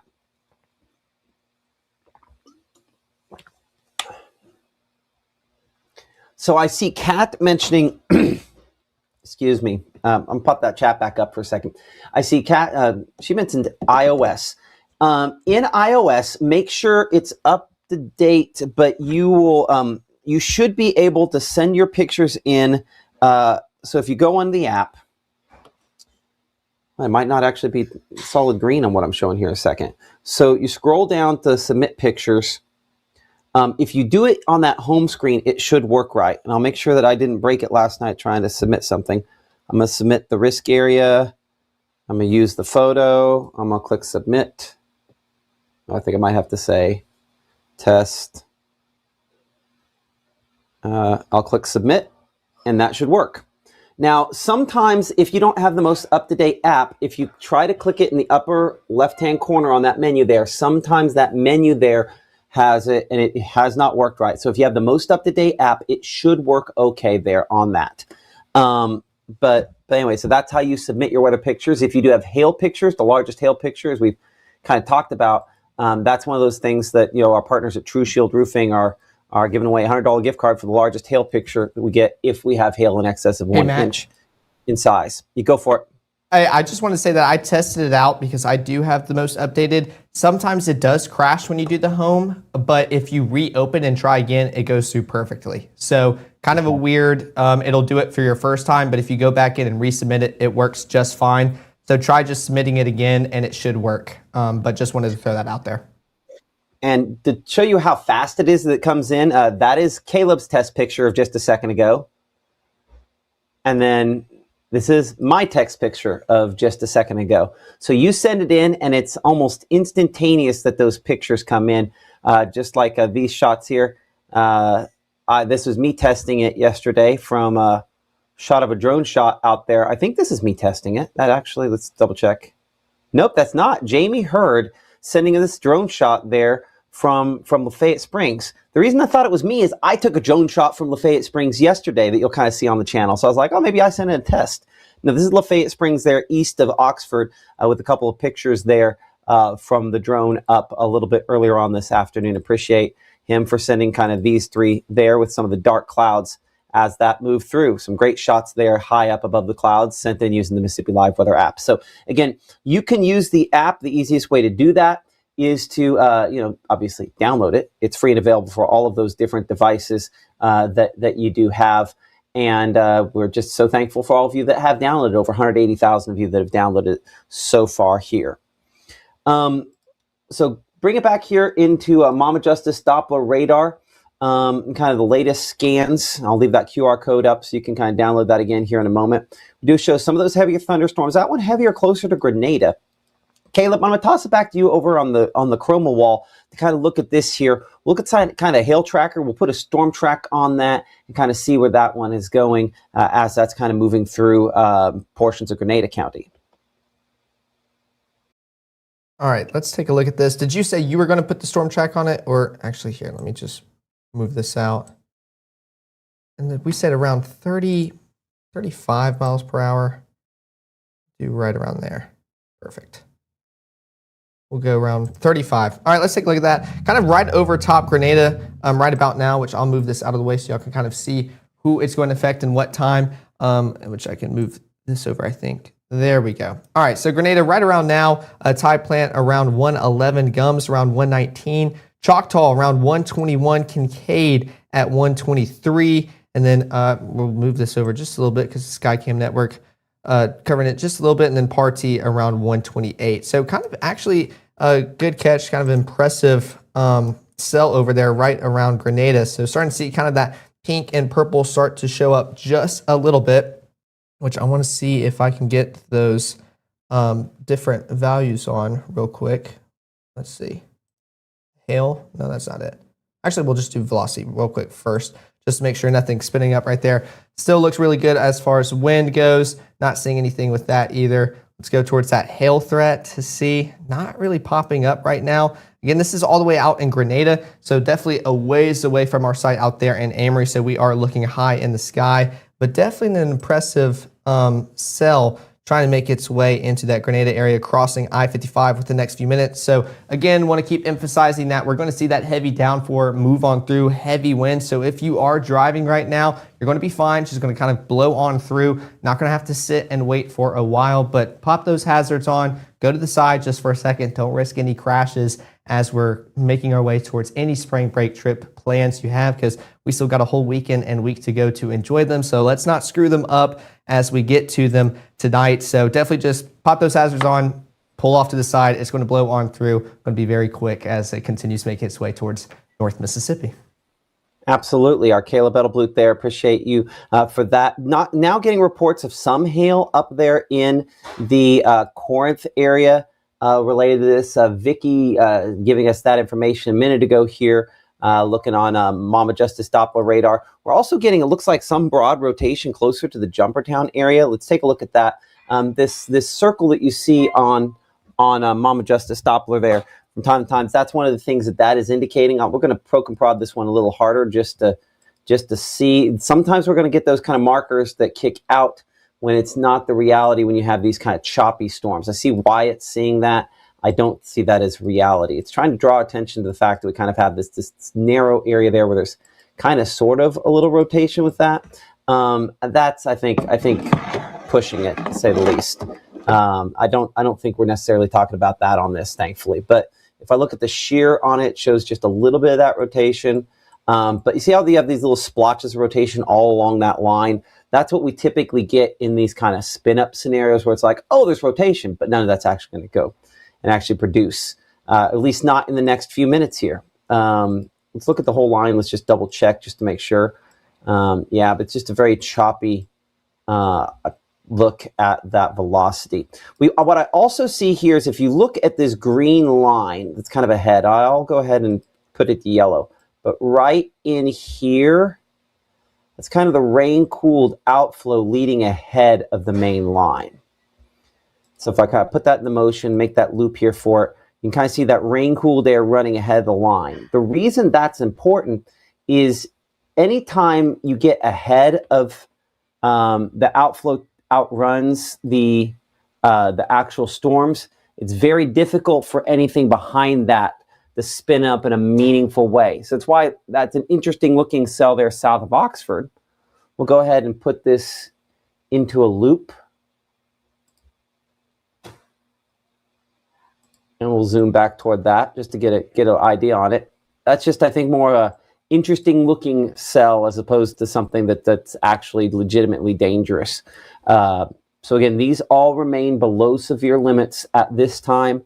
I don't see anything that qualifies more than that at this point. That's not to say something won't change, but that is to say that is, I think, better than it could be. Caleb, I think we'll go do a Skycam tour here across North Mississippi. Do you need to? I see you over there at the BAM. Do you need to move some stuff over to the other place or the no, other I can move stuff over. Just catching up on the chat and Slack to see if there's anything updated. But I can go make my way over to Chroma. Well, we need to probably get you Slack over on the Chroma one too. Now that I'm thinking about it. So do you need a few minutes to set that up? Yes. Or how about you give us a quick tour of kind of cameras here across North Mississippi and kind of check out some of those here first, just to kind of get an idea how things are progressing. And then after that, we'll switch places. Sound good? Okay. And you want me to do the cameras over here, or do you want me to do that over in Chroma? I would do it where you're at right there. Okay. Sounds good. All right. Well, then let's do that. Let's take a look at some of our cameras across North Mississippi. A fantastic ability we have with the North Mississippi Storm Chasers for allowing us to do that. Let's start off out there. We'll have to get it to load just a second out there in Oxford. You can definitely see that heavy rain continuing to move through the area. And we just got an outlook or a special weather statement just talking about a strong thunderstorm will start to affect you guys out there in southern Lafayette County and in that Oxford region. We can kind of see that real quick here on the radar just south of Oxford, just seeing that heavier precipitation. So for those asking in the chat, that darker red just showing a lot of rainfall making its way through, just kind of showing that more intense rain. So 61 degrees, which is phenomenal compared to where some people started today. We're talking about some of those cameras out there in the low 80s. So 20 degrees difference. That northerly wind, that's what's going to be responsible for that. Starting to see those drier conditions make their way through, especially that dew point around 57 as well. Let's go even further west to where that line continues to make its way through our area and seeing that cool down taking place. This is out there in Batesville, 61 degrees, that dew point around 59, so definitely different from those that haven't received it yet. You can kind of see those rainy conditions, some people driving on the road going pretty slow, but you can definitely see that wash out that kind of made its way through. Now for those in Batesville, this is kind of what we're talking about. That intense line already made its way through with that heavier precipitation, heavy rain, but we're not really expecting anything for the rest of the day. Could be a little bit rainy, could be a dreary Saturday, but you already made it through the hardest part of the day. If we can even count this as hard, I know for us Mississippians, we've made it through a lot worse. We can handle this. So definitely some good news for those out there in that region. I forgot I already had this clicked up. So let's go actually to Tupelo, kind of see the flip side of this for the line that hasn't quite made it to you guys yet. Oh, the reporting station just went down. We had that up just a second ago. Let's actually go Pontotoc. I just kind of want to show you all the difference between that dew point, that temperature before and after that line makes its way through. Oh, come on, Pontotoc. We had you up just a second ago. I was really excited to talk about this. Let's see. Let's go out here in Blue Springs.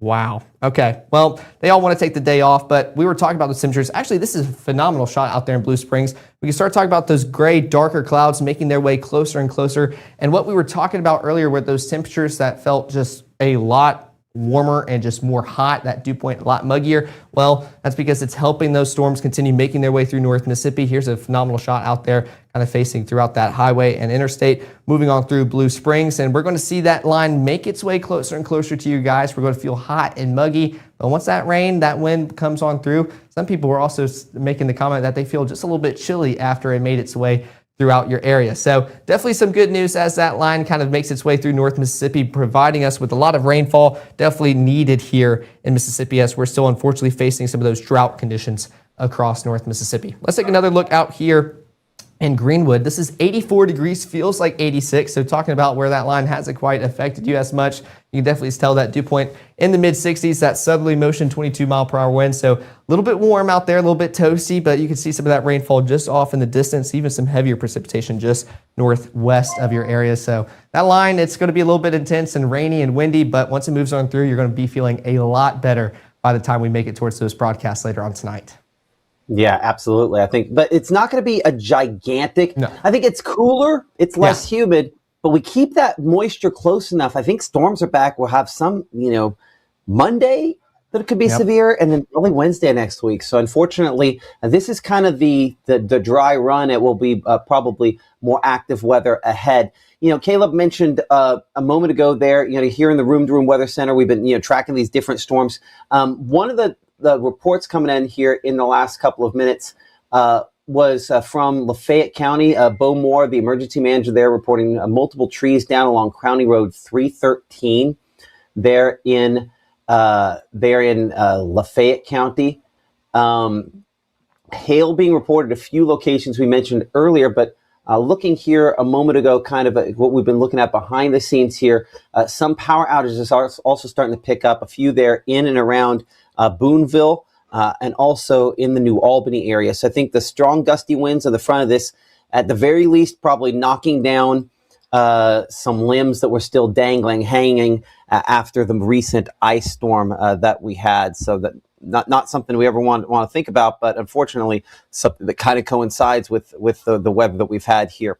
By the way, new severe thunderstorm watch issued just in the last few minutes here. Let's go ahead and go kind of the wide shot here and show that up. Let's see, I think we go on this shot. Give me just a moment. I'm gonna pull up the severe alerts. Give me a moment to kind of populate this here. So these are those severe thunderstorm watches we were talking about. Everyone in green here under one of those severe thunderstorm watches this evening. 5 o'clock, I think, is the official time for most locations. The new watch issued for the southern portion of the area there, officially in effect. Let's don't get the time here, until 9 p.m. So that would include locations Golden Triangle southward. So we have a couple different things layered on here. The actual watch boxes is originally drawn. The National Weather Service Memphis extended theirs eastward, and then the southern portion of the area. But in all cases here, these are watches, which means conditions that could lead to the development of severe thunderstorms are a possibility with these. No official warnings at the moment out of any of these locations. So good, but at some point that becomes a possibility once again. We're just kind of waiting for this next batch of grouping of thunderstorms down here into Louisiana to move northward and more deeply into our area over the next few hours. But nonetheless, we still had some power outages from this so far. Let's go north to south on this line here. We've had these thunderstorms move through the Corinth area. Again, our camera up there was really bouncing around a couple minutes ago. Let's see if we still have it working up there in the generally in the Rienzi area, really bouncing back and forth. You can see the camera versus what the tower kind of wobbling like we have that there versus what you have with obviously looking in the distance. So some gusty winds impacting those locations. And when the Saltillo area is still just a little ahead of this line, as our various cameras again show the darker clouds looking up there north, which is that direction.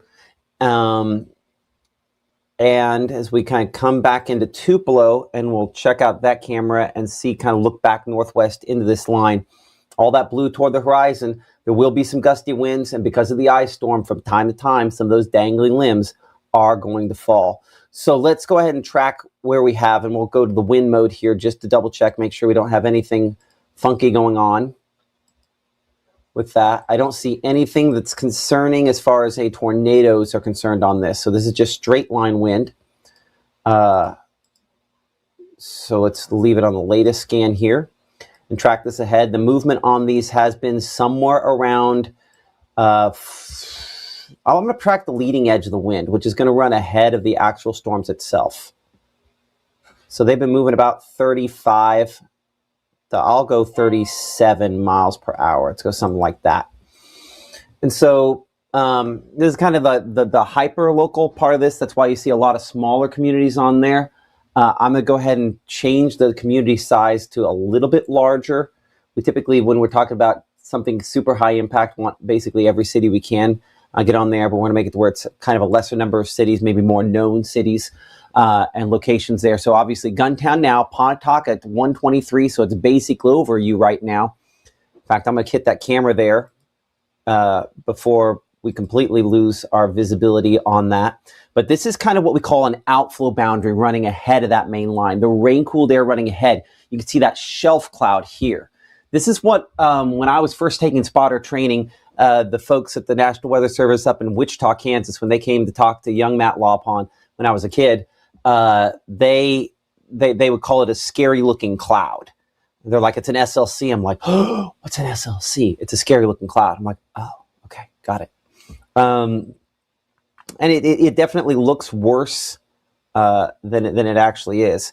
I'm gonna slide it up here, and I hope the storm chasers don't get too terribly mad at me as I'm kind of panning their camera around. I'm sure they were getting a good time lapse of it. So James, I'm really, really sorry if you're going for a good time lapse of it and I just ruined your time lapse.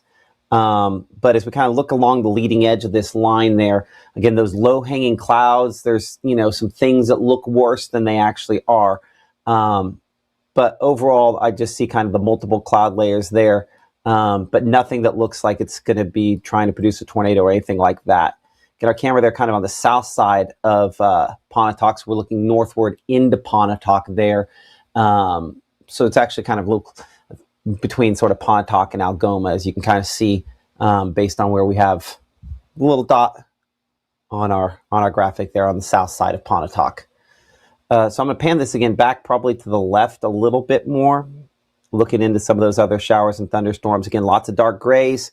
We'll be able to check out that camera again here in the future. So let's go back and get our times there. So we show Shannon at 2:01, Red Bay 2:02, looking at Tuscumbia by about 2:15. But we're in Tupelo at about 1:45, so we're about 20 minutes or so for the gust front. So there's going to be this gust of rain-cooled air, and that's kind of the first batch of wind that hits you, and then you get kind of a secondary push behind that of some stronger gusty winds when the actual thunderstorms themselves kind of move into and through your area. Looking behind the scenes here. Which, Matt, speaking of that gust front, at least on the radar I was just using, if you put it on loop, you can kind of see that start to take place for those in New Albany, kind of the line following it and them just popping up because of that lift. So I'd be curious to see if it'll show it just how it does that.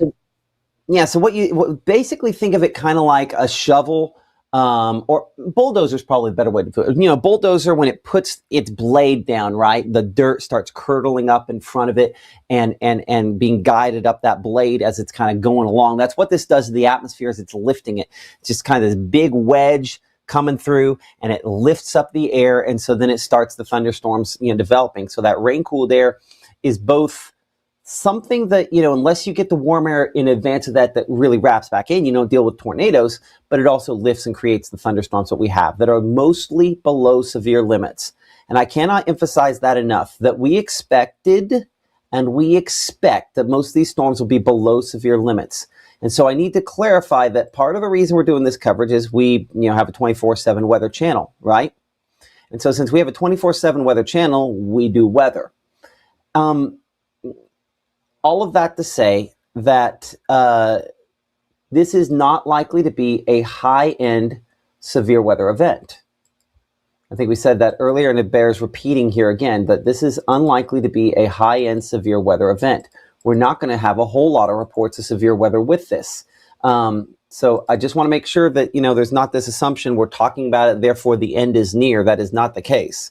Well, I mean, the end of storms are near, but the end of everything else, that's not this. This is coverage we're doing because we have a 24/7 weather channel. We're trying to keep people advised. Most of these storms are going to stay below severe limits.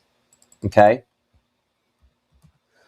So there's a kind of a longer track on the southern portion of this line to give you some general idea there. Calhoun City, we're looking close to about 1:49 for you. Vardaman, about 2 o'clock. Close to Houston, 2:08. West Point, 3:14 there. Aberdeen, about 2:52. Eupora at 2:46. Caledonia at 3:26. Columbus at 3:47. And Millport at 4:02, 4:03 for Kennedy, and Fayette at 4:03, and Barry at 4:24. Continuing to kind of watch what's going on behind the scenes. More of those storm reports coming in back from the Memphis area. And a few up toward Tipton County, Tennessee. Some reports of trees down, causing some issues on travel back that direction as well. We've been monitoring your pictures behind the scenes here using the Mississippi Live Weather app. Again, free and available for all those various devices. You've been sending in some of your pictures today. Some cool drone shots we've got from time to time. This, I think Jamie sent us some earlier. These coming here from the Dogtown area. I think it's just kind of pretty shot there. Appreciate Jamie. That's, again, that shelf cloud, that rain-cooled air kind of pushes it down. And from time to time, people, if you don't know the direction everything's looking in a picture, like, is that a wall cloud where, tornado could, get the rising air and no, that's not what this is. This is the rain cooled air from a thunderstorm. And appreciate Jamie from near the Dogtown area for sending in this shot of that rain cooled air to be kind of coming toward you. So this is that low hanging cloud that a lot of times is that scary looking cloud we were talking about. And appreciate Jamie for sharing that picture with us as well. I'll bring it in here to show kind of all the pictures where we've kind of got them, today, and all the folks have kind of been sending in some of those pictures. Give me a moment. I got to turn off something else on here. There we go. With the picture up here close to the cotton plant a little bit ago, this was at 1:09, so just a few minutes ago there, moving into the North Haven and cotton plant area. Again, that's another one of those scary looking clouds, the low hanging stuff.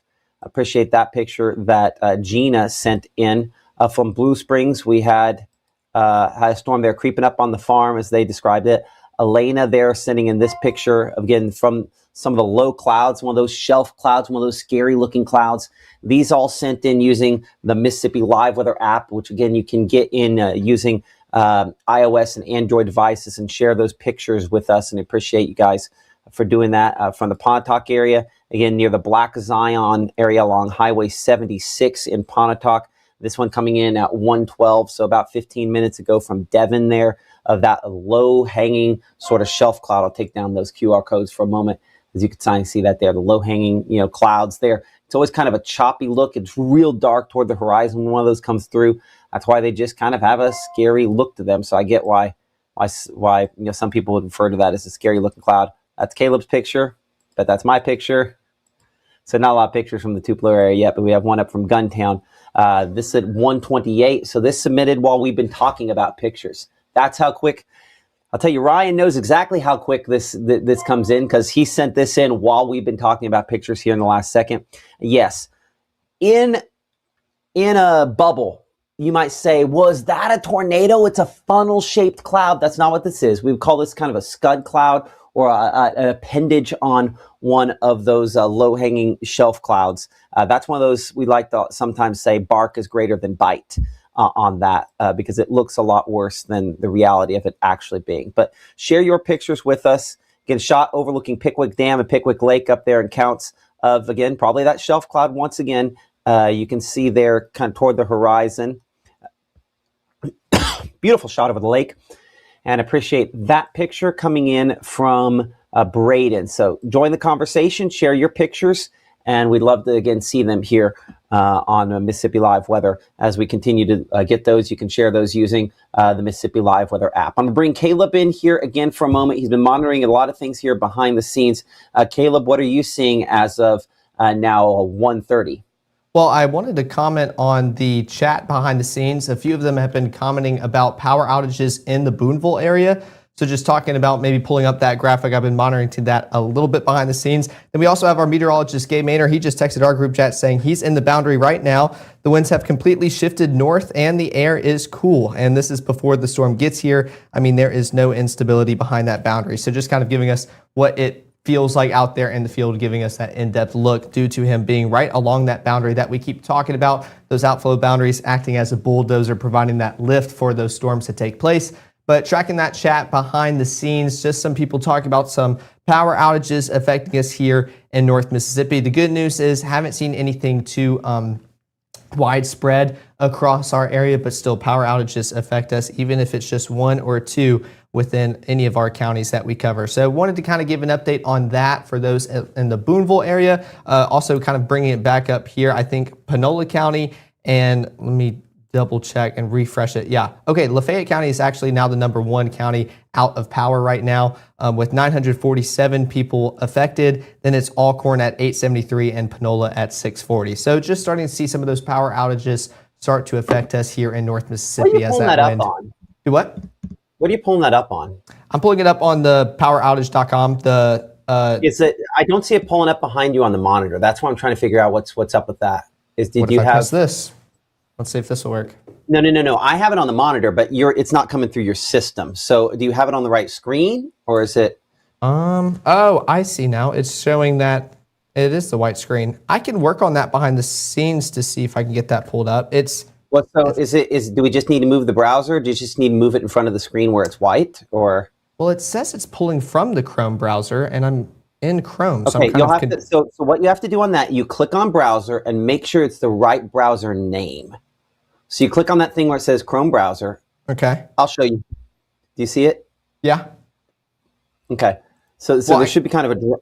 I clicked on Chrome browser and it says window capture, but that's about it. Yeah, no, but like there should be a drop down. Here, I'll show you a second. I'll log in and show you a second. I'll put it back to Radar, and when I'm ready to show you, I'll let you know. So I'll let you take over Radar for a second. I'll fix that. Okay. No, sounds good. All right, let's take a look at Radar as we take a look at that severe threat. This is peak threats again, so kind of want to emphasize worst case scenario, not really what's happening as this line kind of moves on through North Mississippi. This is just what we could see as it moves on through. And one of the things that I want to mention is that, again, peak threats, we could start to see some hail affect those out in the Pontotoc region and pretty much just north of Pontotoc in general, south of Ecru, kind of along Highway 278. So starting to see maybe some of that hail become a little bit more possible. But one of the things that we're really tracking as that line continues moving through North Mississippi is just heavy rainfall and heavy wind. And that could knock over a few limbs, maybe a few of those weakened trees from the ice storm, which could be causing some of these power outages across North Mississippi. But that's about the extent. I know some people were asking about, is tornadoes a concern?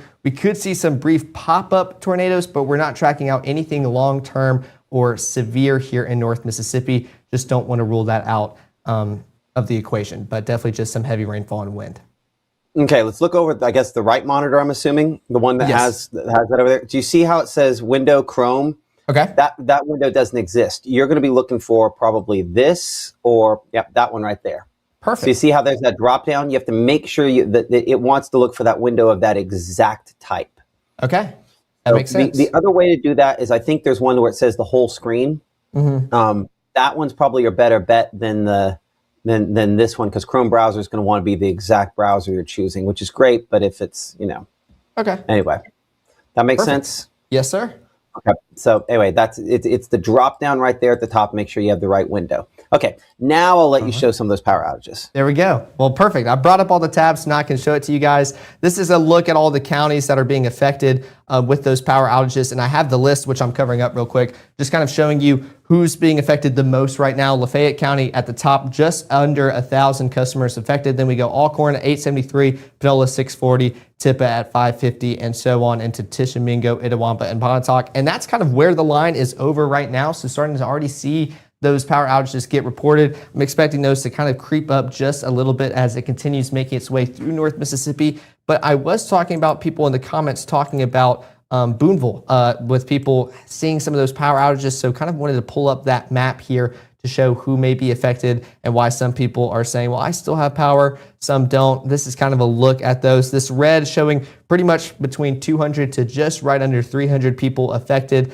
The yellow 50 to 99, little teal almost 10 to 49, and then these blues kind of showing those isolated 1 to 9 people affected. So that's out there in the Boonville area. We can take a look out here in Energy, and this is just south of Hernando. So just showing those out in the Arkabutla Lake region, kind of a whole strip of neighborhood along Wheeler Road, seeing that power outage take place. That orange hexagon, there we go, with those 6 sides, shows 51 to 250 customers impacted. So we can kind of see that strip of the neighborhood, that road of probably where a transformer or just one of the major lines got knocked down. And then even here just west of I-55, south of Hernando, kind of just showing some more power outages starting to be reported and affecting us here in North Mississippi. Yeah, and some hail reports as well. You mentioned some of those peak threats a minute ago there. Did get a report within the last couple minutes from near the Pontotoc area of pea-sized hail. That would be an example of kind of what this is. And so the difference between, hey, we know it could produce hail, and how large that hail is sometimes two different things. Look at the hail track brought to you by True Shield Roofing. Again, there's a couple spots there where we have little blips showing up.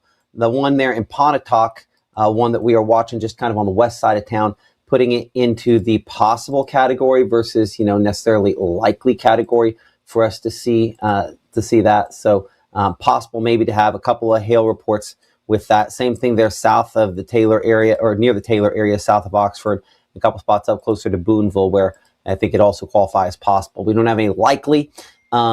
And I think any hail threat, once you get more in that yellows and reds, that's when it becomes a more significant hail threat. By the way, I think we'll be tweaking this color table to purples, just so you know. One of the things, again, we're trying to balance the best way to make this all readable, understandable, and digestible. The gusty winds arriving in the north side, Tupelo, a minute ago, because I heard the trees doing their thing. Again, the reminder for folks that, as this kind of gust front, that's what this is here, kind of moving through the area. As that moves through, you're going to have gusty winds before the rain even begins. When the rain begins, it's going to be heavy. And I want to be clear, crystal clear. Most of what we will see today will not be severe weather, okay? Most of us will not see severe weather today in all likelihood. It's possible we could have some severe weather, but in most cases, that's probably not going to be the case. So let's just be clear about that, because we do have a more significant chance next week. And so I just want to make sure that everybody's still thinking about that being our greatest potential. I'm getting a lot of pictures, coming in here in the last couple minutes of the dark clouds kind of swirling and moving in. And so they can be kind of wild to look at from time to time as well. Here's a couple shots. This one, I think kind of a good one here from the Guntown area. Shane sending us this picture a moment ago from Guntown, and kind of all the different layers of clouds that you see there. So it's going to there's going to be some swirling you see up in there, but just because there's swirling in the clouds does not mean we are talking about tornadoes. As we bring up our chat and what you guys are talking about in the conversation behind the scenes, there's obviously a lot of concern about individual locations. One thing I will do here is I think we can give some all clears. And so I'm going to use a blue line for my all clear. And basically every place west of the blue line, I would say we're definitely in the all clear with this. So everything back behind here, this is all clear, assuming that I can see how man, see, this is why I love typing it. That's the only thing I would tell you that was better about my old system, was I could type on radar. I can't type on this. I need to put that on the list of things to ask for. But all clear, everything in this blue area here. So Water Valley, we're all clear. Oxford, Holly Springs, up Ripley, Corinth, New Albany, I'd put you all clear. Northwestern Pontotoc County, and then stretching back there, Cleveland, Shelby, Clarksdale, we're all clear for those folks. If you're ahead of this line, we're still going to have more storms. And we do have those severe thunderstorm watches that do remain in effect for your locations. In fact, we kind of bring up those severe alerts again here to show you those. We do still have severe thunderstorm watches for everybody in green, and some of those folks I just mentioned all clear. Likely will be some of the next eliminated in Lafayette.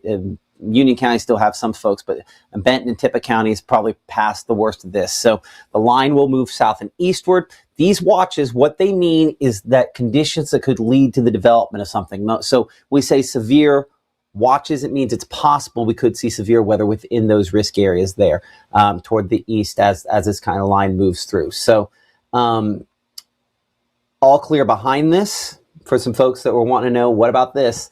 What about my location? They're in the all clear. Caleb's going to pull up power outages from Tom Bigby and some other folks here in a minute, because we are seeing, again, some more reports coming in the Guntown area of some power going out, some hail in Pontotoc. If you have hail, you can send them those pictures using the Mississippi Live Weather app. And if you do send those into us, one of the things our friends at True Shield Roofing are kind of sponsoring our hail graphics, just one way in which they are kind of working with this here.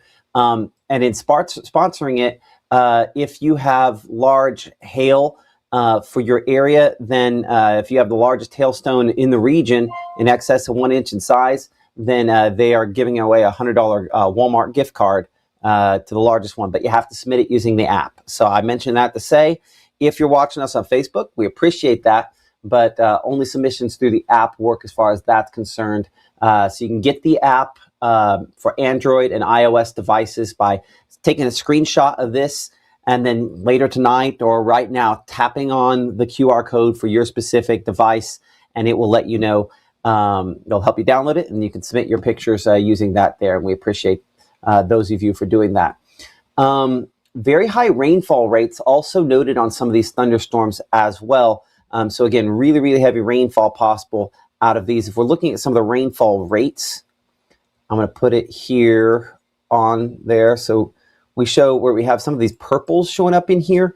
Those are rainfall rates where, it's instantaneous, but, 6 to 7 inches per hour. Obviously, it's not going to rain for a whole hour, not going to be over top of you for a whole hour, but that's going to make it to where you cannot see through that. So it just really ramps up for a short period of time, and that could obviously add up to some pretty decent rainfall totals as well. Look at 3-hour rainfall totals. We don't have anything excessive yet, but some spots, maybe an inch or more possible, especially up there toward Holly Springs locations in the Marshall County, where we have some of the heavier amounts. Looking at the latest here on Mama Justice Doppler radar. Back over to precipitation mode, and again, we're poking and prodding this for wind. That's always the concern, because wind, tornadoes, those things go in line. I don't really see a lot on this, if I'm completely honest, that's overly concerning. So I'm hopeful that definitely continues on that. I see Caleb continuing to look at power outages here behind the scenes. Caleb, are we seeing any expansion in those numbers at this point? Yes, no, I wanted to take a time to mention about the Pontotoc region and Pontotoc County. We've come over to look at this, around 809 customers out within Pontotoc County, and I went to their local EPA to pull that up, and we can actually see some purple start to show up, which we haven't seen on any of our other EPAs across North Mississippi. This is showing 300 or more people out of power or customers affected. So this is along pretty much Mississippi Road 9, and in between 334 and 341, getting closer towards Lafayette County into Calhoun County as well. So kind of that southwestern portion of Pontotoc County is where we can see the most number of people affected. So wanted to point that out. Also talk about Tombigbee, because we were talking about Guntown earlier. Just starting to see some of those power outages start to get reported just a little bit. Thankfully, not as widespread as what we just saw in Pontotoc. These are kind of more just minute, isolated outages, pretty much just along 45, just north of Tupelo, and getting closer towards that Guntown region as well. So not as extensive as Pontotoc. Just wanted to highlight that as kind of an update on those power outages as I continue to monitor those behind the scenes as that line continues to move on through. Absolutely. And most of our pictures, thankfully, Caleb, are not terribly impressive. They're interesting to look at. But as I kind of pop this back over here to the picture mode, have some great shots of the dark clouds, but luckily they're dark clouds. One of the people was asking, how do we know that how bad it is? Like whether this is a dark cloud you need to pay attention to. I think that's been a pretty consistent thing some folks want to know in the chat there.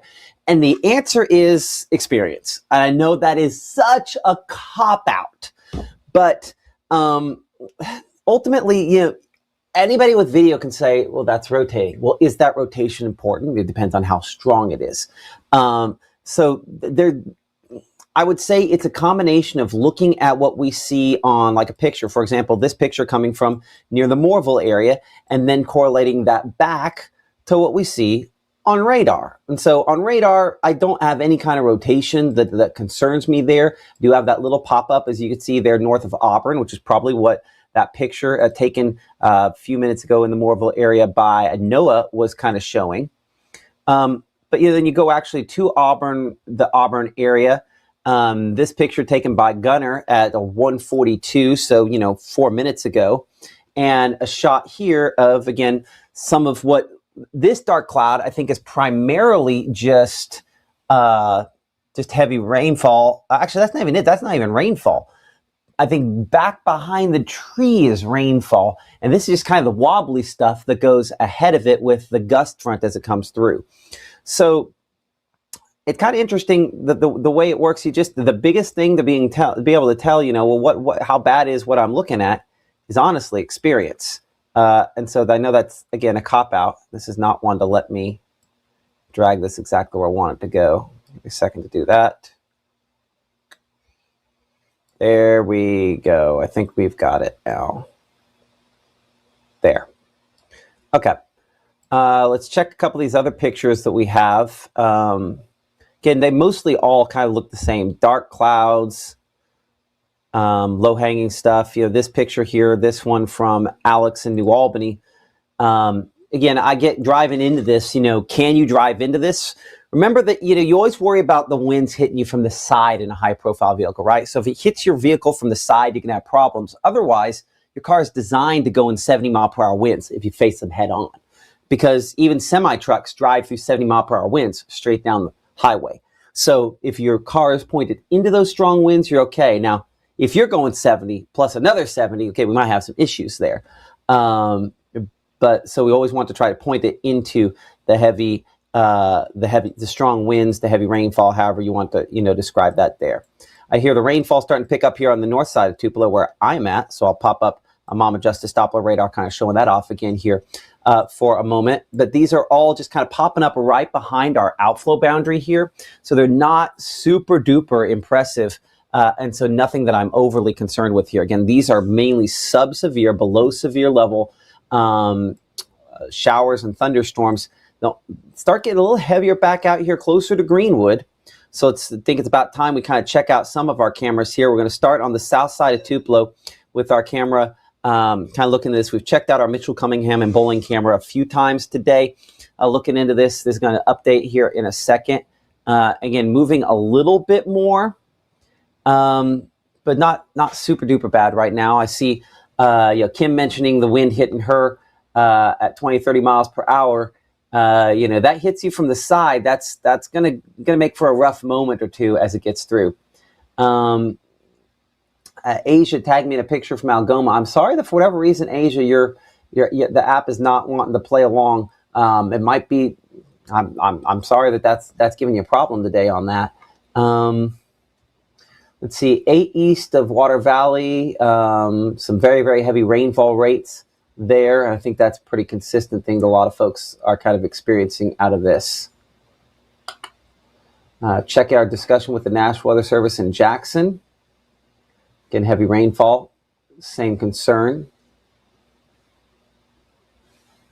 Those as well. Not a lot of full-on severe weather reports coming out of these storms right now, but a lot of bobbing back and forth on that camera there. Obviously, on the south side of Tupelo, our Mitchell Cunningham and Bowling camera at this instant.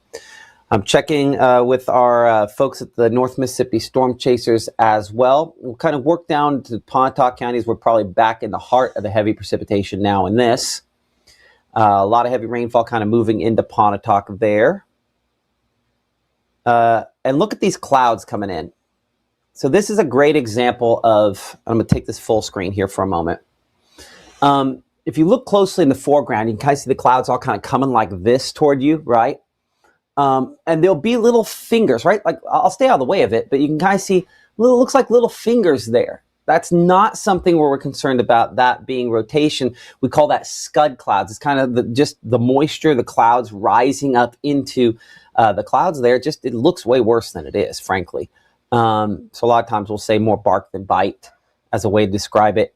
81 degrees as of the latest update there on southwest winds in the Pontotoc County area. Yeah, again, some heavy rain with that moving in. Obviously, we're back in the rainfall in the Oxford area as the heaviest portion has already gone through Lafayette County. We're really, again, past the worst of it there.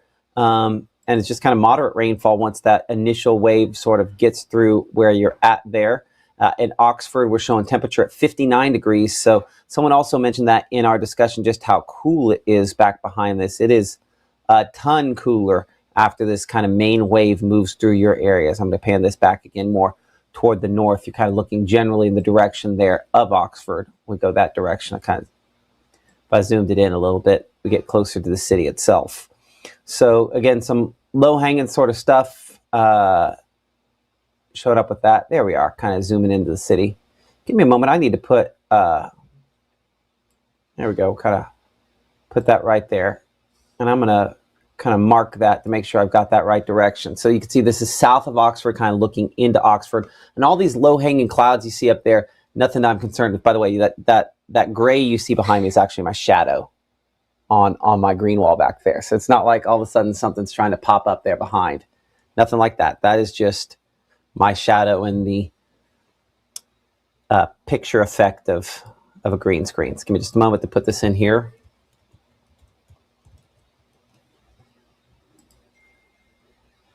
go. Look at my discussion behind the scenes here. Okay, Caleb has sent in, I think, a couple pictures here from Tupelo. Hey, Caleb, can you fire up your phone and maybe go to the outdoor there and just kind of take a look outside for us briefly? We'll go to that here in a moment. I will look for your live shot to kind of come up for that. But let's kind of fire up a live shot maybe for a moment there. Greenwood, we have thunderstorms kind of all around as we're looking at that camera there. Again, low hanging stuff. No severe weather on what we're looking at, but that's a beautiful shot there back from our camera in Greenwood. 84 degrees. The dew point a little higher there. If that number was up there, say 69, 68, we'd be a lot more concerned with what we're getting at here. But that wind kind of bouncing around there as well in Greenwood. As we go back to Greenville, I believe the Greenville area, we do have a severe thunderstorm warning just to your south and west. Yeah, just kind of entering, let's see, it's giving me Chillicothe County. There we are, giving me Washington County. We have rainfall over top of you, but that severe thunderstorm warning just a little bit to your south and west of the city of Greenville, but a lot of heavy rainfall moving into town right now. Temperature coming in 63, north wind because of the rainfall. Has kind of kicked that wind around as of 1:43 p.m. Let's come back here to Mama Justice Doppler radar. You can see that storm, that strongest part of that just southwest of Greenville. I'm going to change our radar site over to the radar out of Jackson and just all the big heavy rainfall near Eudora, where we, again, probably have some hail in this as well. But when we look specifically at the wind potential on these, again, that's always the concern when we start talking about, tornadoes, things like that. I don't see any kind of tornado level rotation out of anything here. Let's look south of Greenville on that for just a moment, just to double check. Again, anytime we got some green, red, sometimes it's worth looking at.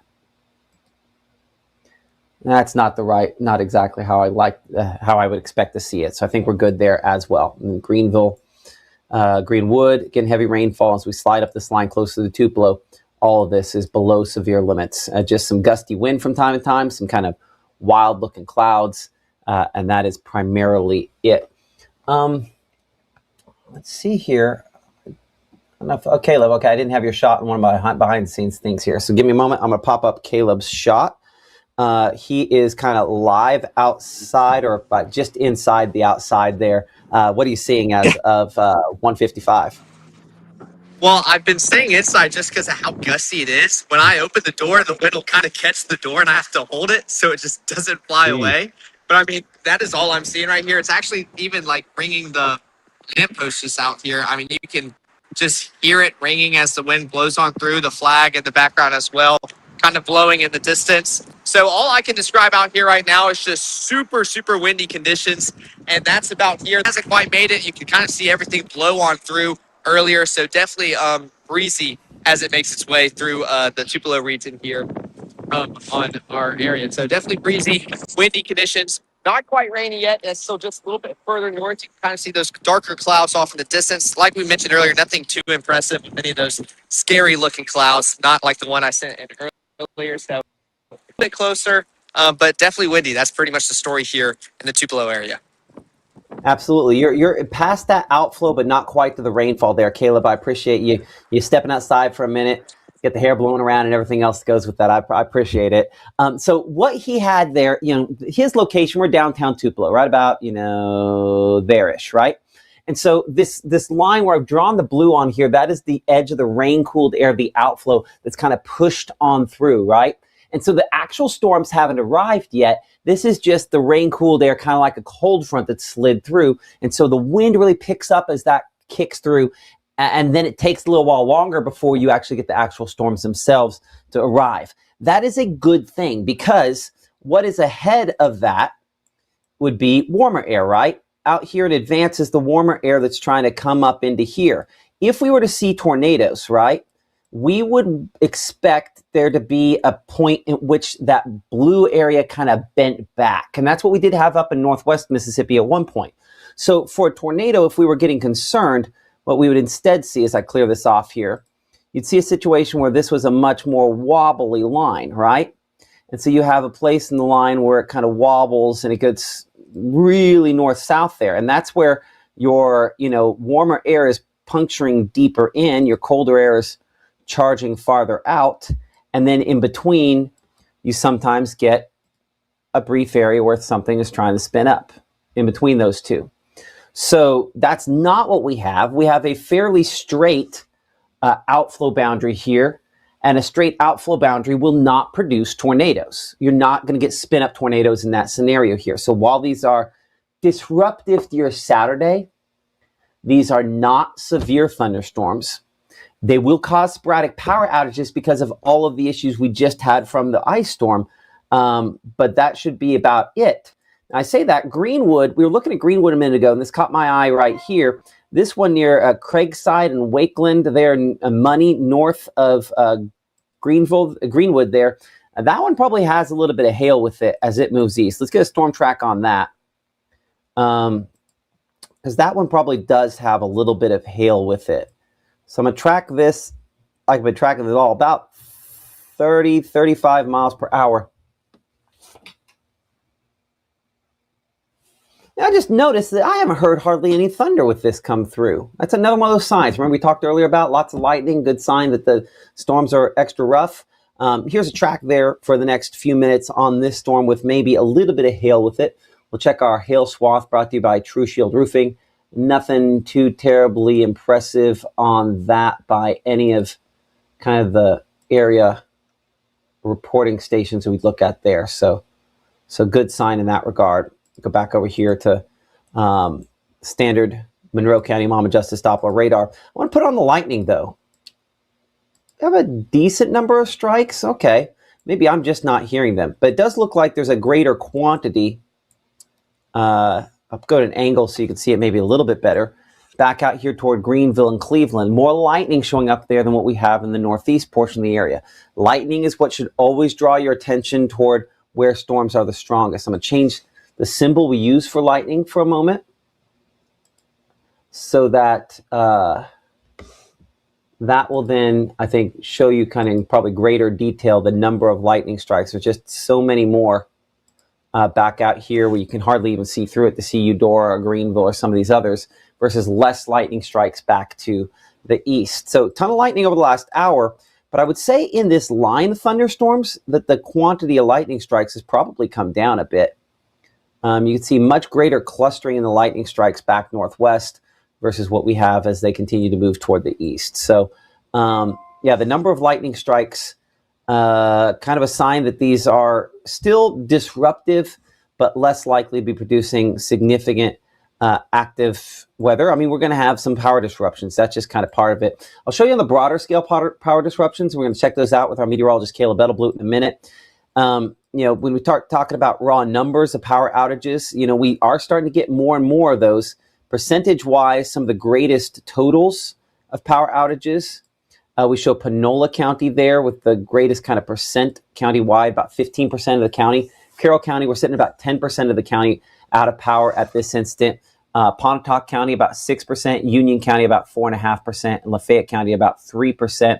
That kind of equates back to about 1,000 people without power in Pontotoc County, 2,500 in Panola County, and also a pretty decent number out here once we get toward around Cleveland and back toward Hollandale, about 500 to 700 for those two counties there as well. Caleb's kind of breaking this down a little more intimate detail on that. And Caleb, kind of look at that graphic behind you there. You had it up a second ago, you know, really kind of focusing in on some of these spots like Panola County, right?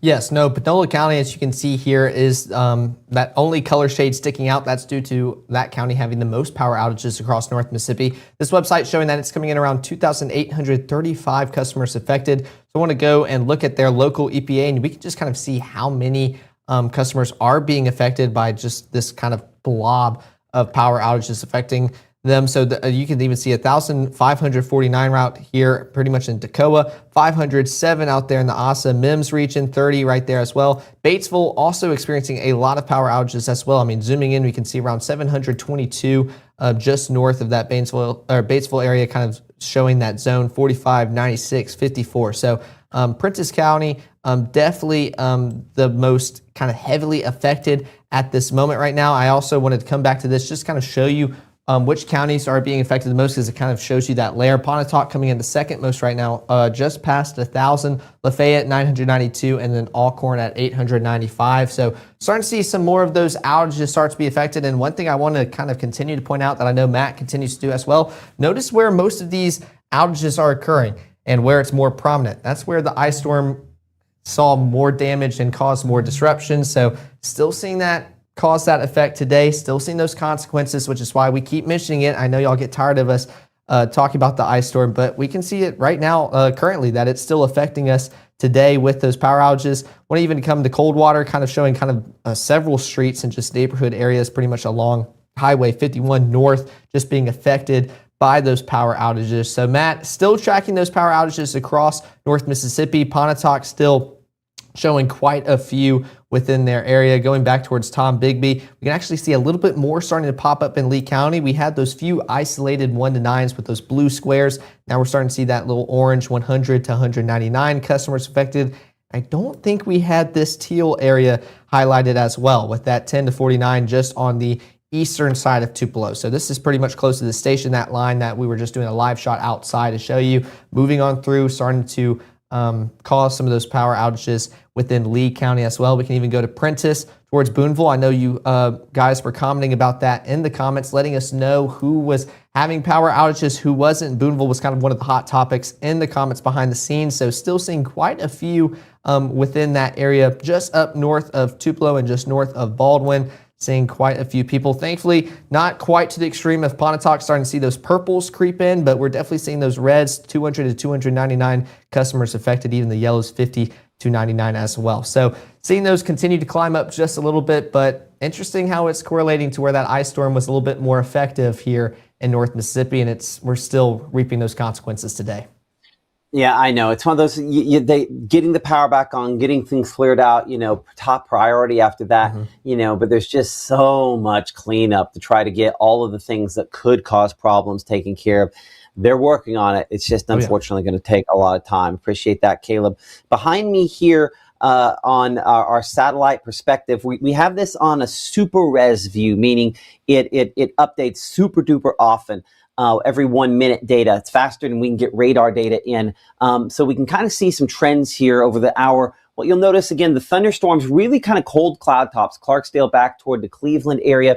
Notice also our colors of oranges you have out here up into far north Mississippi. They're less bright orange and more kind of yellow than they were an hour ago. The takeaway being there's been kind of a warming, because believe it or not, even though it's kind of a warmer color, it corresponds to a colder temperature. And so as cloud tops get a little warmer, that means they're occurring lower. That means our storms are weaker.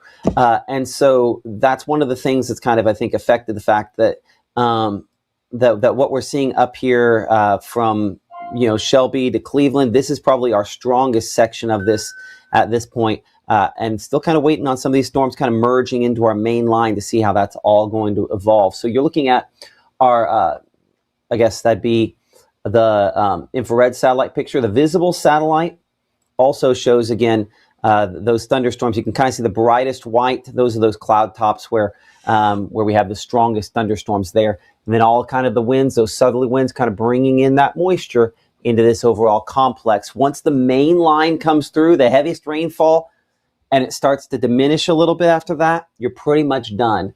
So we're kind of working our way closer to that for a lot of spots, but still have a severe thunderstorm warning for parts of Washington County out there, south of the Greenville area in particular. We'll go ahead and look at the Jackson radar site, showing you kind of where those thunderstorms, again, the most lightning in this section back here. These thunderstorms not as impressive with hail as maybe they were just a little bit ago. But still showing some hail potential out of these at this time. But back toward Eudora, again, where we had the most significant amounts. All the lines you see on there, by the way, those are lightning strikes, so quite a decent number of those as this kind of makes its way generally toward Greenville. We'll check out our camera there in the Greenville area and kind of look at the latest here as of 2:06. Appreciate True Shield Roofing for being our partner there with our hail tracker. But it's just heavy rainfall looking out of that camera there, looking kind of a westerly direction into some of the heavy rain 61 degrees as they are rain cooled at that point in time there in the Greenville area. We're a little south of this in Rolling Fork. That temperature there is coming in 83, so pretty decent contrast between the two.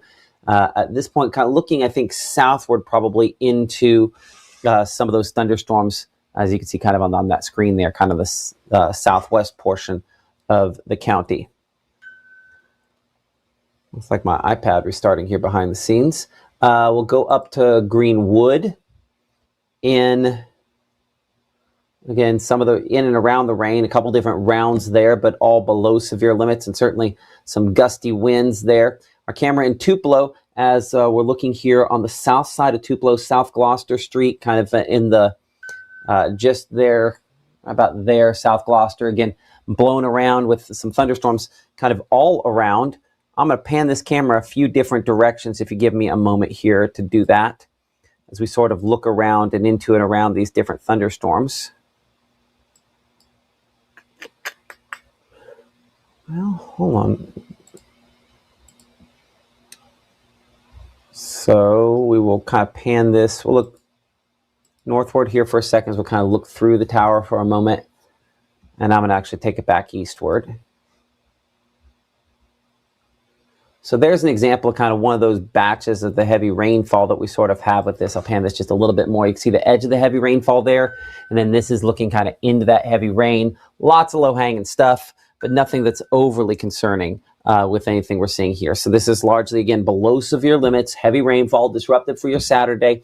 But if you're one of those folks that's hyper concerned about weather, let me just be crystal clear here that most of these thunderstorms are not going to produce severe weather, but these power outages are picking up because of just residual limbs and trees that were having issues related to this, the last ice storm, unfortunately. Bringing up our chat here to kind of answer some of the questions, some of the things going on behind the scenes. So Stonehenge subdivision there in Moorville out of power. Hailing just south of Greenville, trees down around the county and transformers are being hit by lightning. Well, hey, Caleb, I don't know if you heard that a second ago. So Heather there, you can put in the storm chat with the National Weather Service Jackson that a viewer report from Greenville, some trees down around the county and transformers being blown, but put viewer report of that to make sure that they're aware of where that's coming from. Yeah, I see lights out in Dorsey. I don't know if anybody's bringing the food out to you when it's raining there at Old Texas Roadhouse, but certainly, I guess you get the benefit of ordering your food, but there's also the hazard of having to get out and get in it as well. Hey, 45 mile per hour wind gust out at Tupelo Regional Airport from this as it moved through the airport area. So we are getting some gusty winds that are up there, sub-severe, but yeah, trying to kind of I'm trying to kick off some damage. I do see Brittany talking about their mom is in Tupelo, traveling back to Nebraska. Should they wait it out? You give me 20 minutes in Tupelo, and while it'd be some heavy rainfall that she's going to be driving into, they won't be driving into anything dangerous. You can see our camera here in Tupelo, speaking of, is starting to kind of bop back and forth a little bit more. I'm going to swing this all the way back around toward the southwest, kind of looking into and through everything. You can kind of see some of the lighter colors there as we went around with some of the light, and then looking back into, again, the bouncing camera as we look back toward the west. Again, non-severe, but still some damage possible with a few of the wind gusts that we're getting out of this line. Let's bring this back here across the entirety of North Mississippi and reset things here for a moment. I'm Chief Meteorologist Matt Lawpon. Current time is 2:11 p.m. You're watching Mississippi Live Weather. We are a 24/7 streaming weather service based out of Tupelo, Mississippi. We have an app. If you're watching us on Facebook or YouTube or any other place there, it is the easiest way to keep up with what we are tracking and what we are doing. But the headline is these thunderstorms are largely below severe limits. We have a more significant chance for severe weather a couple of days from now, and so we're trying to keep that in mind. Our severe weather risk for today, as you can see, everybody involved here in the yellow is under that limited level 2 out of 5 severe weather risk for perhaps a few isolated reports of wind damage. as a possibility. That's the main issue with this, is that wind damage potential. And you can argue some of that wind damage potential just comes back to vulnerability after the ice storm. A tornado threat, again, not impossible, not highly likely. I think we've probably, unless something dramatically changes, we've probably seen the end of that tornado threat for our area, but weird things happen. We're keeping that in mind. The hail risk, we have seen some hail. You've reported that. You can share those reports of hail with us in our chat that we have on Facebook and YouTube in particular. You can also pass those along on X as well. But power outages have been one of the bigger impacts so far that we have contended with these thunderstorms. We start talking about numbers of power outages. Listen, these are not extreme, but considering extreme was what we came through on the ice storm, maybe we're desensitized a little bit to it. About 3,500 folks in Panola County out of power, 500 in Tate, 900 in Lafayette, and 1,000 in Pontotoc County, with more limited numbers, 400 there in Tishmingo, 300 at Awamba, 300 in Prentiss, 200 in Lee, and 300 there in Tippah County. These numbers tend to lag a little bit behind reality, which is the reason we're watching some of the other ways in which we can look at information more closely. In particular, as you can see, some of the largest percentage-wise there in Carroll County and in Panola County. Our meteorologist, Caleb Edelblut, has been focusing on those power outages. Of course, a big impact when you're one of those folks without power there. Caleb, how are those outages tracking? Up, I'm assuming? I would say Panola County continues to, honestly, continue climbing quite quickly. The current customers outage right now is around. Oh, sorry, hit the wrong button. Give me a second, Caleb. Oops. Do what? Oh, am I back? There we go. Taking a look at our Panola County outages, we're around 3,649 customers out. So Tallahatchie covering most of those with around just 3,450. You can definitely tell that is the most, or the county most affected by this. So we could go actually look at that and continue to see these numbers continue to climb for that county, spreading out just a little bit further south as well. But 1,549 kind of within that area, that 507 as well. I'm covering up just a little bit. There we go. Got to shift it for you guys so you guys can see. Batesville continues to be pretty prominent with those power outages as well. So for those in Panola County, there goes, just refreshed again. We can actually see 855 just north of the Batesville region as well. So I know everybody keeps reporting those. Continue to do so to let them know that your power is out. They're going to do their best to get it on as quick as they can. But the good news is we continue to see those continue coming in so that those guys know where to go and to fix them. So they're on it. We can even zoom in towards the Batesville city, kind of start to see another area of 54 just north of the city, 45 on the eastern portion, just north of 278, east of 51, and then another neighborhood area, 96 customers out just east of 51, south of 278. So Panola County continues to be our most prominent county with those outages continuing to climb up. I want to go check the Pontotoc EPA again just to see if those continue to improve. We're pretty much sticking around pretty consistent right now, which is technically a good thing. We're not seeing those climb nowhere near as quick as Panola. So hoping to see those continue to decrease as we go throughout the evening, but I'm expecting to see these numbers climb up just a little bit more before we start to see that eventual decrease later on this evening, Matt.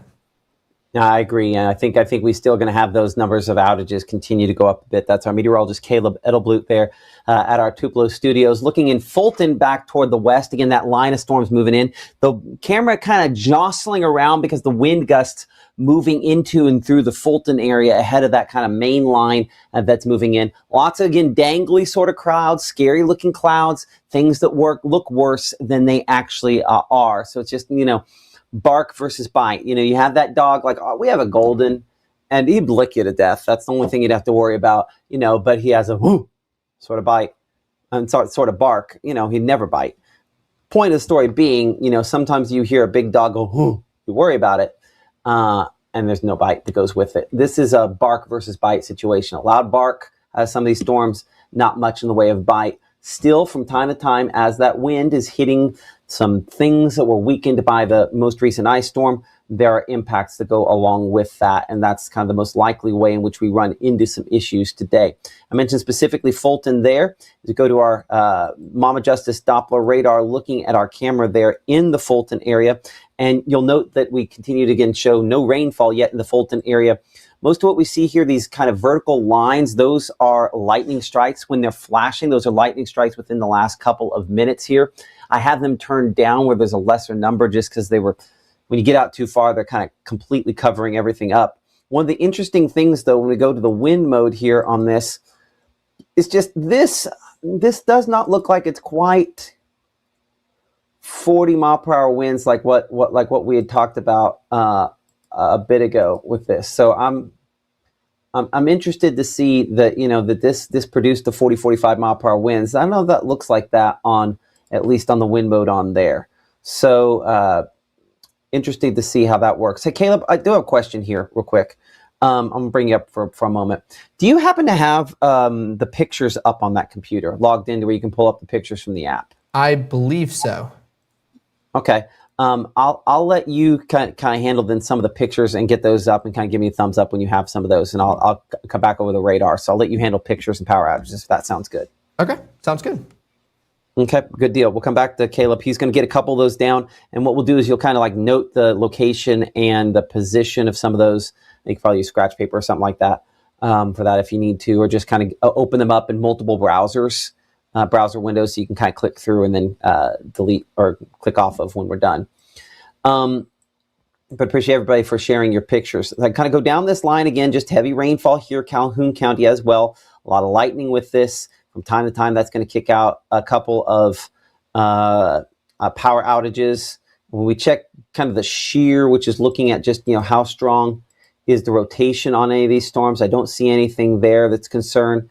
Don't see anything up here into Lee or Itawamba counties that's concerning as far as shear is concerned as well. And it's easy sometimes to look at this and go, well, hold on, I see red. What do you mean there's nothing concerning?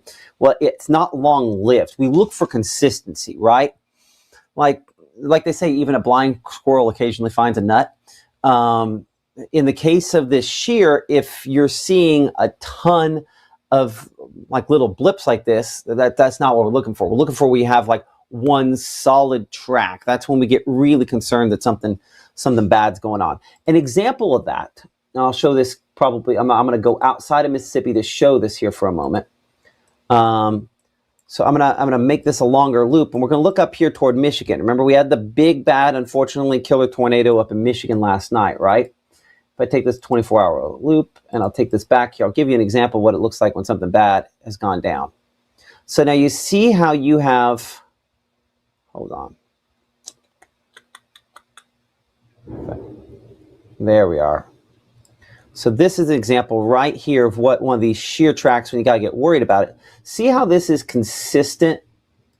If we go back almost 24 hours, how you have just, here, I'll move it over. This is yesterday. How you have this line of red that shows up, and it just follows, like it's very clear cut, that yet you have these little splotches down here, right, for just a second. We ignore those. It's the line like that. That's what it looks like when you have something major, where we have kind of this line that extends over the course of hours. So that's what we get concerned about when we see that. Not just one little splotch of red for a moment in time. It's the consistency, right? It's the reason, there's no offense to Ole Miss or Mississippi State fans, but it's the reason people know Alabama's going to be good every year, because they're good every year, right? I'm a Kansas fan, so I can say that and walk away and be fine with it. We're never good at football. But Alabama's going to be competitive every year because they do it over and over again. And that's the same on the shear here on the rotation. Because it does it consistently, we know it will continue to have that potential to do it consistently. So all of that to say is we bring it back here to North Mississippi, and we look back at that rotation threat again. We look at the rotation, we see little blips. There's not enough to be concerned with because it's just not consistent enough. So that's kind of the thinking behind that. I see Caleb has got some of the pictures going here behind the scenes as he has been looking at some of the pictures that you've been submitting using the Mississippi Live Weather app. Caleb, what do you got? Yeah, I know I wanted to point out a few. I got three, and then the last one I wanted to ask a question about, see what your take on it is. This is in Holcomb and Greenwood. This is just around Highway 7. This was taken around 147, kind of showing those darker clouds off in the distance, just showing a little bit more precipitation making its way through. So not that long ago, sent in from the Greenwood area. This was an amazing shot taken on Highway 76 going from Black Zion towards Pontotoc. And you kind of see those scary looking clouds, kind of just that kind of lowering shelf cloud, very faint off in the distance, making its way closer and closer towards the Pontotoc region as that line moved on through. So an excellent shot out there heading towards Pontotoc, where we can see kind of those SLCs, scary looking clouds, making their way closer. So I really love those shots, and I've always been a big fan of shelf clouds. This is another one taken out in Fulton. This was the Lock and Dam as it kind of moves on through the waterway. This is around 1:53 p.m. So again, pretty close, around the last 30 minutes here in North Mississippi. You can kind of still see some of those lowering cloud bases just a little bit off in the distance, but showing that line getting closer and closer, which makes a lot of sense within the past 30 minutes. Kind of seeing that get closer and closer towards Fulton and the Itawamba community. So kind of seeing those darker clouds make their way closer. And real quick, I wanted to highlight, because I just found it. Let me make sure. Yes, here we go. So this is clouds moving through at the Hobo Station in Prentiss County. And Matt, this is what I was going to ask you about. This was the picture sent in. And I mean, I would assume this is kind of some cooler air causing that sinking motion just a little bit. But your take on the orange looking in the background, is that some precip falling and it's hitting some of the sun rays, or what's your take on this picture? No, I don't think. I think the color there is a discoloration. I could be wrong. You're not gonna. That's some kind of odd discoloration. I bet if you, unless it's, that'd have to be smoke or something like that. That's what I was wondering. There's something wrong with that picture. I don't know what it is. That's what I was wondering, but wanted to bring that one up and see what your take on it was. I saw it. I saw that one when it came through, and I did not get a good look at. I'll pull it up on this end here, because I saw it. I was like, "What's that?" And then I didn't click it because I'm like, "Well, it's weird." Yeah, it was the one in Hobo Station. Yeah, let me make it extra close, because what I'm going to figure out here. I'll come back over here with it. If I zoom it in, I would argue it's got to be smoke or something like that, just well positioned. I think that makes the most sense to me, that you'd have some kind of smoke. That is not atmospherically created. That's not something, because you can see it kind of, if you kind of draw an outline around it, it's like that. So I'd say either smoke or a reflection or something like that, but I don't see anything else on there that makes me believe it's a reflection. So I would go with smoke. Is probably, but again, cannot tell you 100% for sure that that's exactly what that is there. I had this up right before we came to that. Caleb had that question. We went to the shot. Camera in the Fulton area again. All that different layers there of clouds and gusty winds getting closer. That gust front through, and that camera kind of wobbling back and forth. Appreciate Mississippi Department of Transportation for letting us utilize their cameras there around the region. As we check out Mama Justice Doppler radar, or I guess this is technically our peak severe threats, there's nothing severe on that. I don't see anything that I'm super worried about on this map at all. So I think largely we're in pretty good shape. I think one of the issues, we're just starting to accumulate some power outages because of the recent ice storm. And it does look like they've gotten a little bit better there out in Panola County. Not a lot, but I think there's a little bit of improvement. If you watch this over time, 3,500 back down to 2,500 power outages. We had some up in Corinth earlier. Those have been taken care of. So we are seeing some improvements there. I want to bring Caleb back in, who is kind of looking at some of the other pictures. Again, some of the impacts related to that, and some hail being reported. Yes, no, this was sent in around 1:15 out there in Farmington. So I'd be curious to see if we can go back to radar, kind of see that timestamp, but showing just a little tiny piece of hail. Notice how, we see these leaves all the time. Very tiny, not meaningful hail, which is definitely a good sign to see as it continues moving on through North Mississippi. Again, not a high-end severe weather event that is taking place, but there is that marginal risk for the possibility of some hail and some pea-sized hail occurring. And we can see that right here, just kind of showing how zoomed in the camera has to be to show it, but kind of showing that kind of hazy hailstone that made its way to the ground. Again, nothing near what we experienced this, not this past Thursday, but 2 weeks ago here in North Mississippi, where we saw that hail event move on through. But this was taken out there in Farmington around 1:15, I believe. And then I wanted to show this another picture kind of showing those shelf clouds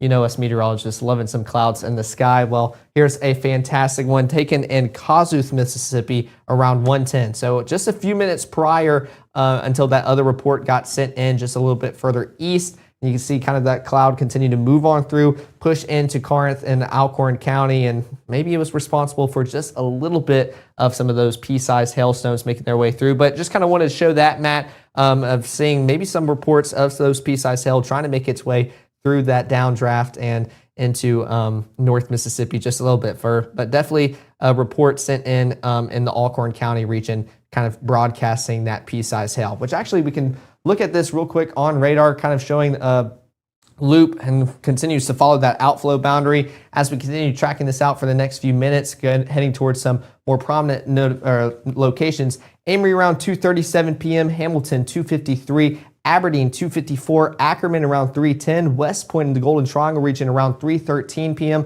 Starkville 3:22, Caledonia 3:30, Vernon 3:30, there we go. I'm mixing them up as I go a little bit further down. Artesia around 3:35, Double Springs 3:36, Crawford at 3:51, and Millport around 3:57. So for all of those behind this line as it makes its way through, like I keep mentioning, we're going to still have that dreary, just rainy Saturday behind us, but you already made it through the most intense part, if that's what we can call it, here in North Mississippi. Again, not a high-end severe weather threat, but definitely wanting to cover it with you guys to make sure y'all know what is occurring and where. This is definitely a high-impact kind of rain event as it continues to kind of just dump rain across North Mississippi. Much needed as we're continuing to face some drought conditions across our region. We can see those rainfall rate over the past 3 hours, getting closer towards pretty much 2 inches in certain locations, especially in the eastern portions of Lafayette County, just east of Oxford, just north of Bruce, coming in around 2 inches as well. So most of us seeing substantial rainfall move on through. It prompted some flood warnings earlier.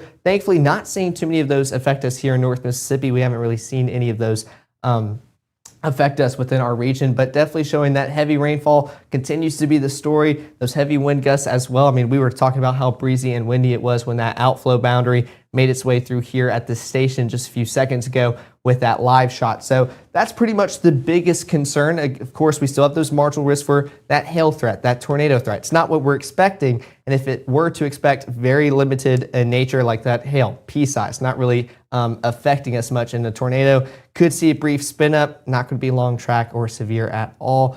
So definitely want to make sure to keep you guys updated as we continue into the afternoon hours ahead so we can get ready for the evening as well, especially before those 6 and 10 o'clock broadcasts later tonight. But that line continues moving on through North Mississippi. We can take a look out here in Smithville, kind of seeing those those darker skies above your head. 60 degrees, feels like 60, and kind of what's responsible for that. Take a look at that wind coming out of the north now, around 24 miles per hour. So we're not really feeling those low 80s as we did to start off our day. And those warm, muggy conditions, we're going to feel a little bit more relief and get closer to where we should be for this time of year. I know we were talking about it feeling a little bit chillier. Well, we feel like that just because of how above average we have been as of lately. So definitely some toasty conditions have been the story of this work week, and now we're kind of getting more into some stormy conditions. Let's take a look out here in Amory before that line really starts to affect you. We can already see that shaking of that camera high in the tower of those windy, gusty conditions, but 82 degrees, 13 mile per hour winds coming out of the south. So complete opposite story, and that's because the camera we just looked at showed that line move on through, drop those dew points, showing those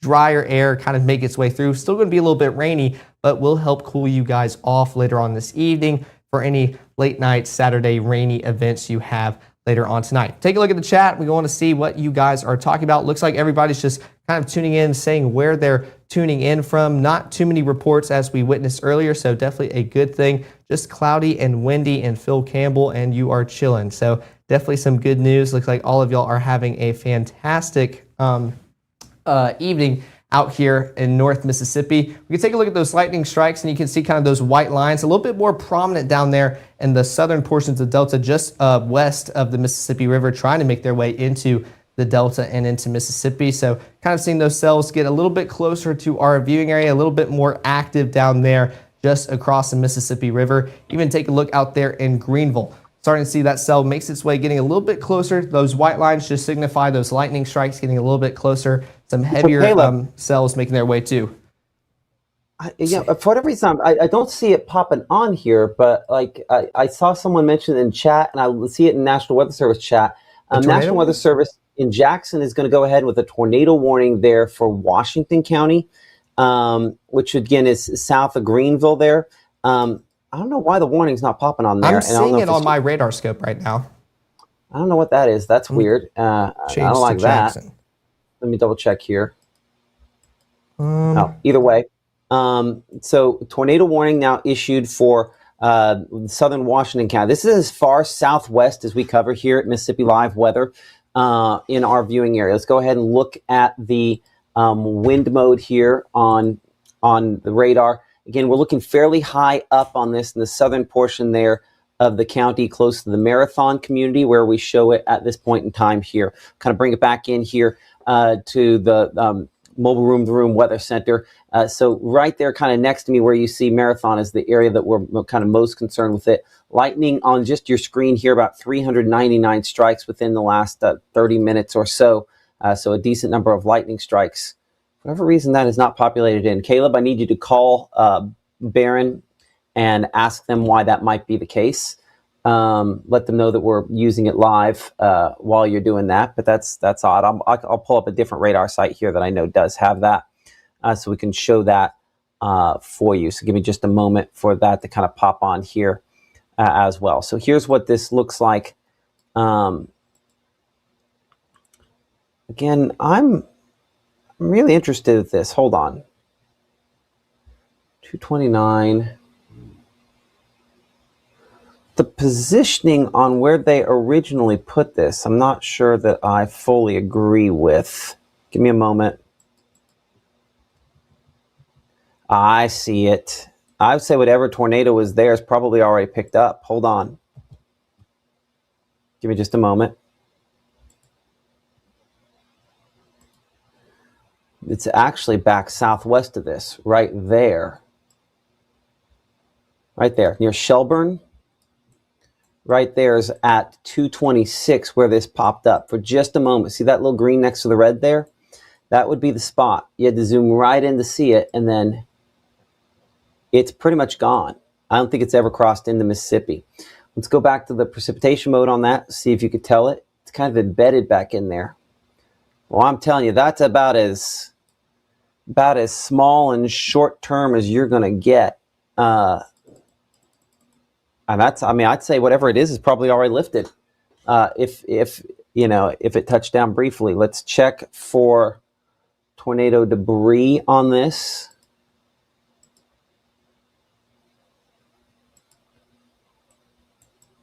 See if that kind of might have kicked out some. I don't know that I can confirm that there as well.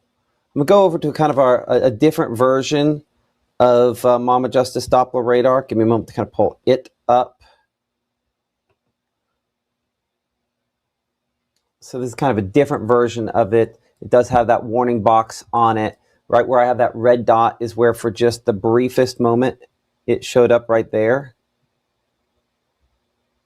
I mean, so this is the gray line you see going north-south there. I believe that's US 65. This is the Mississippi-Louisiana state line. And I'd say it's probably lifted from whatever it was there. So just about that long we had, that shows you how brief some of these can be. Let's see if we ever were able to confirm tornado debris on that, because whatever it is lifted. Right there, we might have had something. Give me a moment. As you can see, this is mainly just open fields, Delta land. Looking for tornado debris. Yeah, I don't know that lines up with where we need to see it. Maybe it does. Yeah, I don't know that I could count that. But I'll say this, whatever rotation that was, for perspective, Greenville's way up here. So this is well south of Greenville and some very, very lightly populated area there. Hold on. I'm gonna bring Caleb in on this. That seemed like the most interesting explanation I've ever heard. Say that again. So it's kind of weird and interesting. Based off the time of the year, the sun is directly hitting I think one of the NOAA satellites over North Mississippi, or that specifically covers that region, and they struggled to get, they said, watches and warnings for this time of day during the afternoon hours. So it should populate within the next few minutes, but it was something about the sun kind of directly hitting the satellite and disrupting, I guess, conveying the information and populating it in the graphics. So he told me that it should pop up within the next few minutes, and if not, give him a call. So we'll keep an eye on it. I'll have you give him a call here in a minute again to figure that out. But you can see it is populated on this kind of other alternate version of Mama Justice Doppler radar. We at least have it that way there. So anyway, tornado warning does continue. Time on that, I believe they have that in effect until 3 p.m. This is not going to be still necessary at 3. You could argue that you could probably cancel it already. It is likely already lifted at this point here. Just kind of looking at some things behind the scenes. I don't see anything that concerns me, honestly, on this at this point. I think we're past, for just the briefest moment. Let's go back over to that alternate version here. So just for a brief moment there, you did have that little what we would call couplet, where right there for just a heartbeat. See how quickly it goes from nothing to maybe something briefly to now nothing again. That may be finally just crossing into Mississippi. I'm not impressed by what I'm looking at there. Not impossible that maybe we briefly had something, but yeah. So there's a way in which we can see that the probability of having seen like a tornado debris signature, and I don't think we've got it, thankfully. Okay, I also would say I think whatever it is lifted. I don't think there's any question about that. So that does show you for a moment how quick sometimes this can be. That's part of the reason, if you're wondering why have they been on all day, it's because if and when something pops up, it's like, oh, that's something, and then, oh, that's gone that fast. And so it's easier to be on and just do it than, hey, we have to get on when the time comes. So, and plus we're 24/7 weather streaming service. So, it's also easier to just stay on and talk about it. But this is all sub-severe, below severe levels farther east. That's not to say it's not impactful. We have got some wind damage from these parts of the thunderstorm, this whole complex farther east. But the majority of what we're seeing will not be 58 mile per hour winds or greater, will not be severe. Some questions again in our chat here behind the scenes. Again, you can join the conversation on Facebook, on YouTube, on X. Eventually, I know eventually is one of those words, right? But eventually we can do that for, I can tell you Instagram and TikTok are coming. I've got the vertical stuff going, but we just don't have it running officially to those platforms yet. But hopefully we can get that going at some point here. Hopefully some point soon. So let's go to Monroe County here, talking with the folks at the National Weather Service. There's a bit of hail on this one up here closer. Let's get the exact spot on this. I think if you go up into this, and remember how hours ago we said, we're not going to have a great look at it till it gets closer to Monroe County. What's closer to Monroe County now? And this one is pretty much right overhead there on the north side of Amory. I think does have enough to it that there might even be some hail kind of aloft there, particularly right there kind of in the middle. That has some hail aloft with, looks straight down onto that. It's not a ton of hail. Let's compare that to some other spots where we see a few blips of hail possibly up there east of Red Bay and south of Duck Hill. I'd say the Monroe County one is the strongest of those at this point. One thing that's interesting about this is these storms have started forming once again out at the boundary itself. You notice for a while, we had all the thunderstorms kind of forming back here behind the green line. Watch this. If you watch the loop, everything's behind this initial green line. But now we're getting more of the thunderstorms right at the green line and a little in front of it. That's where that limited tornado threat starts coming in. Is if you get storms forming in front of that outflow boundary, they're joining up with the boundary, you get maybe a brief spin up. I'm not saying we're going to see that for sure, but I am saying that's one of the concerns when we start to see that kind of work like that, that perhaps that could be a possibility. And that could have been, we don't have great radar coverage out here, but that could have been one of the things that they were contending with down here with the storm that prompted the tornado warning a little bit ago, back out here closer to the Mississippi and Louisiana state line. They did go ahead and, by the way, cancel that tornado warning out there because the rotation had lifted. And again, they mentioned quick circulation intensification near the outflow boundary, but it died down pretty quickly. So that shows you that it might be less than 10 minutes, one of these tornadoes, from it's about to form to it forms to it has lifted. So, yeah, that's part of the reason we're kind of doing this coverage. Let's reset here for a moment. I'm Chief Meteorologist Matt LaPon alongside our meteorologist Caleb Edelblut. He is in our Tupelo studios. You're watching Mississippi Live Weather, and if you're watching us on social media or some other platform, we do have free apps where you can download those to kind of watch us for iOS and Android devices.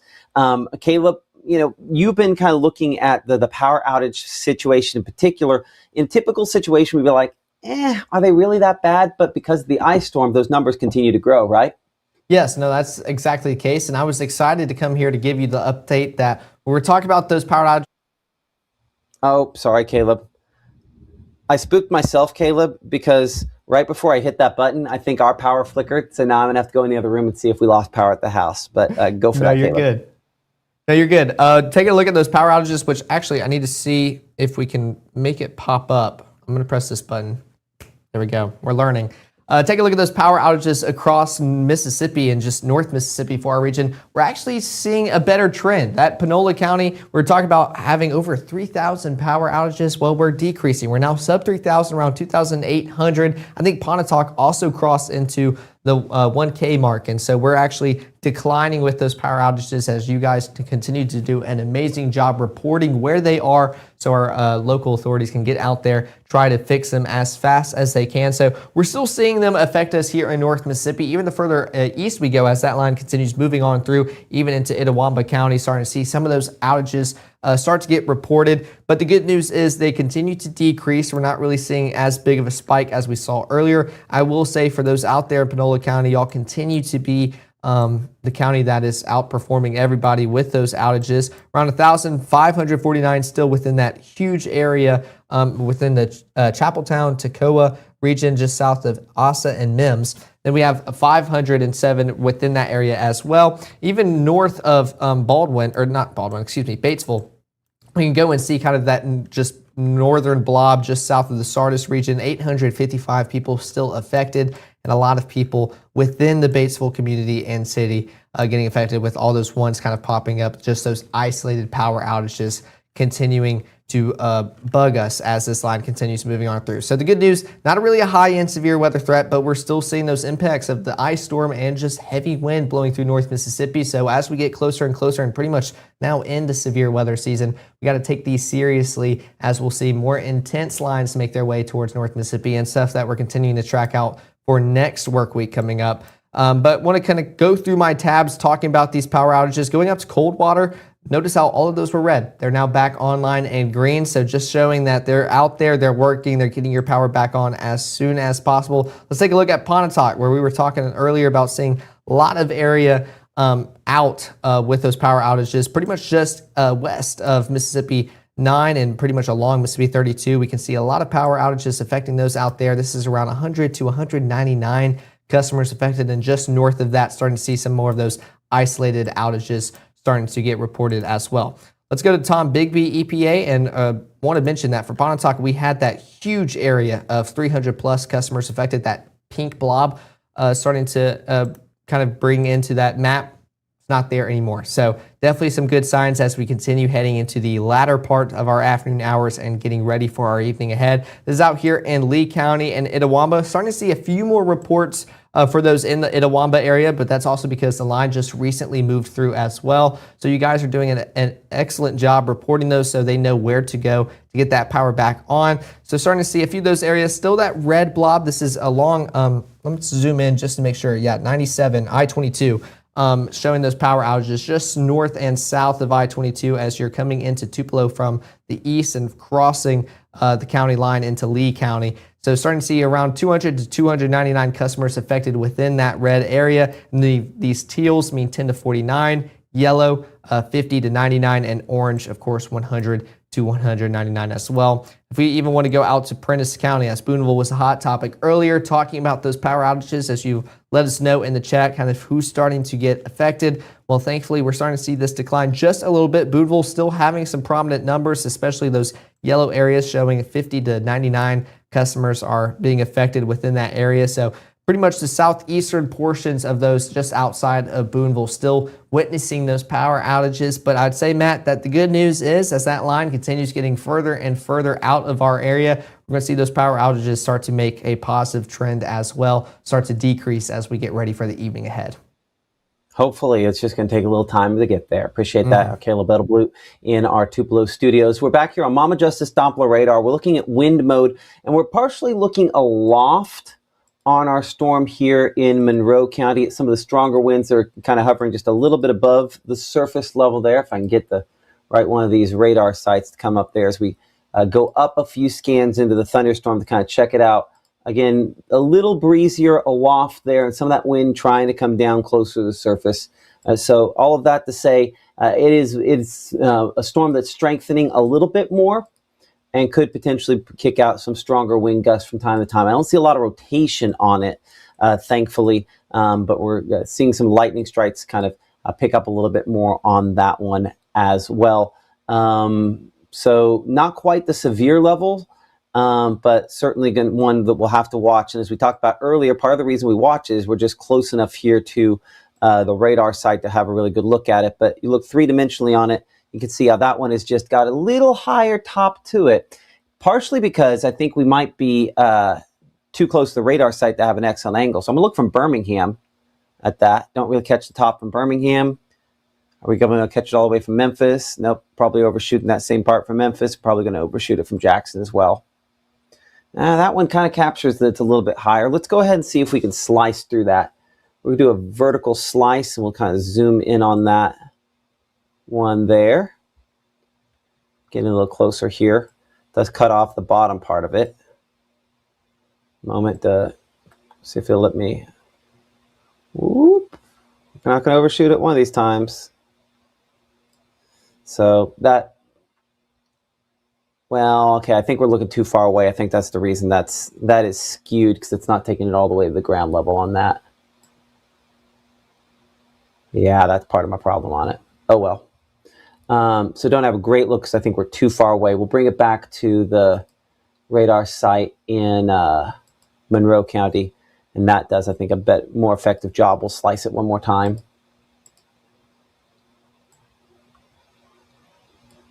There we go. And there's some of that hail above the surface. And also what I was trying to catch a second ago is you have some of those reds up in excess of 30,000 feet.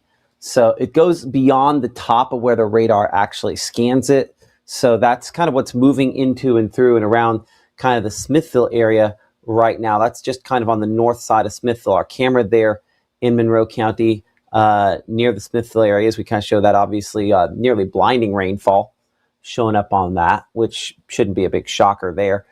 Temperature coming in 61 degrees. Looks like the dew point not showing up on that one. Let's go ahead and pan our camera. Take a look north out of that one there. We're looking west for the moment. We'll go ahead and look north into some of the heavier rainfall that direction, which is kind of northwest. As you'd imagine, obviously, visibility is pretty low with that storm. We might have a slightly better shot looking out from, I'm going to point that back southwestward. But while that's moving, I'm going to go to our camera at Amory, which might have a slightly better shot. And then we'll kind of go down to Aberdeen. So here's again that some of the low-hanging clouds there as we're looking out of our Amory camera into this, certainly bouncing around a bit. Amory also coming in 84 degrees on those southwest, on southerly winds. Dew point a little higher there than it was up in Smithville. As we'll pan, then we're looking kind of northward there. I might make that look just a little bit west. Well, hold on. Let's look at radar closer for a moment. Let's look 2D on the radar. Let's see, we're northward. That's into the backside of that Smithville storm. I'm going to make it look northeast on that camera in Amory. Just give me a second.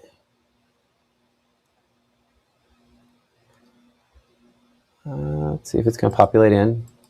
There we go. So this is our Amory camera.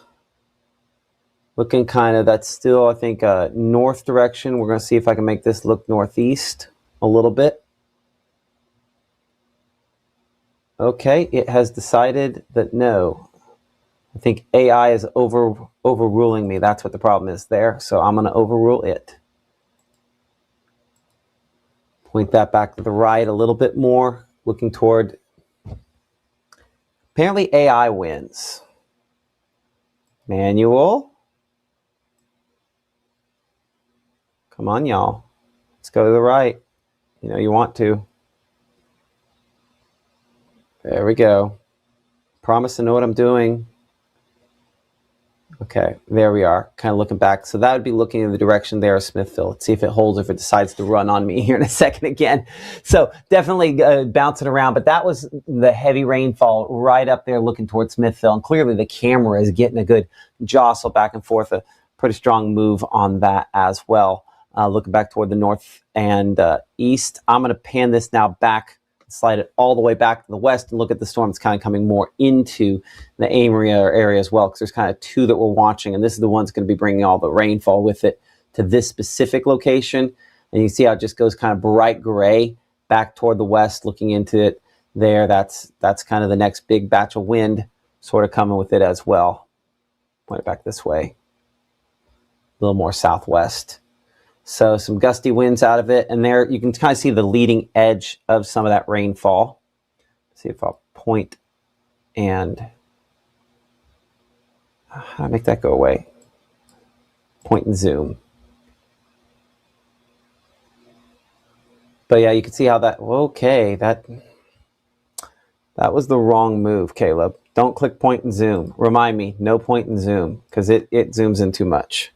We are learning on these cameras. I promise we're going to get there.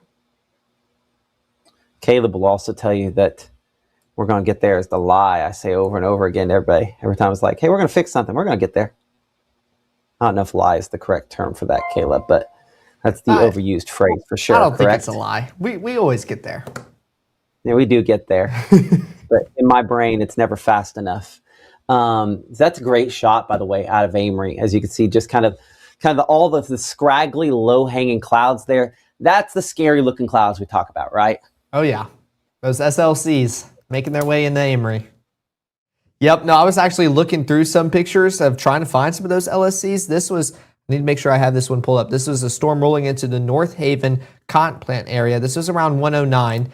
So kind of starting to see that just a little bit, those darker clouds just below me a little bit. So those SLCs, scary looking clouds, those are always my favorite to go out and try to find, because it usually shows that you're going to start hearing some rumbles of thunder pretty soon and get those heavy rainfall. So just showing that, which actually I wonder if it'll let me zoom in just a little bit. There we go. We can kind of see those clouds just a little bit just above the tree line, making their way closer and kind of seeing that darker line kind of protruding as it gets closer and closer, which this one was in the Dorsey area. This was around Lee and Itawamba around 2 o'clock as well, kind of starting to still see some more of those protruding clouds get closer and closer as they make their way towards your area, kind of seeing that off in the distance just a little bit, seeing that cloud base as well. So some fun clouds getting sent in. I'm continuing to look through those pictures behind the scenes, Matt, see if we could find anything else and even maybe another hail picture or so. But as of right now, I've only seen that one in the Corinth region. Hail continues to not really be a factor with this line as it continues making its way through our area. Thankfully so. We had enough of that last week. Appreciate that. That's our meteorologist, Caleb Bettelblut, there in the Tupelo studios tracking this. We're in Aberdeen right now, kind of looking back through some of these thunderstorms there, moving through southern Monroe County. As I kind of continue to pan our camera around there, looking through that line, you can see the rain picking up in the Aberdeen area. I'll look back toward the north and west into kind of some of that rainfall. Not much in the way of hail. I don't see anything big, obviously, flying through there, but the rain picking up. 84 before the rain started. We'll get a new update on that here in a couple minutes. It's certainly kind of picking up there. And Cameron Amory still has that kind of very, very picturesque, scary sort of shot. Looking back toward the south and west there as well. Temperature come in about 84 there before the temperature started to drop because of those showers moving into and through the region. Let's see here. I'm looking at kind of all of our cameras at once here behind the scenes. Just a lot of rainfall out there on all of those. Our camera in Winona also. Again, we have not talked about Montgomery County much so far today. Storms in and around Montgomery County have been a little bit weaker. Obviously, a lot of gray showing up with that there as we're looking through the clouds. This looking in a northerly direction. I'm going to point this back toward the east as we look back into Winona and that rainfall as it's kind of moving away. The reporting station looks like there in Winona has stopped reporting back. But again, appreciate the North Mississippi Storm Chasers, our partners with these cameras here across North Mississippi as we're monitoring all these storms. So we're back here kind of 3D mode. One thing I do notice is how the higher, some of these storms are producing maybe a little more hail there than what's being obviously getting to the ground. That storm there west of Egypt and Gibson, another one of those that we're monitoring. These have gotten a little more intense in the last 20, 30 minutes. I don't see anything on here that screams, hey, I could produce a tornado, though, which I think is the reason why a lot of people watch us, is the concerns related to that. I don't see anything on here that's concerning with that at this moment. But spotty wind damage, a possibility, and obviously some hail as well. It does look like National Weather Service there in Huntsville has gone ahead and issued a severe thunderstorm warning for Franklin and Colbert counties. They issued that just in the last minute or two here for those locations, in effect until 3:30 p.m. for the potential maybe for some hail and strong gusty winds. Looking at the hail potential in particular, our hail tracking and brought to you by True Shield Roofing. It does show that Monroe County storm having a little bit of that, but up here closer to Vina, just east of Red Bay, where we show the greatest potential there. And if you do have a hail picture, send it in using the Mississippi Live Weather app. Largest hailstone in excess of 1 inch. And we're talking about a $100 gift card in your hands from True Shield Roofing. So a way to make a bad situation a little less bad. And appreciate them for kind of partnering with us here on Mississippi Live Weather to do that and sponsoring our hail products. 1 hour loop continues to show, again, those, I'd say just as significant a possibility down here in Monroe County is what we had up there in Franklin County as well. So in either case, and in the northern Itawamba County, some spotty hail, a possibility out of these showers and thunderstorms. Looking at our discussion with the North Mississippi Storm Chasers, no new information coming in there. So that let's say you have a life, which is great. And if you're watching us, that's fine too, but you have things to do. One of the things I recommend is Mississippi Live's weather call. It will let you know if something significant is moving toward you, whether it's a severe thunderstorm or a tornado warning. As you saw a moment ago, with tornado warnings, sometimes there's not a lot of lead time, which is the reason we're continuing to talk here. You will get those phone calls when the government, with the National Weather Service, issues an official tornado warning, a severe thunderstorm warning, so that you can do life and let Weather Call monitor weather. It is a service that, might ask in 2026, why do we care about phone calls? Well, phone calls are disruptors in your day. So if you get a phone call, if I were to get a phone call right now, I'd look down and go, oh, hey, something's going on, right? Whereas all these alerts, no offense to all the people posting on Facebook, but I'm not getting any of those alerts because my phone filters those out. Phones are really good at filtering out, and sometimes in a good way and sometimes in a really bad way. But phone calls bust through. And you can put it in do not disturb. So for major flooding like what they had in Texas last year that killed all those people, it'll call you for that. It'll call you for severe thunderstorms. It'll call you for tornadoes and call you back if a tornado is confirmed. So you can sign up msliveweather.com/weathercall, or use that QR code you see there on the screen at this time. I'll bring it back in here to our chat with all the folks talking behind the scenes, mentioning storming there in the Duck Hill area. We do show at least a little bit of hail that's tried to kick out here on our hail track. It does have a little bit more there closer to the Pelez community there in Webster County now. We'll bring it to the current time frame. We'll kind of clear off that warning for Franklin. We'll look more at Franklin here in a minute. But as we go back to kind of the regular precipitation mode there, these are all kind of multi-cluster. You see how there's not like one big bad area of red and pink that you got to really worry about? These are just lots of little storms pop up and die in pretty close to the same spot. You'll notice if we put this on a 1 hour loop, they move a little bit, kind of drift different directions, but none are, really, really organized, just kind of flare-ups. It's like flames flickering in a fire. And so because of that, we don't have any supercell thunderstorms. We lack the organization for that.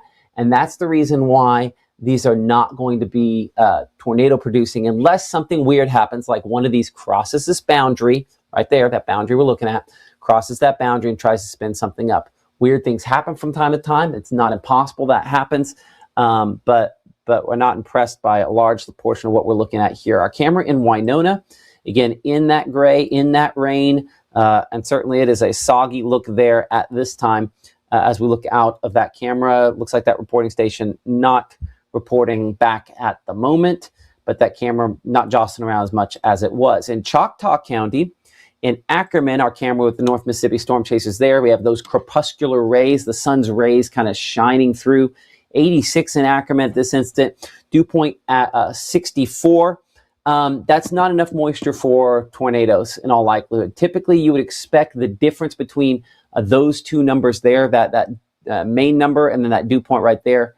We'd want that depression between those two to be a little bit closer together if we were looking for tornadoes. It's one of the many factors I think hopefully is going to keep those off of the menu today. But we're looking kind of back toward the west. I'm going to look back toward the west-northwest, again into some of the darker grays. You'll notice a lot of these cameras show a similar shot because it's a similar situation everyone's seeing, just staggered in time. The low-hanging clouds, the gusty winds, the heavy rainfall, the lightning, and then to go along with all of that, unfortunately, in some cases, the power outages. And we expect the number of power outages to probably continue for this evening for the next few hours here. We'll bring it current time. Again, lightning potentially a component into that. But the wind and the issues with that, I think also one of the issues. We're down to we're about 3,500 power outages there in Panola County, about 500 Lee County, 700 Itawamba County, 900 Pontotoc County, Lafayette County down to 400. So we have seen some improvement in power outages as this has moved through, but in some cases we still have in Panola County almost 20% of people in the county, 1 in 5 people in the county without power as of 3:04 p.m. As we clear this all off, our meteorologist Caleb Edelblut has been kind of monitoring some of those power outages from the different electric power associations. This graphic kind of monitors them on kind of a wider scale. And Caleb, when we go independently into the individual EPAs, the information, I think, a little bit clearer, right? Yes, no, and you just covered what I was about to kind of text you and let you know about that. Panola County kind of gone back up with those outages, so don't know if the website kind of cleared them. We were just talking about how we were above 3,000, getting closer towards that 3,500 mark, around 3,648.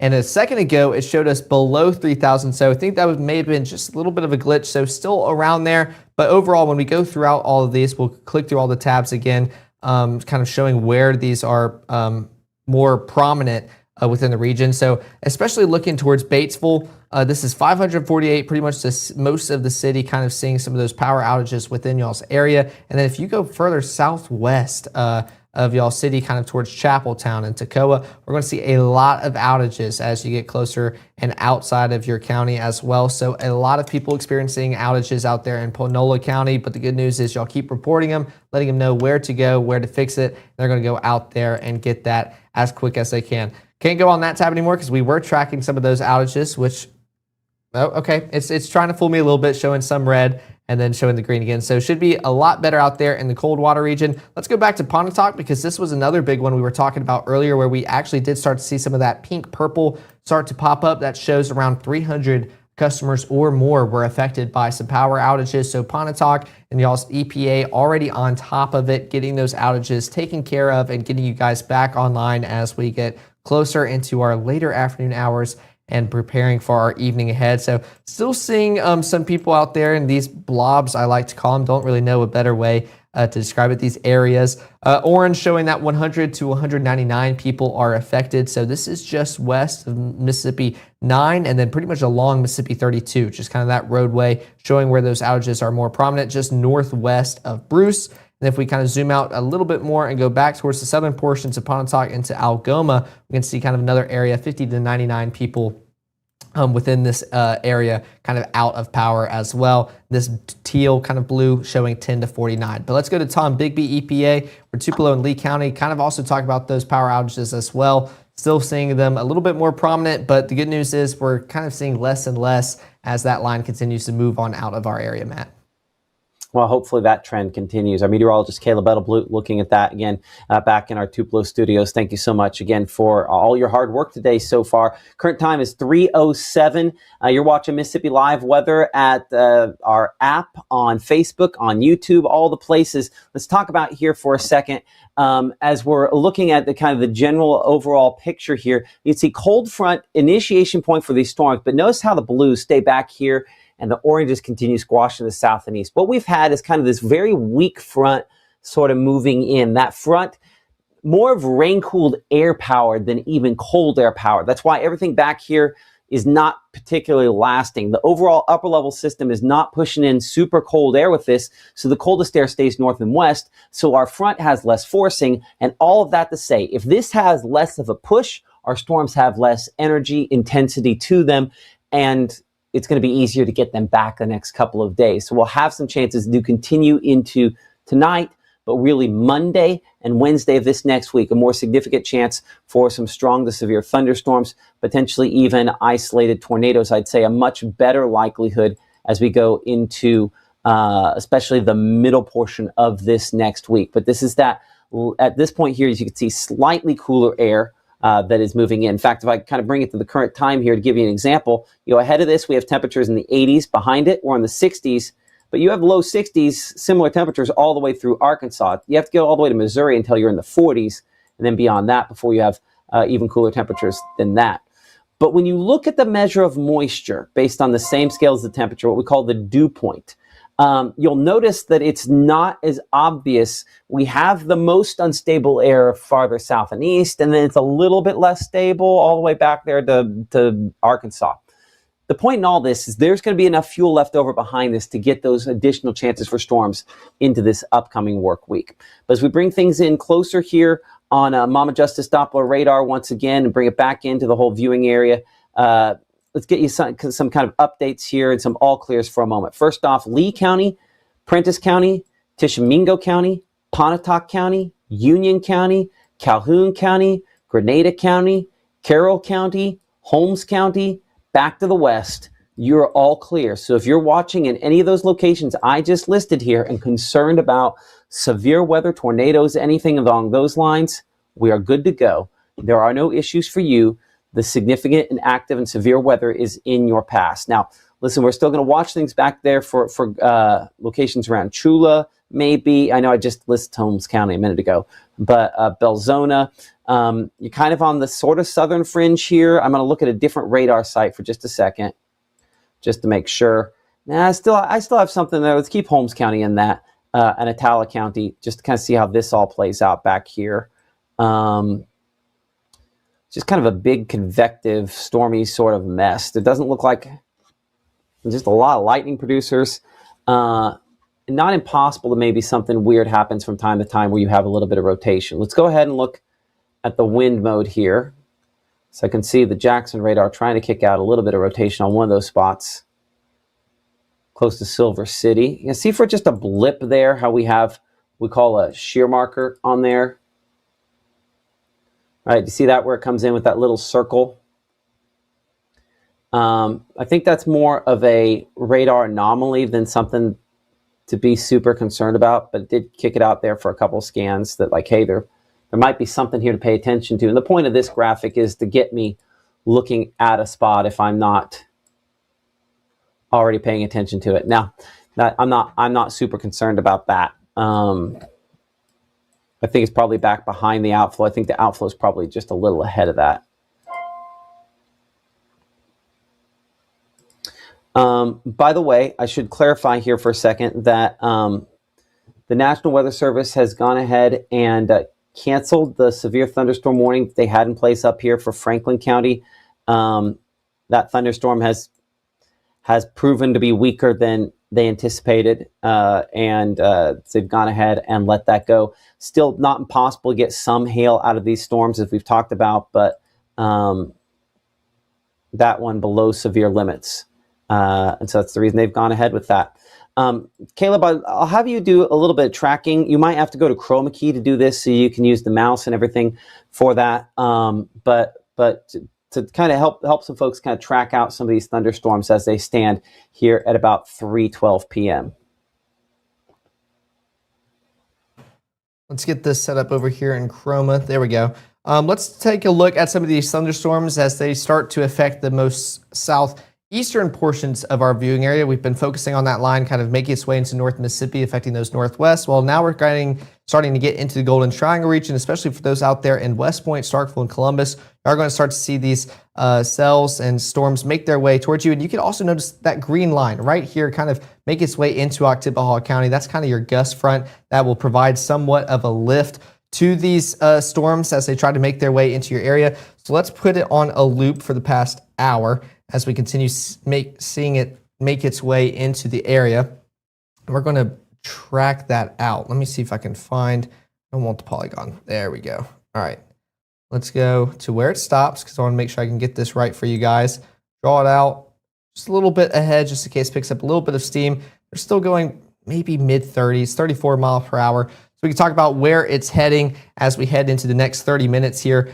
Cedar Bluff around 316, Salome around 316 as well, Strong 321, Waterfront Estates 321, Mahoons Valley 323, Whites 324, Valley View 326, and West Point around 328, I believe, just at the end. So there we go. I kind of talk about making its way or creep into the Golden Triangle region, showing just a little bit more of that heavy precipitation as we're actually kind of getting more of a good view of it as it makes its way closer towards that Amory radar site. So we're actually getting good views of this. But we can take a look at the chat to see, got some thundering going on as well. Hope the temperature keeps dropping. Well, it'll drop a little bit as this line makes its way towards you, but unfortunately only kind of bringing us back to right around where we should be for this time of year. It's been pretty toasty, so I know these temperatures feel pretty chilly outdoors. Power out in Smithville. Hey, is it going to rain tonight? Well, yeah, it's definitely raining tonight. Good news is once this line makes its way through, you're going to be doing a lot better. So let's continue looking at these thunderstorms. Those white lines, again, they're just lightning kind of making their way through. And honestly, not too impressive. We can see that number slightly start to increase, but it's not going at a tremendous rate. So not expecting too much from these thunderstorms as they continue making their way through. Let's actually look at different modes here. Let's go to our velocity just to make sure not seeing any couplets try to form here as that gust front continues blowing on through. So definitely going to be very windy, very gusty as it goes through your area. Not expecting any tornadoes. We did see somewhat of a couplet do its best to try to make its way to the ground earlier. But again, that's what we're talking about, just a brief little spin up. We might see that polygon, but it's going to disappear as quick as you saw it. Not really the setup for that as we continue into the evening ahead. Take a look at that storm relative velocity, kind of taking the motion of the storm out of the picture to get a better visual. Not really seeing much on that. Nothing screaming tornado on that as well. We even take a look at our peak threats, which I'll actually put this to now so we can get this to stop. I think our biggest threat right now is pretty much just windy conditions and then maybe the possibility of some hail. Again, this is peak threats as I was kind of covering up above my head just a second ago, just showing worst case scenario, what could happen as we go throughout the rest of our evening. This isn't really what's occurring or what will happen, just showing kind of what the possibilities are. And we do have that marginal risk for hail. We were talking about pea-size hail up in Corinth. So nothing meaningful, nothing really severe with that 1-inch hail in diameter or more, but maybe could hear pea-size hail trying its best to fall and hit the roofs above your heads. All I'm assuming is that you're going to hear maybe some limbs and just some sticks kind of blowing with the wind, because I looked outside as that gust front blew on through. Very windy as it makes its way throughout your area. Let's even go towards our hail just to see kind of what it's talking about. You can see maybe a little bit in the just north of Amory in the Smithville region as it makes its way through into Monroe County, which we can go back to precipitation and see what it's talking about. I'm not really too confident on that as it blows on through. We can still see those lightning strikes making their way through the area. But this line kind of continues pushing out of North Mississippi. We can look at it as a whole, kind of where we started and where we're at right now. For all of those that are behind that line, I know someone in the chat was asking earlier, are we expecting another line of storms tonight? Absolutely not. Once you make it through this system and that heavy wind, that rain, you're going to be good to go for the rest of your evening. Now, keep those plans indoors. It's still going to be very rainy, as you can see behind us, even seeing that kind of just stratiform, just layer of rain across North Mississippi, but we're not tracking out anything intense for your overnight period ahead. So once you can kind of get through these bubbles that are getting closer towards that Golden Triangle region in Amory, Aberdeen, West Point, Starkville, Columbus, Eupora, even into Choctaw County, you're going to be good to go. Just keep those indoors or events indoors for the rest of your evening. Going to be a little bit rainy. Can anyone tell me about Corinth? I just got in here. Well, we are actually tracking some storms up there just a little bit earlier, but y'all are kind of perfect example of what I'm just talking about. Take a look at those storms just east of y'all. That's what already blew through y'all's area. So I know earlier, if you were still there, you probably felt those windy conditions move through the house. You can definitely hear it outdoors, that rain drop. Right now, it's just going to be a little bit rainy. That's going to continue for the rest of y'all's evening. You are definitely good to go. Just maybe seeing some heavier rainfall. That's the other story with this forecast. What we're talking about is that parts of North Mississippi still experiencing those drought conditions. So this is allowing us to get a lot of meaningful rainfall here in North Mississippi, definitely much needed. And thankfully, we're not really talking about any flood warnings either with the rate at which it's falling down. So definitely a good sign as we continue into the evening hours ahead. Someone was asking about Union County. Union County, you should be doing a lot better, especially just West Mississippi, Tupelo. Y'all are doing good. I mean, you'll see these reds and yellows making their way through, but notice we're not even tracking a lot of lightning strikes, even when it blew through Tupelo. I don't know if I just couldn't hear it, but not too much energy associated with this. I couldn't hear too many rumbles of thunder. So again, I want to keep emphasizing that it's going to be a little bit rainy for the rest of your evening, but we're not tracking out any storms for the rest of your overnight hours. So you're going to be good to go. I know some of us get a little bit nervous trying to fall asleep later at night with some rain or some storms. That's not the case tonight. You can go to sleep stress-free. Don't have to worry about that one bit. Let's take a look at the Golden Triangle region. I know someone was asking about ETA on Columbus, so let's do another track on that, which I'm going to see if I can get it to kind of cover that area. I know, I have to drag it. I'm still getting used to the system here. There we go. We'll go through West Point, kind of right behind that outflow boundary. Then we'll go around 34 miles per hour. I'm still on the thing. There we go. I just switched it. Let's clear this. Let me shift this just a little bit more. Columbus, precipitation, and then we'll go storm track. There we go.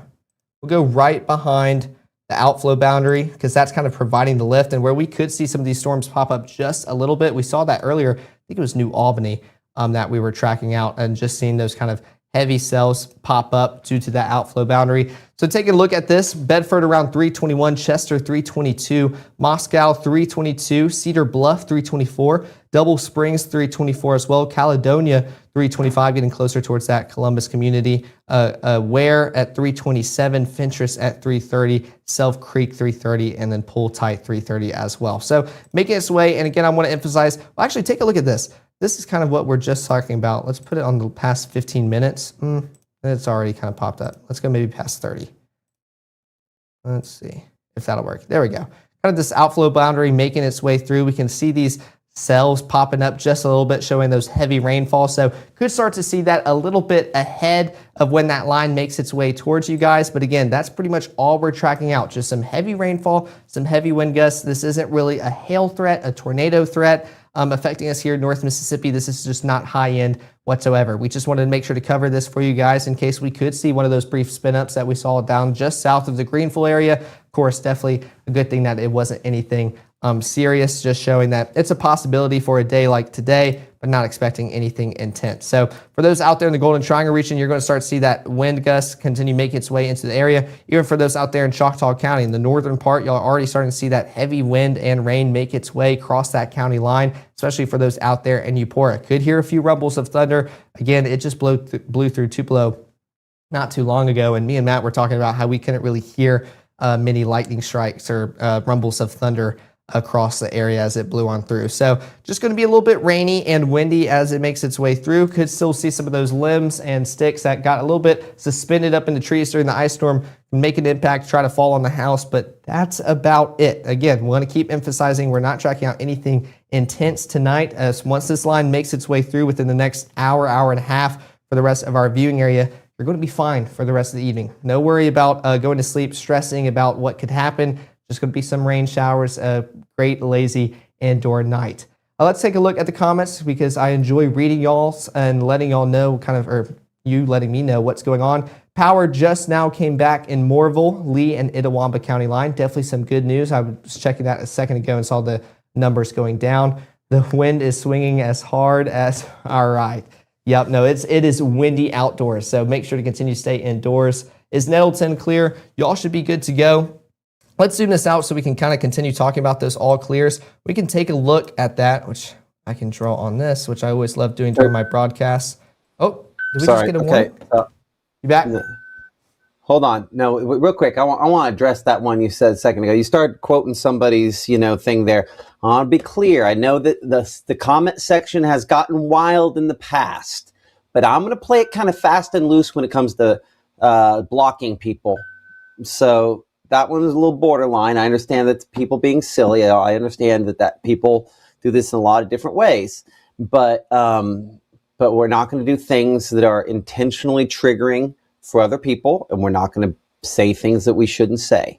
So for y'all in the comments, there was a lot of times that they would get wild during severe weather. Because we're going to pop those comments up from time to time, that's not something we're going to tolerate. So just want to have a heads up that I don't want to ban anybody, but anyway, so keep that in mind. Go ahead. Did you see it? Did you see a warning up there, or is it no? You were just noticing? I thought I did, but since it's on the lapse, or kind of past hour, it was showing the warning from earlier that already expired. So definitely good sign that it's not long track warnings and they can pop up but quickly disappear. Yeah, absolutely, absolutely. Okay, sorry, I'll let you go. Well, okay, before we go on, so this is as much for people at home as it is to you, because this is to quote somebody I talked with last week, that was talking about a kind of a smaller middle market TV station. They referred to it as a training hospital. That's kind of what we do here, right, for meteorology. So in this situation, Caleb, you're going to want to have a wheel of things that we hit. You're gonna go around, you do your warnings. You're going to do, if there's no warnings, you'll do your storm tracks. We're going to hit some cameras. We're going to hit some power outages. We can hit some pictures. We're going to do a time check. We'll kind of work our way through that wheel. We might leave things off of that wheel. It gets very easy to only do a portion of that. I know I've run this from time to time as well. It's like, okay, now I'm going to just stay on radar. I'm just going to stay on power outages, and you stay right there. You want to kind of develop a large enough bag of tricks of things that you're like, okay, you don't want to stay longer than probably a minute and a half. And you're doing a good job on this, but I'm just trying to think through while you actually have some live ammunition to work with. Yeah, no, I appreciate that. So yeah, so working on it. Yeah, absolutely. So think power. You've kind of hit power outages. We haven't hit pictures in a while. And by the way, there's your warning that that we were talking about up there.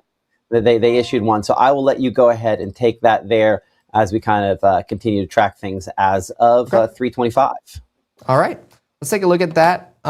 Which we'll click on the warning. This expires around 4:15, so just got issued for Franklin, Alabama, as it continues moving more towards the northeastern portions of Alabama and out of our viewing area. If I had to guess, this is probably wind related. I'd have to pull up Slack. It's on the other monitor. I couldn't get it quite on this one. So let's take a look at that as it continues moving on through, which we can move it over. 3/4 inch size hail and 60 mile per hour winds are what the radar indicated, which means that what they're expecting could occur. Okay, perfect. Thank you. So let's take a look at that. Let's take a look at the wind as it continues moving on through. Not expecting anything tornadic with this. That's definitely a good sign. Not really the setup for that. Let's take a look at those peak threats. We can maybe see what radar is picking up a little bit with that hail. Do the drop thing, talking about that, around 1/2 inch of hail within that blue. But again, this peak threats, that's worst case scenario, which let me move this out of the area for you guys because I'm kind of covering it up over here. There we go. Talk about 1/2 inch of hail for your peak threat. So not necessarily what is occurring, but kind of what could occur if we reach the worst part of this system making its way through. And we can kind of try to see if that's picking up just a little bit on here. Let me clear those tallies that I put on. Maybe just a little bit there, which I can see if I can tally that. I'm showing that it's a little bit possible as that system continues moving closer and throughout Franklin County, Alabama. So definitely some windy conditions out there, which do we have any? I don't think we do. No, we don't have any cameras out there in Alabama to try to see if we can get a visual on that. But that warning is going to continue moving on towards the northeast, affecting those out there in Russellville, Churntown, Phil Campbell, Orange, Mount Hope, Concord, which let's go back to reflectivity and we can put this on storm track, Columbus, precipitation, there we go. And then let's put this on a loop and talk about how long or how fast it's kind of moving, what direction it's going. There we go with that gust front. That's kind of where you can tell where they're going. It kind of follows that as it continues being a bulldozer for those storms behind it, trying to provide that lift. So let's take it and track it as we continue throughout the next few minutes, which will go right behind that outflow. We'll go still around that 34 mile per hour mark.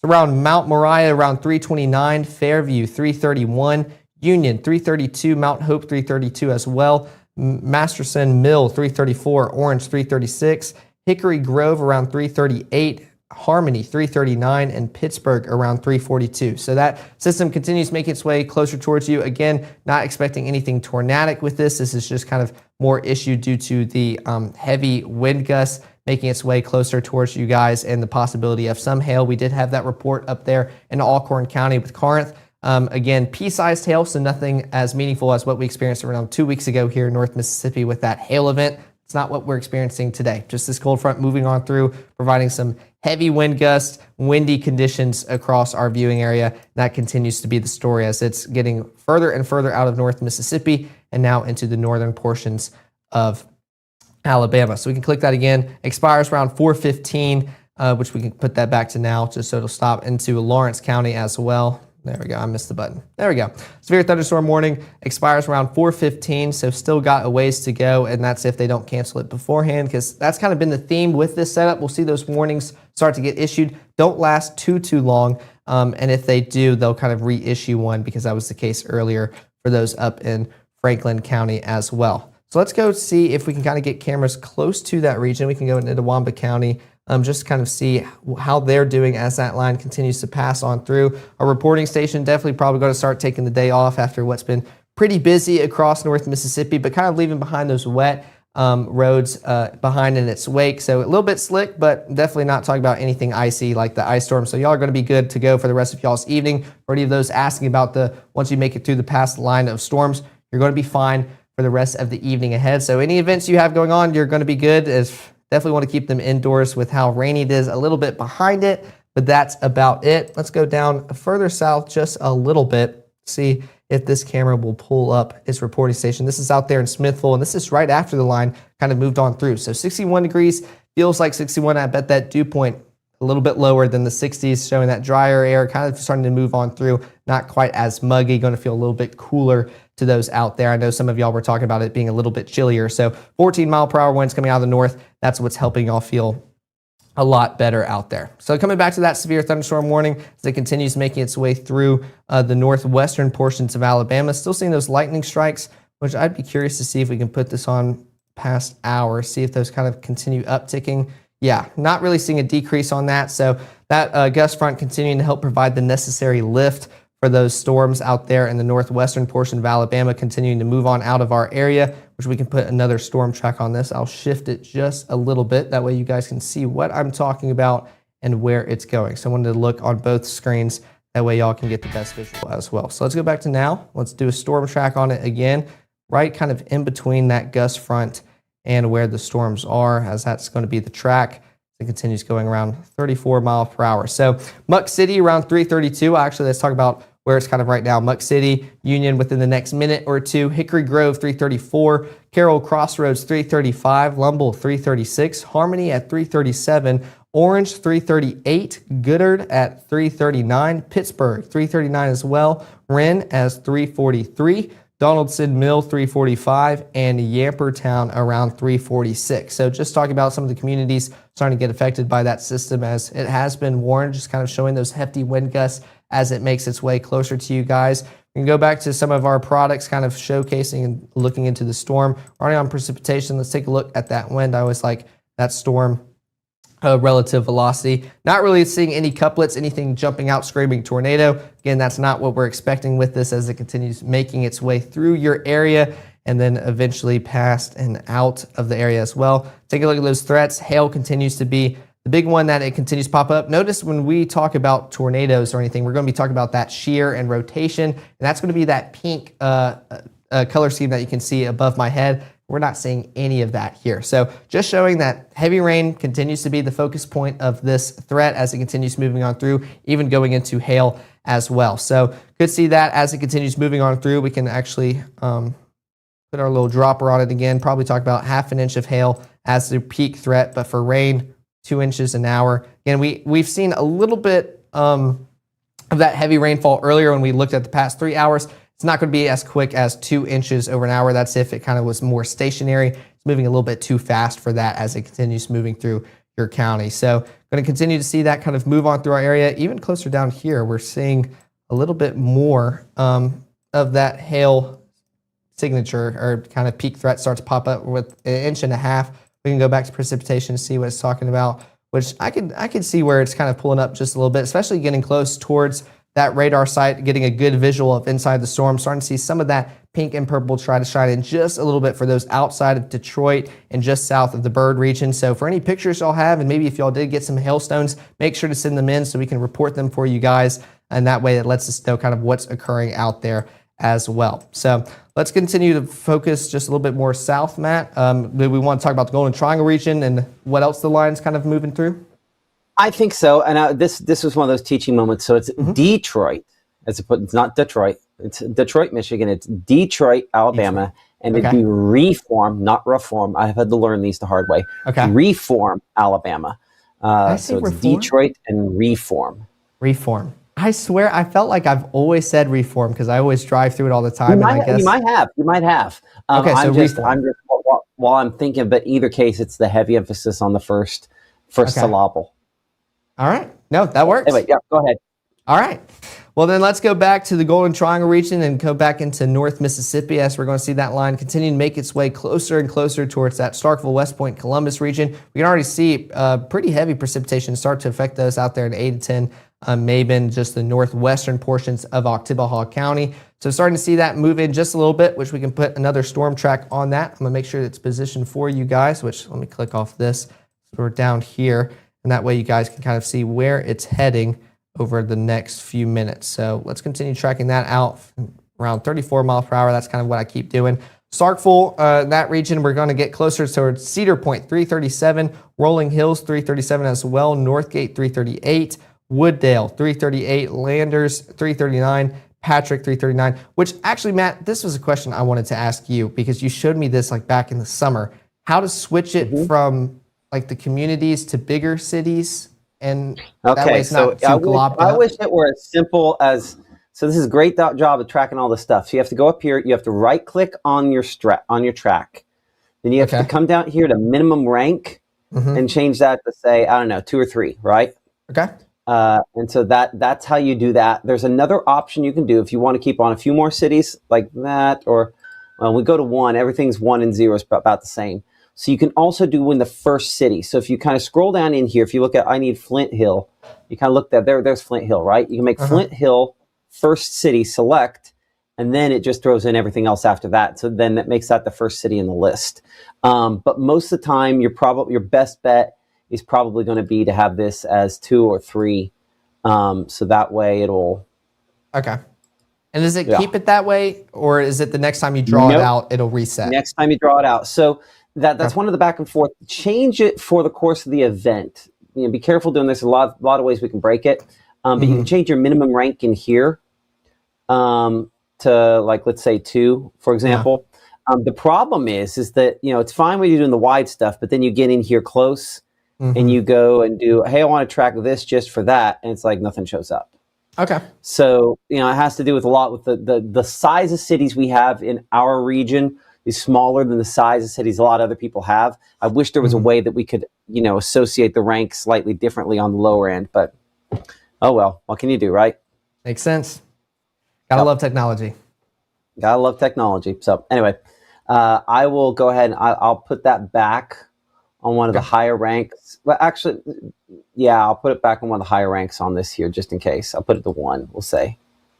And that should, if we were to do that, you should get, at least a few locations on there. All right. Okay. There we go. Okay. All right. Well, then let's try that track again now that we can kind of encompass almost all of the Golden Triangle region. So let's take a look. Also, notice this isn't really an organized system, just kind of clustered cells trying to make their way through. So just kind of showing this isn't really a high-end impact, just very rainy, very windy as it makes its way through. So let's put this on a storm track, kind of making its way into Starkville, West Point, and the Columbus region. There we go, kind of following just in between that and the gust front. Around 35 mile per hour. Right click. I did it right. He just taught me this. Do I right click the track, or is it something over here that I right click? Oh wait. So you right click over there at the top where it has fast track tools. Right click the track up there. There we go. And then I can move that to. Yep, you got it. Okay, there we go. All right, let's move it to 2. There we go. Ackerman around 341, Starkville 344, Vernon 352, Columbus 403, Louisville 408, Millport around 417, Kennedy 418, Crawford 418, and then Brooksville around 428 as well. So going to start affecting you within the next 30 minutes to an hour here as we get closer towards the Golden Triangle region.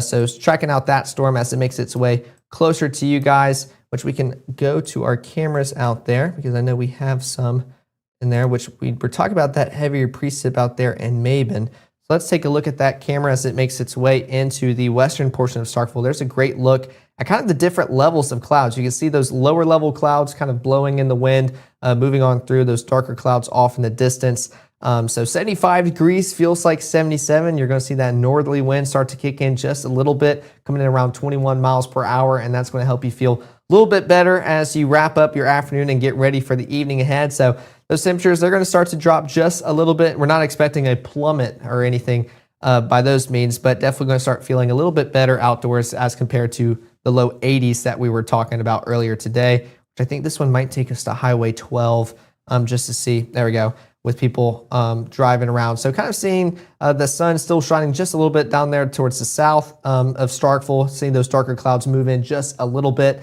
But for those along Highway 12, we're seeing dry conditions as those clouds continue to make their way closer and closer into the Starkville community. We can go out there into Lowndes County and go towards the Columbus region, kind of seeing a similar aspect, almost seeing some of that precipitation off in the distance. You can see that right here with that cloud, some of those rays kind of piercing through and seeing some of the rainfall in the distance as well. That's kind of facing closer towards the Starkville region, just a little bit out west of Columbus, but still not noticing any rainy conditions for those in Columbus. Just hasn't quite made it to you guys yet, but there we go. Taking a look at the kind of opposite end of the spectrum, those low 80s we were talking about as we started off our day into the afternoon hours. It's going to be a pretty muggy day. Thankfully, that rain, cooled air, going to start to help us out, feeling a lot better as we wrap up our evening and get ready for the overnight period ahead, which I know people were asking if we're tracking another line of showers. We're not. Just got to get through this, then we're going to have a peaceful, kind of just chill, rainy night ahead. Take a look out here in Maben with our camera. 75 degrees feels like 77. That northerly wind going to start to help us feel a lot better, but those rainy conditions as it starts to make its way into Oktibbeha County, that dew point in the low 60s, we're going to continue to expect that to continue dropping into the afternoon hours ahead, but already seeing those rainy conditions make their way into Maben. Not really seeing many lightning strikes with this. That's what me and Matt were talking about earlier, not seeing too much energized storms move on through. Couldn't hear many rumbles of thunder. So definitely a good sign, not really an energetic setup, but something I wanted to talk about as it continues to make its way through. Let's go back up north just a little bit to talk about that severe thunderstorm warning that's still in place for those out there in Franklin, Alabama. It expires around 4:15. We'll have to see if it continues to keep going with that intensity or not.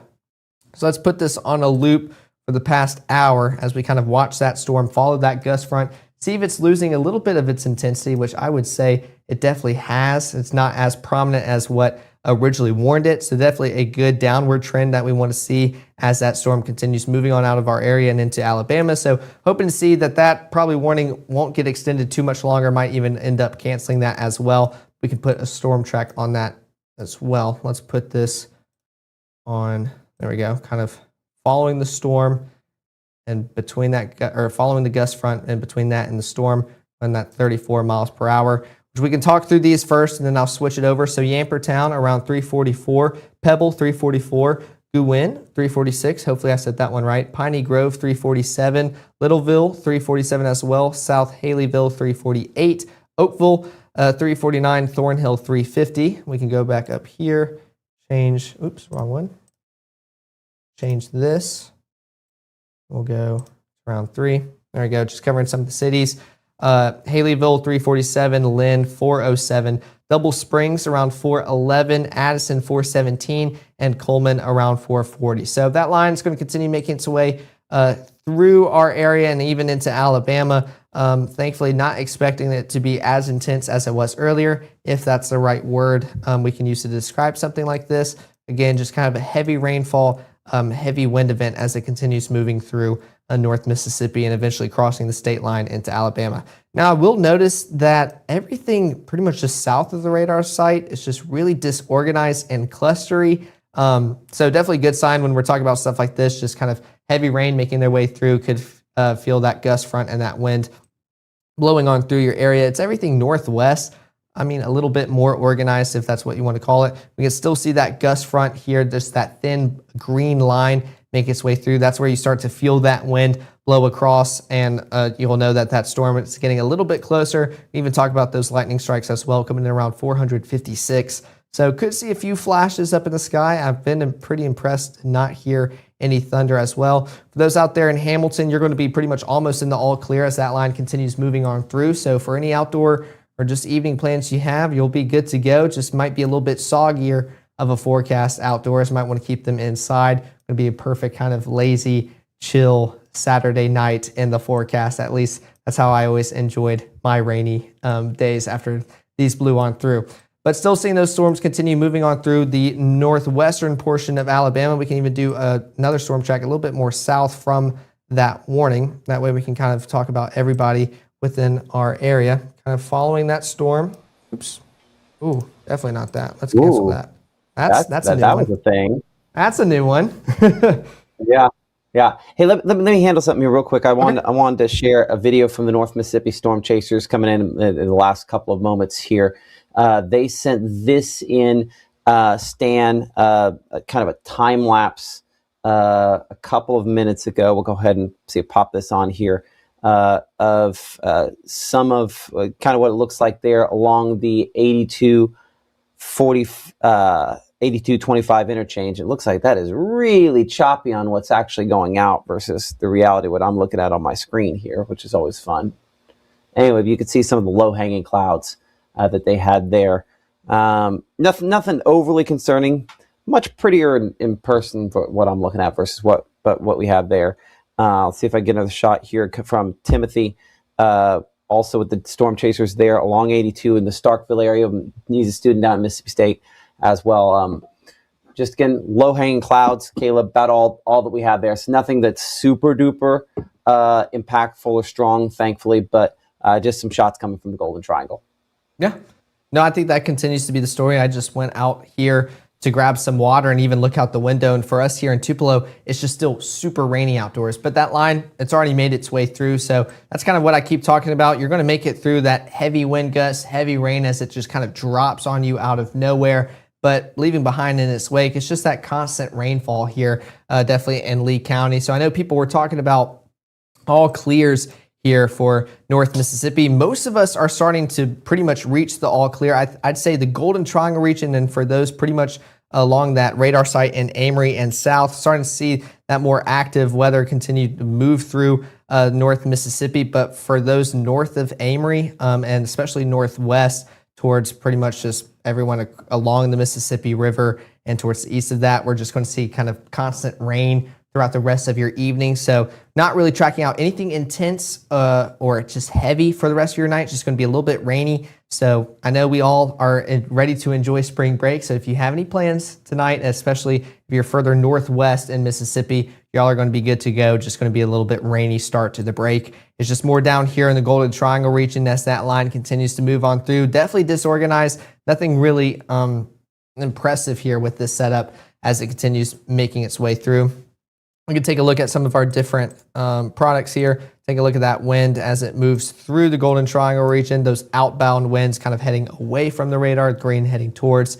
So seeing that general direction of the line making its way through Golden Triangle region. Nothing screaming tornado. Again, this isn't really a setup for tornadoes making their way through North Mississippi. So definitely a good sign to see here. Peak threats, we can take a look at that as we'll continue observing that to see kind of what's possible as these continue moving on through. Notice it's a whole lot of green. That's some good news because we're, one, not talking about tornadoes and really not talking about hail either. I know this one kind of shows the possibility of some hail occurring, maybe around half an inch, even to an inch. But if we were getting an inch or more, we definitely see a lot more warnings getting placed for our region, especially the Golden Triangle area here in North Mississippi. So this is more just heavy rainfall, heavy wind making their way through North Mississippi. That's going to continue to be the story. We can even take a look at shear and really not observing a whole lot of anything. Not a lot happening in the upper levels. If we did see a little bit more of that today would be a different story, but definitely a good thing that we're not seeing that here as we get started with our spring break. So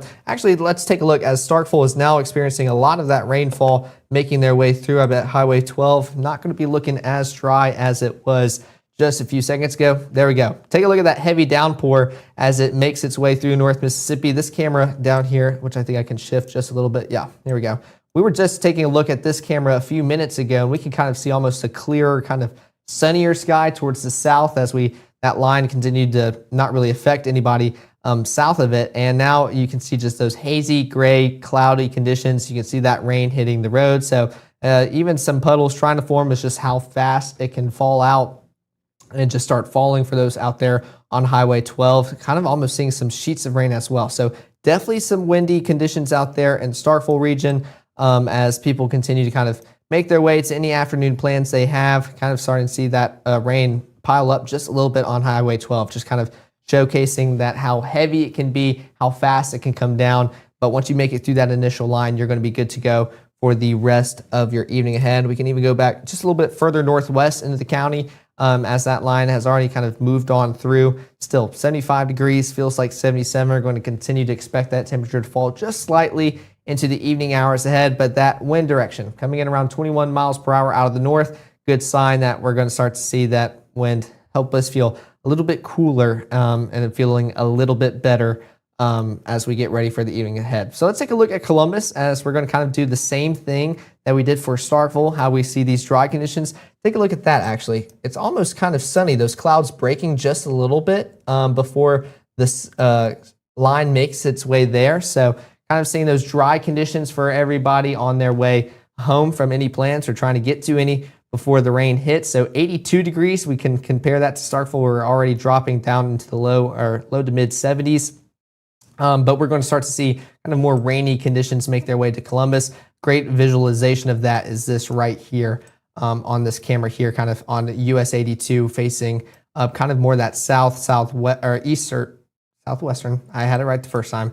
Second guessing myself. Kind of seeing those darker clouds in the background as that's what's eventually going to make its way towards Columbus and Lowndes County. And you're going to start to see that heavier rain start to affect you guys out there. Hopefully that guy will get back in his car because he'll have a soggy rest of his evening. So that rain's going to continue making its way closer and pretty much tracking along 82, getting closer towards Columbus and pretty much along Highway 45 as well. But still very disorganized, nothing really impressive that we've seen today continues to be the story. Just kind of some more stratiform rain behind it, just a soggy forecast. But most of us here in North Mississippi, we're continuing to get into the all clear, not really affect us. Now let's come back northwest into Alabama, and we can see that warning shifted just a little bit. Still affecting those out there in Lawrence, Alabama, even into Franklin, and those are the only 2 counties as of right now. Still expiring around 4:15. Let's see if that storm's trying to regain just a little bit of strength as compared to where it was earlier. We can kind of see why they did that.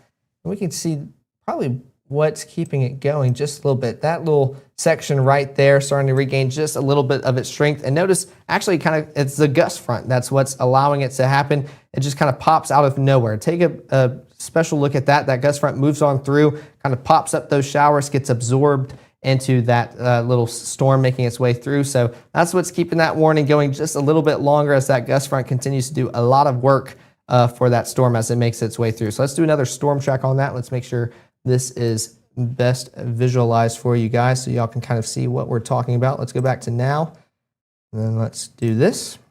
And gust front not as obvious, so kind of hoping to see that kind of decline just a little bit more. Let's go around 34 miles per hour. Talk about those that are about to get it most recent. Shift this over just a little bit. There we go. Gold Mine right around now, and New Hope Brilliant as it is right on top of you guys.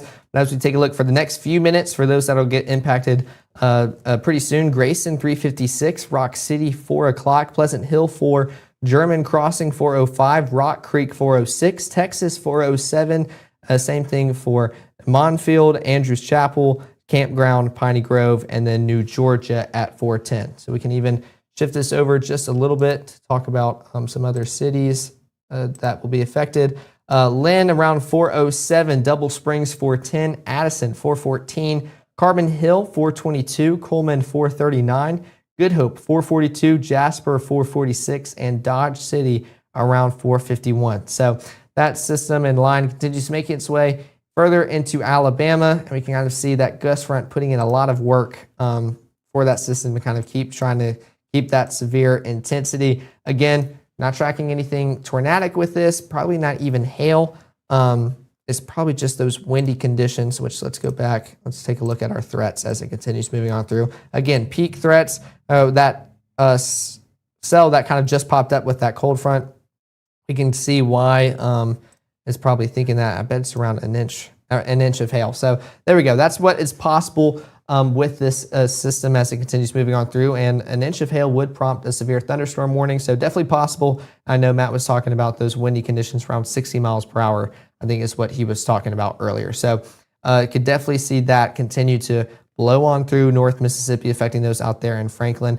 It continues shifting just a little bit more, not as prominent. We saw that inch, now it's probably just around half an inch if I were to guess with that lighter blue. There we go. Yeah, half an inch of hail within that region. We can zoom in just south of Hickory Grove, Martintown, just south west of Posey Mill as well. We even get this as well. Let's close that out if it'll let me. I still got the Doppler on.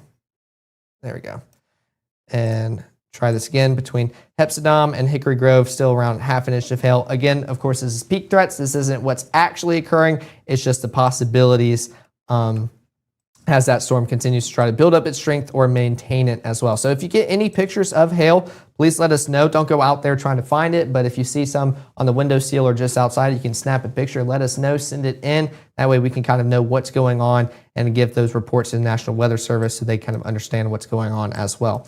Here's another kind of impressive cell making its way through Bryn and towards Piney Grove, Thornhill, Glen Mary, Natural Bridge. Y'all are going to start to see that make its way closer and closer towards you guys. We'll shift south and do another kind of storm track on this as well. Kind of, you can see that gust front as well. That could provide some more lift for these cells to kind of keep moving along with this line. Let's move this out. I'm gonna reshift this just a little bit. That way we can get a better track on it. All right, let's try this again. Here we go. We'll go kind of right in front of it, in between that and the gust front, as it could provide lift for some more storms around 34 miles per hour. So for those most recently going to be, or closer going to get impacted, Brookside around 357, Tucker 358, Rock City 401, Bluff around 407, same as Bobo, 408 in Crossville, Glen Allen in 409, Kirkland in 410, same for Stewart and Lynn. 414 for Spring Hill, Eldridge at 415, Ashbank at 417, and Clark at 418 as well. Let's change the setting on this. I keep clicking on the wrong one. I don't know why I do that every time. There we go. Let's switch this to, let's go to, there we go. Land around 410, Kansas, 421.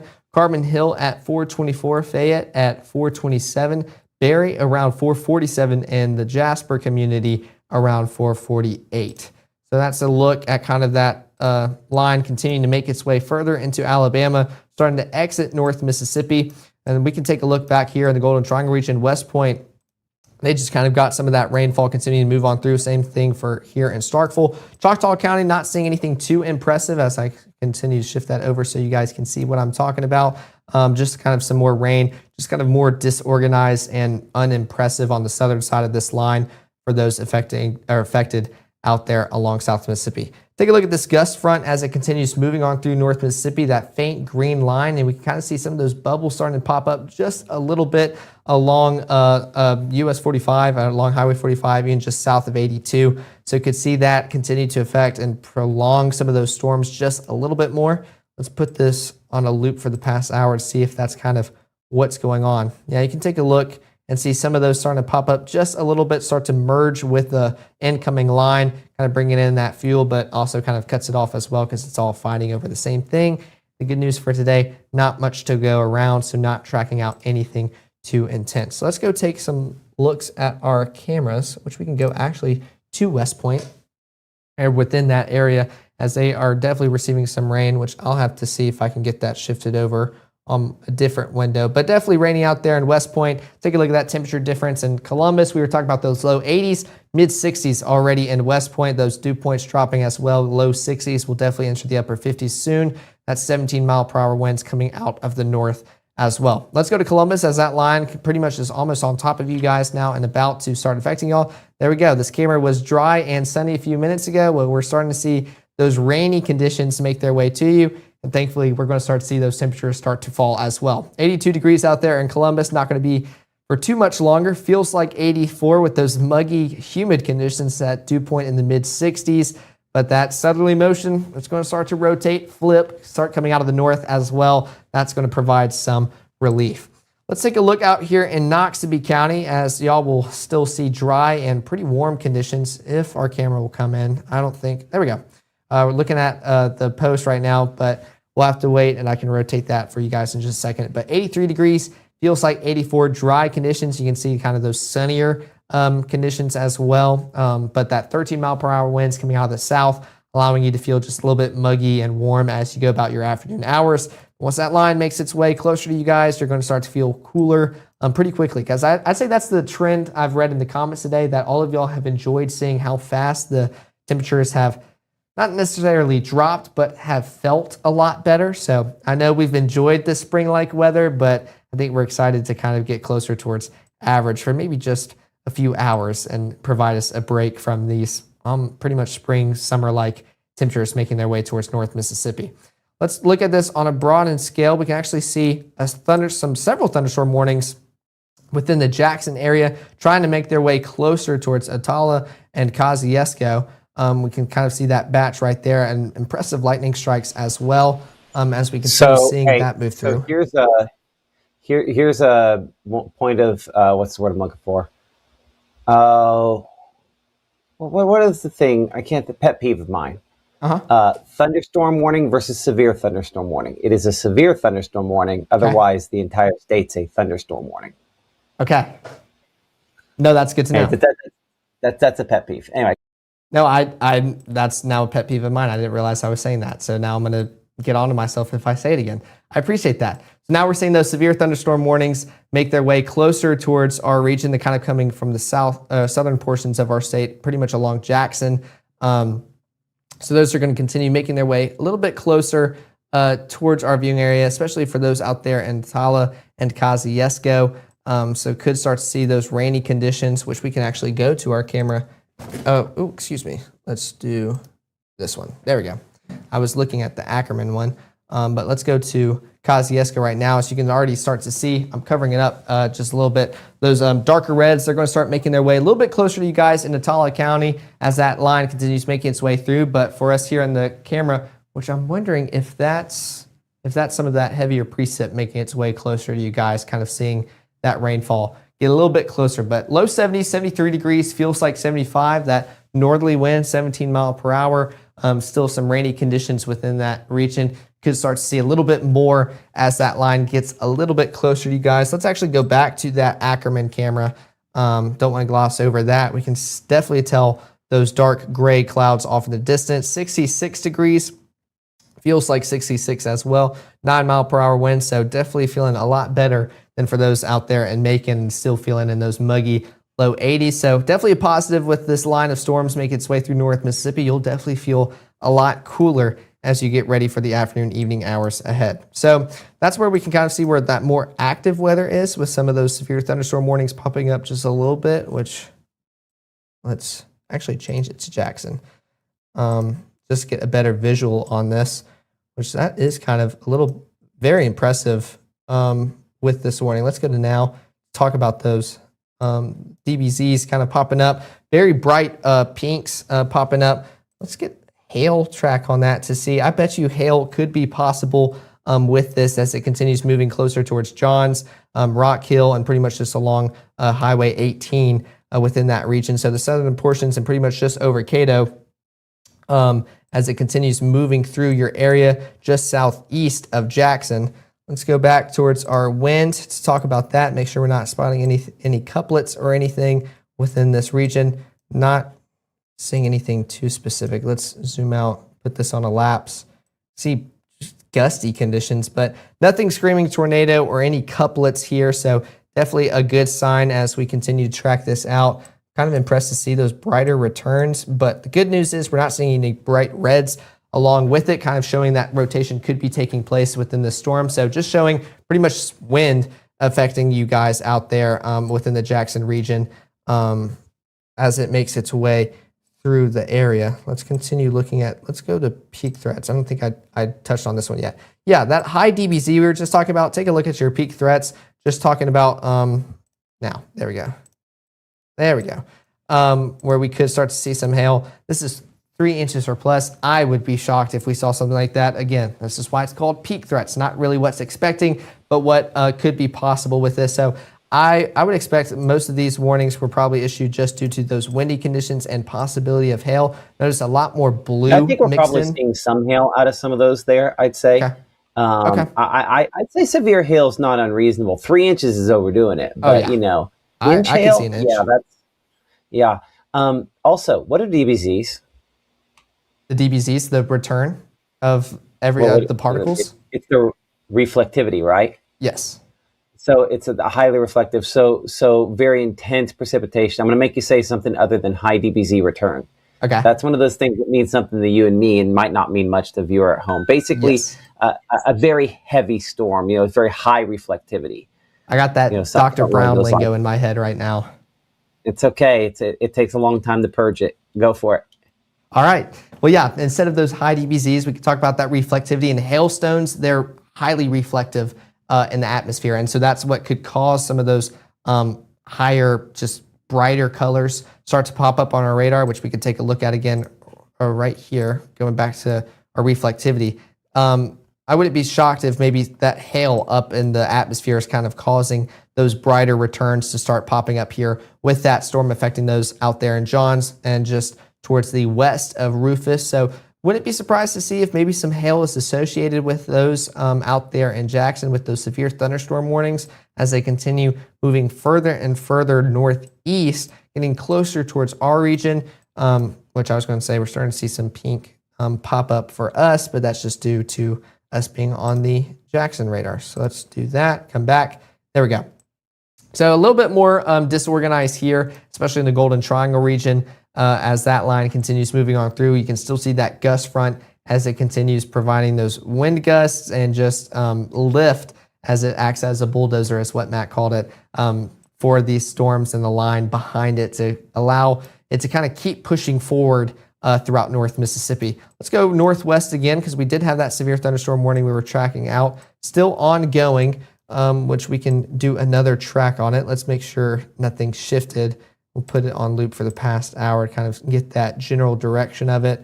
And I know it's still pretty much going around 30 miles per hour. So then let's switch it back to now. Get that storm track on it. We'll track those out. All right. A little bit too fast. We'll go around 33. All right. Let's take a look at those and kind of who it's going to affect soon. Rabbittown around 407. Jeston at 409. Pumpkin Center 410. Pleasant Hill 415. Oak Ridge 416. Lynn 419. Rock Creek 422. Valley View around 422. Andrews Chapel 424. Georgia 424. And Campground, Piney Grove, and Double Springs around 425. So let's move this up just a little bit more to cover some more cities. Double Springs around 425. Hartselle around 425 as well. Falkville 435. Addison 440. Ardley 448. West Point in 448, not West Point, Mississippi. Covering that in just a second. Eva in 452 and South Vinmont at 455. So another kind of storm track on that storm as it continues moving on into the northwestern portions of Alabama. Let's go back to West Point. Y'all are already kind of seeing that line move through. Definitely a lot more disorganized. Columbus, we can go look at some of these cameras out there in Lowndes County. Let's go to the southern part on Highway 82.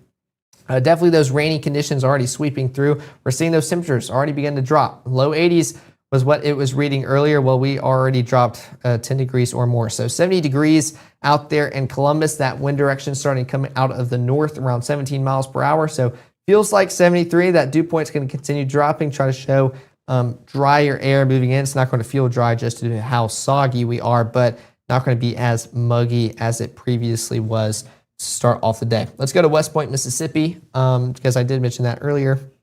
Talking about those rainy conditions, continues to move on through 64 degrees, so feeling a little bit better out there in West Point. Y'all have had a little bit longer of a time to bask in the cooler air. Feels like 64, and that northerly wind coming in around the low 20s. Let's talk and join the chat. Hailing in Starkville. That'll be interesting. Make sure if you do see that, send in some pictures so we can know about that. Tree fell on line in Clay County. Appreciate you guys for sending in these reports so we can try to get that to the National Weather Service. Are the cluster of patches around Jackson going to form into one big storm? Well, that's something we were talking about earlier, seeing these individual cells kind of form in the south, try to merge with the line. I'd say what's happening down in Jackson is the line. They could try to form, oops, wrong button. They could try to form into one big storm, but not expecting anything too crazy. We can go back to look at them real quick while I continue looking at the chat.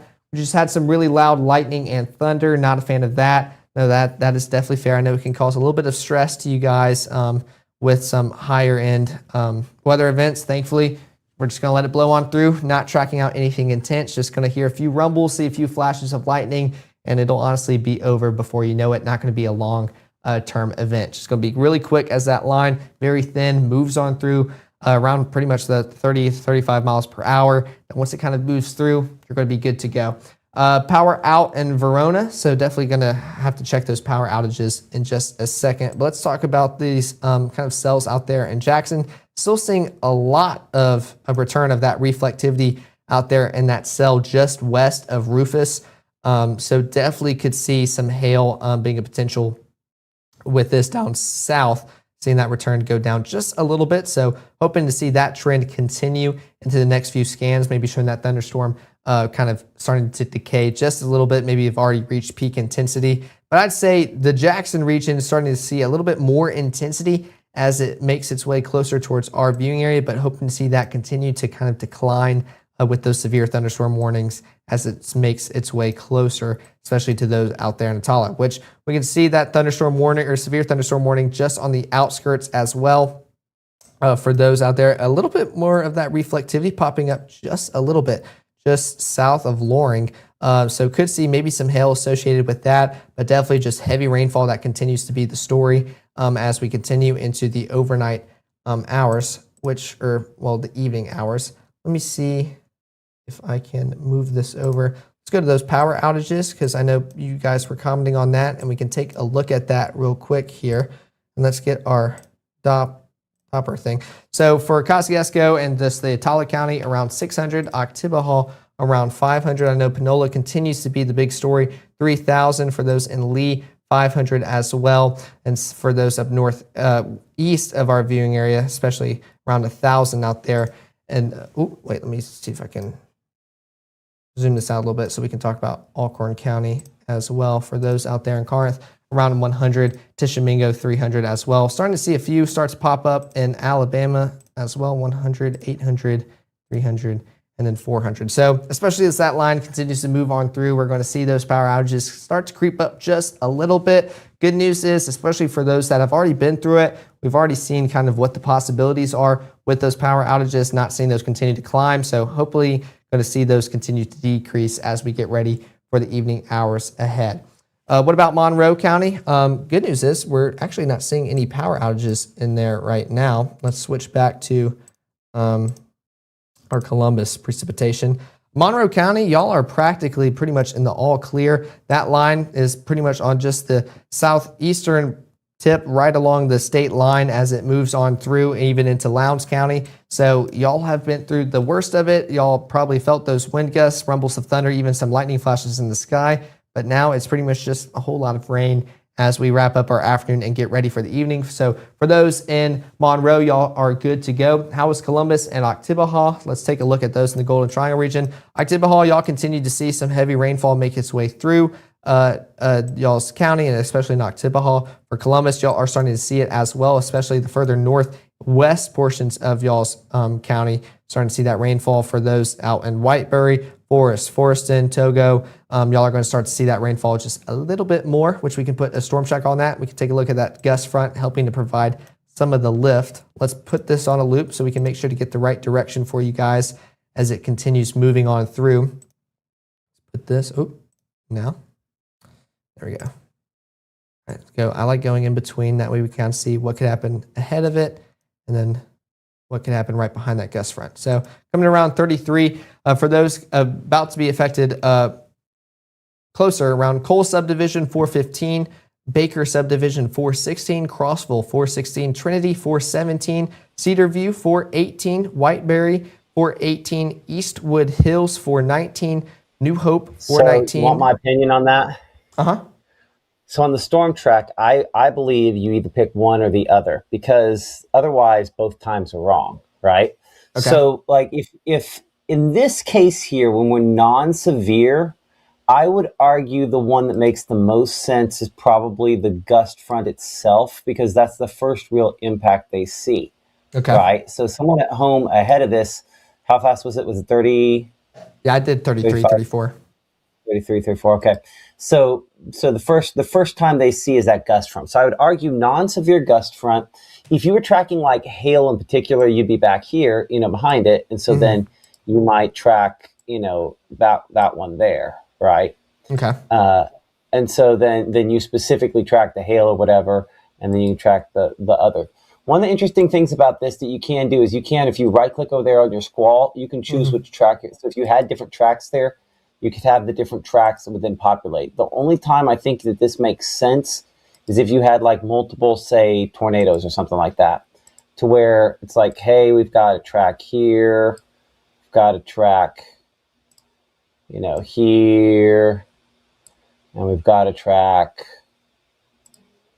here. The idea being that you're probably going to zoom into each of these, right? And so as you zoom into this one, that makes sense. And you come up here as we're also tracking this one.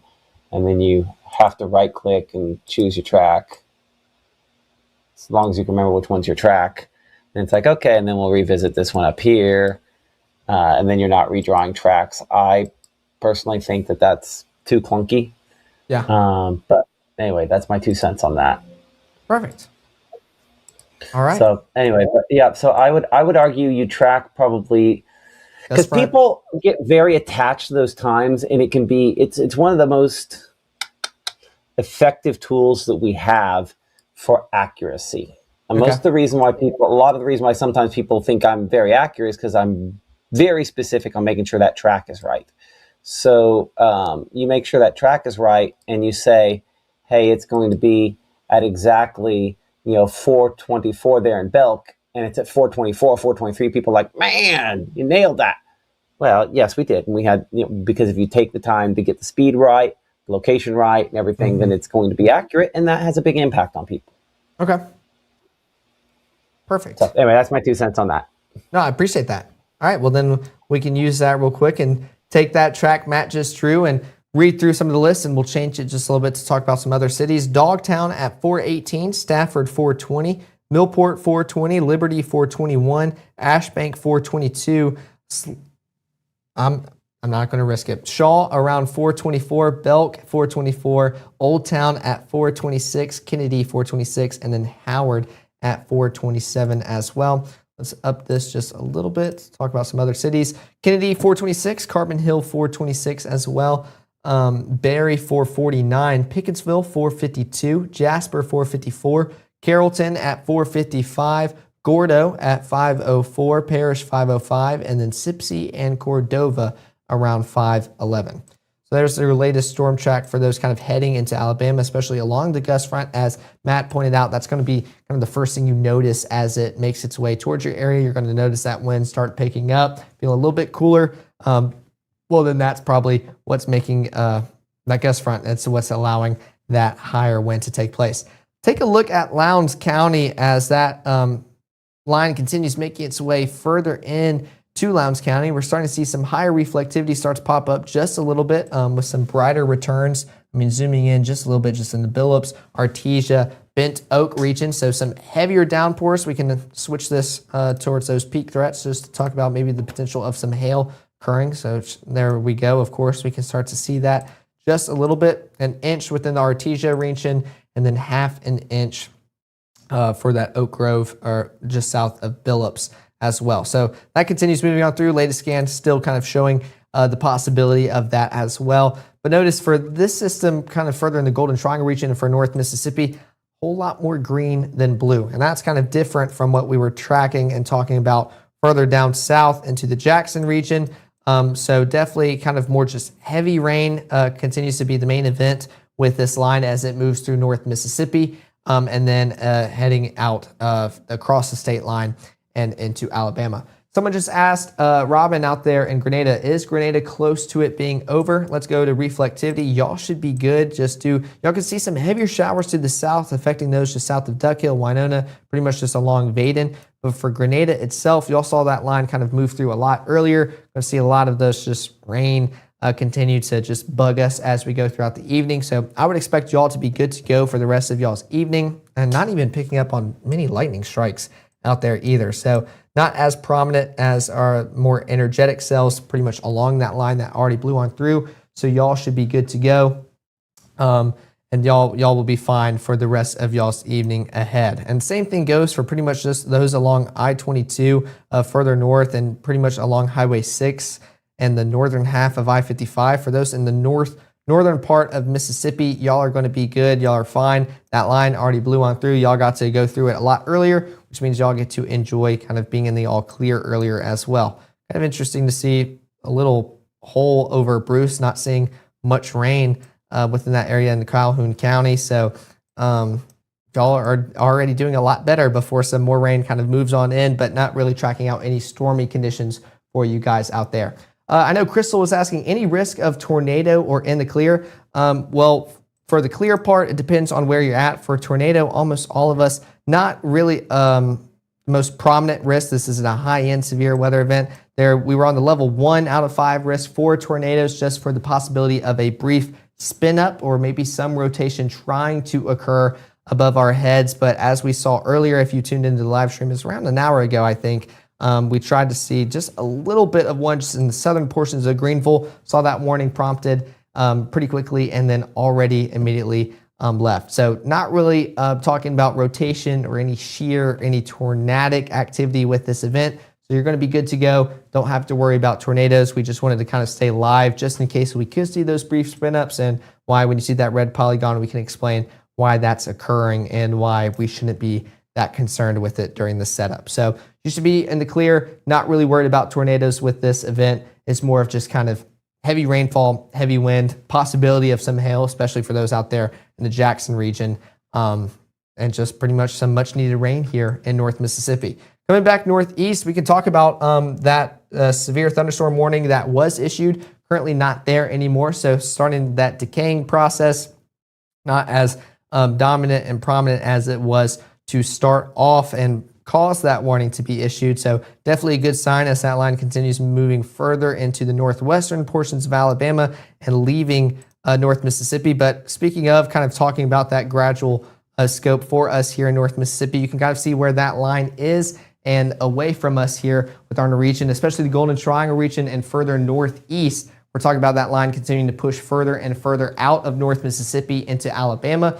Pretty much everybody else, we're going to continue to see that rainfall for the rest of the evening overnight period. Maybe some breezy conditions, but you're going to be fine as we get ready for that 6 and 10 o'clock broadcast later. We'll be covering a lot more future casts for the rest of your evening, getting ready for the next work week. But for tonight, for that line that's already moved on through, you're going to be good to go. Just going to be kind of a rainy into the day. You can see a little bit brighter of a band out there, getting closer towards Eupora and starting to affect those in Attala County as that storm system that's been very active in the Jackson region continues to get closer and closer towards Attala County. Let's take a look at Kosciuszko. Let's go towards our peak threats. Just kind of talk about what's going on. This is already a good sign, just seeing those a lot more green than blue. So just heavy rain continues to be the threat to us here in North Mississippi. Some hail returns trying their best to pop up just a little bit, especially those out there just outside of Louisville, around half an inch just south of High Point. And then let's go up here just east of I-55, east of Vaden and Betty, I believe, north of Carmack, starting to see some of that just a little bit. But of course, this is going to be mostly rain making its way through. Could be a little bit breezy, definitely going to be a little bit breezy, but that's about it. Let's take a look at this return that's popping up, showing around an inch of hail. Let's go back to precipitation just a little bit. I think this may have been the one that had that higher reflectivity within the past few minutes, but I think it already started to fade on out. Yeah, that's what it was picking up just east of Artesia and Highway 45. So showing that that's kind of on the decaying stage. Definitely a good sign. Not really seeing much hail associated with that, especially over the Bent Oak region just south of 82, heading towards Columbus within Lowndes County. So bit of lightning here in Steen. So yeah, so could still talk about this lightning. Those are kind of those white lines here on your screen showing those lightning strikes occurring across North Mississippi. I'm still pretty impressed with the lack of thunder I heard. I'll have to ask my friends within the Starkville region or just anyone across North Mississippi if they heard much thunder with this. I know some of you guys have been commenting about it, just hearing the thunder continue blowing through. Speaking of hearing it, Niagara Falls, and it's windy, and you can hear it throwing and howling outdoors. So yeah, that was kind of the theme as I went out there for my live shot earlier. I'd opened the door and it started to swing open. I had to catch it and hold it just with how windy it was, and even looking out the blinds earlier, just kind of seeing that dust and kind of leaves, some short sticks kind of blow through the wind. That flag blowing as well, just kind of very windy as well. But that's pretty much like our peak threat or intensity. We're not tracking out anything high end as we head into our evening overnight hours. The most active weather is still down south, pretty much in the Jackson region. We can still see a whole lot of those severe thunderstorm warnings continuing to take place. I think most of those are probably going to be hail driven, especially along with that wind, just that higher reflectivity continuing to be the story. And there we go. Somebody was commenting about those cells kind of merging a little bit together. You can see that just a little bit there as they kind of continue to be that one line. Velocity not showing any couplets as well. Just those gusty winds continue to be the story. Not really seeing any of those green and reds kind of start rubbing against each other, showing that rotation could be taking place. So that continues to be the story for today. Want that to continue to be the story as well. But that wind kind of pretty gusty as we go through. Just that cluster of wind as we continue into the afternoon hours ahead. I'll let you get back to controlling that, Matt, if you were wanting to click to go somewhere specific. I think when I moved my mouse, it still had you're good. I was trying to get clicked. my mouse out of the way. Go for it. Okay. But yeah, no, taking a look at those severe thunderstorm warnings kind of continue getting issued, expiring, reissued, just as that heavier band continues moving on through. I think this will continue to be something close to watch as it makes its way closer towards our viewing area, especially for those in Attala, Winston, and Noxubee County. But that should continue kind of moving on through as we continue. Let's put this on the peak threats so we can kind of see what it's picking up. It's still just very hail driven. So I wouldn't be surprised to see some hail falling out of this and kind of beating some of that updraft, being able to grow up in enough size to fall out of that storm. Still, maybe not expecting anything too major. Could definitely see around an inch of hail, maybe a little bit more. Definitely not what peak threats are showing, which is probably around 3 inches or more if we want to stop and take a look at it, especially just here in the Richland area. Let's take a look, see what it's putting. Yeah, 3+ inches of hail. I don't really think that's feasible. Now, an inch of hail, I could totally see something like that, especially out there just east of Fannin. So continue to see probably some hail occurring out there in the Jackson area. Still just south of our region, you can take a look at all those severe thunderstorm warnings that continue to be issued by the National Weather Service. So a little bit more active and a little bit more energy out there for our region. Someone was commenting anything in Greenwood, Mississippi. Well, we can take a look for you out there. Y'all are definitely probably going to be fine. I know the Delta kind of struggled to get good scans and views of what's occurring out there, just so y'all kind of being super distant away from all the radars. But looks like y'all are just having some rain continue to bug y'all as y'all wrap up y'all's afternoon and get ready for the evening hours ahead. So continuing to not expect anything for the Greenville area, y'all are going to be good to go as y'all wrap up y'all's afternoon and get ready. 424, it just got eerily still here in Columbus. I'm going to go. I got to give you a hard time. Like, that was like out of 12 words, at least 7 were y'all. Wait, say that again? You out of 12 words, 7 were the word y'all. Was it? Yeah, you were y'alling all over the place. That sounds about right. I mean, I'll occasionally y'all. I'll give you that, but like I just had to get you a hard time. No, it's okay. I need the hard time. It tells me what I need to work on. I think I also say as well a bunch. Don't know if I need to out myself for that, but you'll probably hear that. I'm working on that one as well. Who was it that just commented? Oh yeah, Lowndes County. Let's go take a look at some of those cameras out there in Columbus.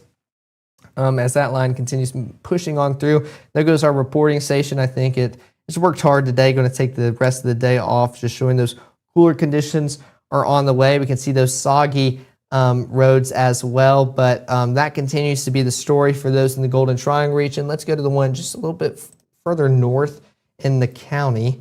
See if that one could pull some information to Caledonia. There we go. 63 feels like 63 as well. That northerly wind coming in around 18 miles per hour up in the north.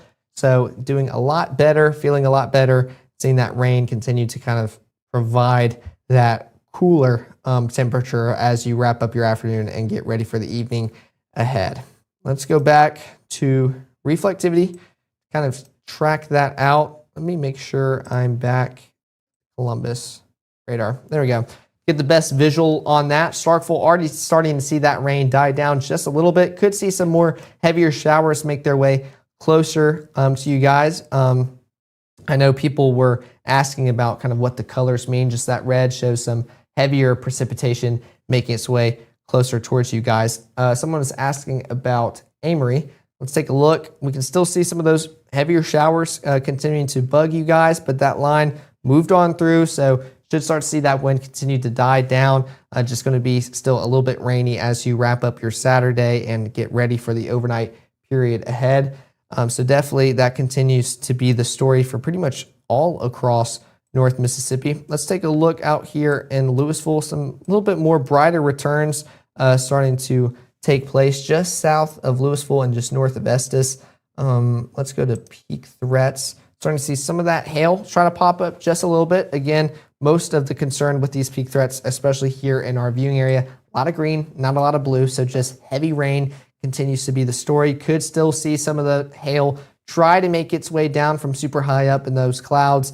Again, it's going to have to grow just a little bit before we can really start to see them, but I'd envision we'd have to see a little bit more of those severe thunderstorm warnings start taking place within our area for those to become a little bit more prominent. Not expecting any severe hail here in North Mississippi. We can see just a little bit of it trying to come up in the Crawford region between Oktibbeha and Lowndes County, pretty much just around half an inch of hail, even just west of Columbus as well. Starting to shift just a little bit more southern half of Lowndes County and just south of Columbus. So starting and a little bit brighter of a return with that latest scan. You can see I think that'll probably go up towards an inch, I believe, which would technically be classified as severe hail. But the good news is not really expecting that right now. Should maybe just be suspended up there, not really making its way down. So definitely some good news as we continue tracking this out as it moves through the Golden Triangle region. Starkville already starting to see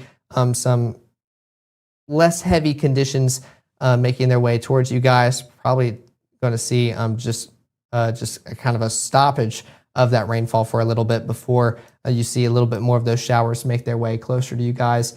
When will Columbus be in the clear? Y'all still have quite a few minutes as that line is pretty much right on top of you guys. Again, not tracking out any tornadic activity with this. This is just going to be that heavy precip, heavy rain, heavy wind falling on you guys. Going to be definitely breezy and kind of howling outside, maybe hearing a few rumbles of thunder, but that's about it. We're not tracking out pretty much any tornadoes, maybe a few hailstones. We saw pea-sized hail out there in Alcorn County in the Corinth region. But for you guys in Columbus, not really expecting that. Should just be some heavy rain continuing to bug y'all as y'all wrap up y'all's afternoon and get ready for supper time soon around the 4:30 mark, getting closer and closer towards dinner.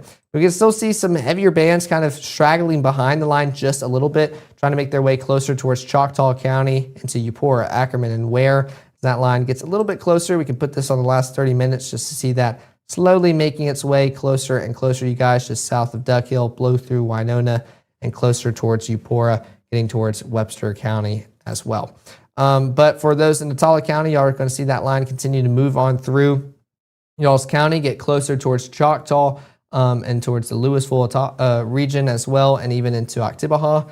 We're going to see kind of that just repeated rain continue to bug us, especially in the southern portions of our viewing area. That's kind of the one bad thing. Y'all get the line on the latter part, but y'all get the longest time until y'all are kind of in the all clear time of the evening. So still got a little bit to go, but the good news is that line getting further and further pushed out of North Mississippi and pretty much starting to get into Alabama, which we were talking about that severe thunderstorm warning. Thankfully, starting to see that starting to disappear as well. Going back to that now, and the most latest scan, not really seeing any of that occurring in North Mississippi, or not North Mississippi, in the northwestern portions of Alabama. So definitely some good signs. We can still see that gust front continuing to blow on through the state line and into Alabama, allowing these storms to continue pushing on through, racing across our state, crossing the state line as well. We can put the latest storm track on that for you guys. Let me make sure this is framed just right so we can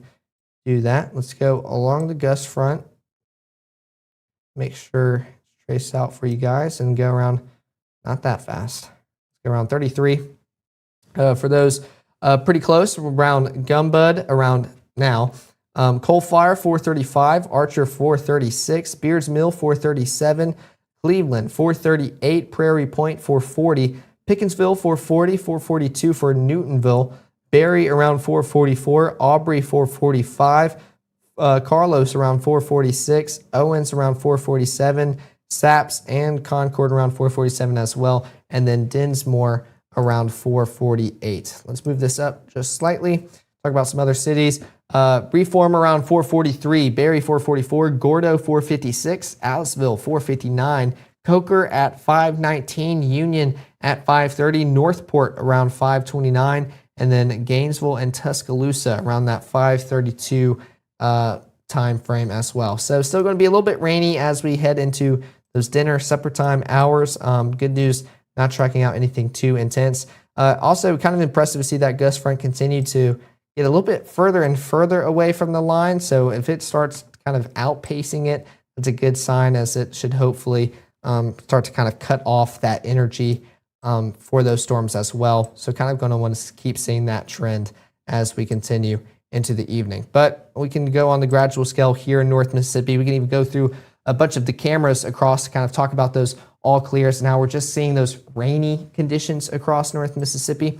Let's take some looks across our region in North Mississippi. We can go up to Panola County, which I know we were talking about those power outages. This is out there in Batesville, 61 degrees, so feeling a lot better. Still very soggy out there as you're still experiencing some of that rain. You can see some of those low-level clouds off in the distance. Be curious if that's actually kind of facing that line that continues blowing on through. but still gray, overcast conditions with some of those rain showers continuing to bug you guys out there as you get ready for supper later on this evening. We go out here to Oxford, which I'll need this to update, or I think it's just, actually those are kind of some clouds blowing on through.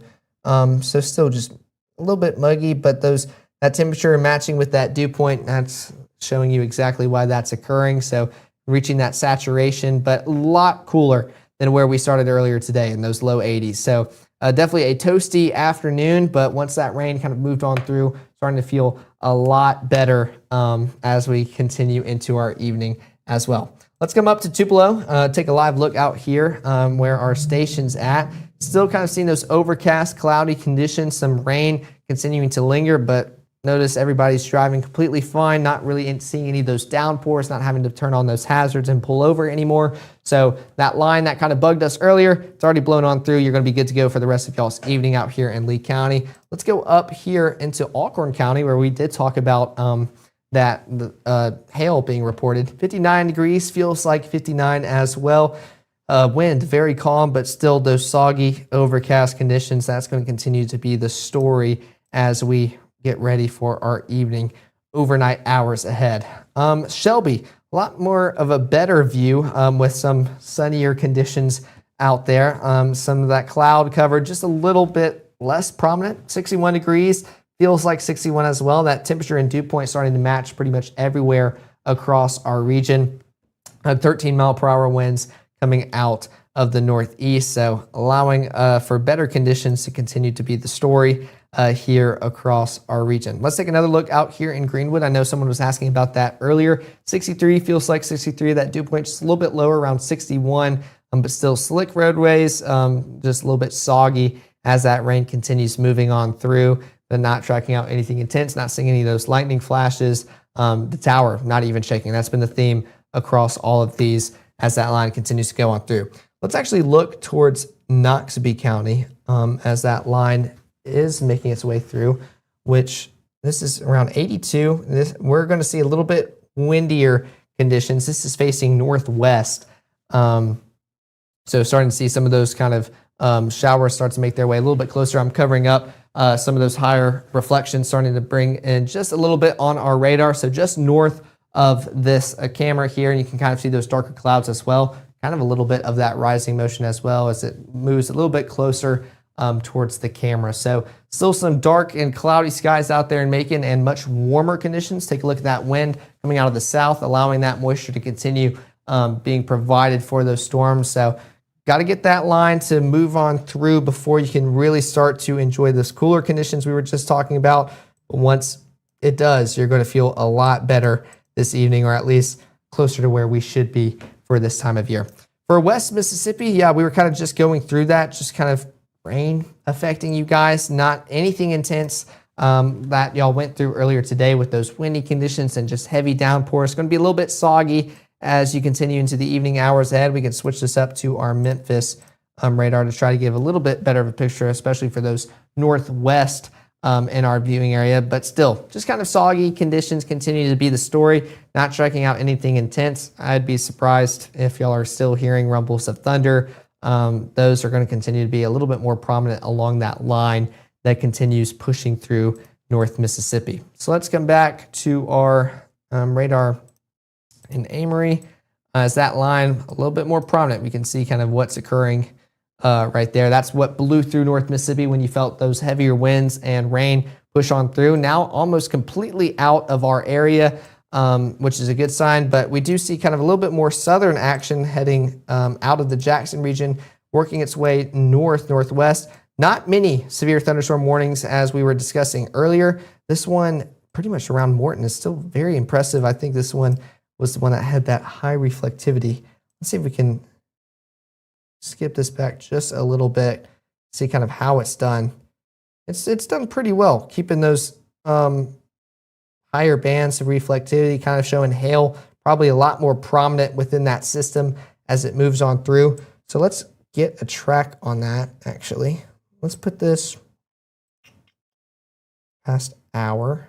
And it's kind of, here's where it starts to kind of merge just a little bit with that line we were talking about. So it's going to shift directions. It's going a little bit more northeast. or kind of more northern almost, but once it kind of joins with that line, I'm going to start going more that northeastern direction, and we can actually look at that gust front, which might help pinpoint the direction on where we can track this out. Let's see if I can frame this up for you guys. It'll be kind of an interesting one to draw. I'm going to watch it one more time so I can try to give y'all a good line as it kind of combines. Okay, let's go to now, and then let's draw one out. Oh, which, actually, wait, let me take a look at this real quick. Oops. Take that off. Let's see here. Let's switch this over and let's go. We're still in Jackson. I want to do our wind. Try to see why this is trying to pop up. See if it's anything worth noticing, because I noticed it popped up. I don't really see anything that's screaming anything tornadic or any rotation taking place. I mean, I could kind of see on this version where it might see some of that green and red trying to mix just a little bit, but in my opinion, that's not really matching up with anything that I would think is a tornado by any stretch. It could definitely try to start rotating, but I'm not even expecting that. Even on our peak threats, kind of showing more of a hail threat, not really showing much of that wind shear either. So just not really becoming as prominent for those out there in Laurel Hill in the free trade region. Taking a look at that storm relative and reflectivity, I mean, it's just, in my opinion, not impressive one bit. Matt, I know you're taking a look at this. Do you have any thoughts on that and why it's popping up? Yeah, I mean, sometimes you get like ahead of the line here, and in these kind of situations, and I don't see a lot. I'm going up scans here, like basically I'm walking up the various scans on the radar, and I don't see enough there, at least not on that. Let me check. I think the alias base reflectivity, I should be able to go up the scans as well. I think maybe what it's seeing is that one little pixel there, but I don't know that I think that's legit. I'm gonna go back a scan just in case, because as you can see, I'm basically interpolating a bunch of different scans all at the same time, right? Yeah. Like if I put all the scans on, take them all off. We're gonna start low. I'll just kind of add it in. See, I think that maybe that's what it's seeing there on a couple of those scans down low, is that, hey, there might be something there, but I don't think in retrospect, kind of looking at this, I just don't see it. Okay. That's what I was thinking. It really wasn't that impressive to me. Let me double check this. Let's see if this works. Okay, and this is one of those things, yeah, I'm just like looking at the super res stuff and everything. I don't see it.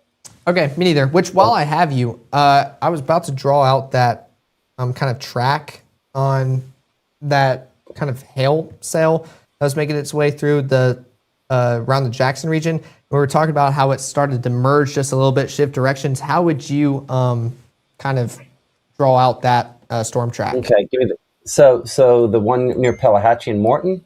Yes, the Morton one. Okay, so let's see here.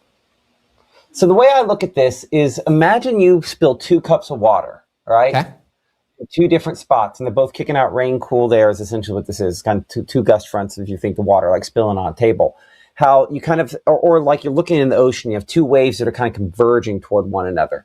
Mm-hmm. You know, I think I look at it as, you know, that is probably what we are dealing with here, where you have kind of just both the areas are sort of kind of going the same direction. So let's pause it for that answer. So kind of ends up with sort of a C sort of shape like this, where it's all kind of like spilling this direction. I'm going to give it a little extra speed though, because if you took 2 cups of water and put them in this, the amount of water, how quickly the water would be heading toward the edge of the table would increase, right? Yeah. And so that's kind of what I would say on this. So something like, let's double check. You basically, in the middle of it, there's an area where you have constructive interference. Mm-hmm. It'll go somewhere like this. Your peak impacts will be pretty much right near that center line. So I try to get my track close to aligned with that center line, assuming that you have it kind of coming in like this. and like that, and that the two areas of wind are kind of pushing against each other right along that, which also would be pretty close to our boundary up here, right? Pretty much right at the boundary. Yeah. So it's all converging at the boundary there as it kind of heads northeast. That would be my guesstimation on it. I'll bet specifically if we look at base velocity for that. Yeah, you see how there's kind of that spot in the middle there. And then sometimes you get something spin up near that. So weirder things have happened than for this to. But I would say that, even though I would say just looking at the red on the wind there, this is going more east. Yeah. So all of that to say, I mean, again, that's not quite right on it, but maybe we keep a little more easterly track, something like that. We need Philadelphia in the track. So I think we go back to precip. So you get the angle right looking at this. Yeah, and so that Morton storm's just the more dominant one. If they were equivalent, that's what I would do. But I'd say that now, looking a little harder at that, more this angle here. Okay. And that might be a little fast at 42, but it might not be, actually. Yeah. And it's better to give the heads up instead of it being too slow. So especially with them kind of joining up, I wouldn't mind that one bit. So let's take a look at that list that Matt just drew out, which we can go back to now. That way it won't keep switching. Ludlow around 448, Beach around 450. I know a lot of us want to go there for over spring break. Just got to get through this weather first, and definitely some more severe weather down the road, but we'll keep you all informed as we get ready for the work week if you're staying. What beach? What do you mean by, you mean the beach? Not I mean the beach for spring break. Oh, okay, got it. Are you going to the beach? Not Beach, Mississippi. Do what? Oh, that's right. You're going to be in college. Okay. Oh yeah. Keep going. Good luck. I'm done talking to you. Beach, Mississippi for 450. Contrail around 455. Lena around 457. Lillian 459. East Hillsboro around 5. Abdan 502. Harperville 502. Midway 502 as well. Gil or Jill, I'd be curious to learn that one. 505. Wolf at 505. Steel 507. Freeney at 509. And Piketown at 410. I clicked on the wrong one again. I don't know why I keep doing that. Let's bump this up just a little bit, talk about some other cities. Walnut Grove around 510, Pearl River around 533. I know that's another big one here in Mississippi. And then Philadelphia at 544. So I know people were asking about Philadelphia earlier in the comments. You can take a look. We're going to start to see some of that rainfall move in a little bit closer. You can even see here, if I can switch this over, we're tracking this line right here, kind of moving its way northeastern towards y'all. But notice y'all have a little heavier of a band just northwest of y'all as well. So that'll continue kind of pushing in. Y'all could see some rainfall a little bit earlier, but that intense sail where we're getting a lot of reflectivity returns with this, where we could be tracking some hail. That'll take a little bit longer to get to you guys right now, a little bit less than an hour. Could see that speed up just a little bit, but that Morton storm continues to be very impressive. Let's go to peak threats. I know that one will probably definitely, I'm saying all the words today. Let's go, Jackson. It'll be impressive. Take a look at those threats. Yeah, I mean, take a look at that. I mean, I would not be shocked that this is producing around an inch of hail, maybe a little bit over. It's going to be saying probably 3+ here. So yeah, I don't think we're to that 3+ range, but the reflectivity, I mean, this is very impressive within that Morton area as it continues passing on through you guys. Eureka around, let's see if I can click that. Oh, I got to cancel this.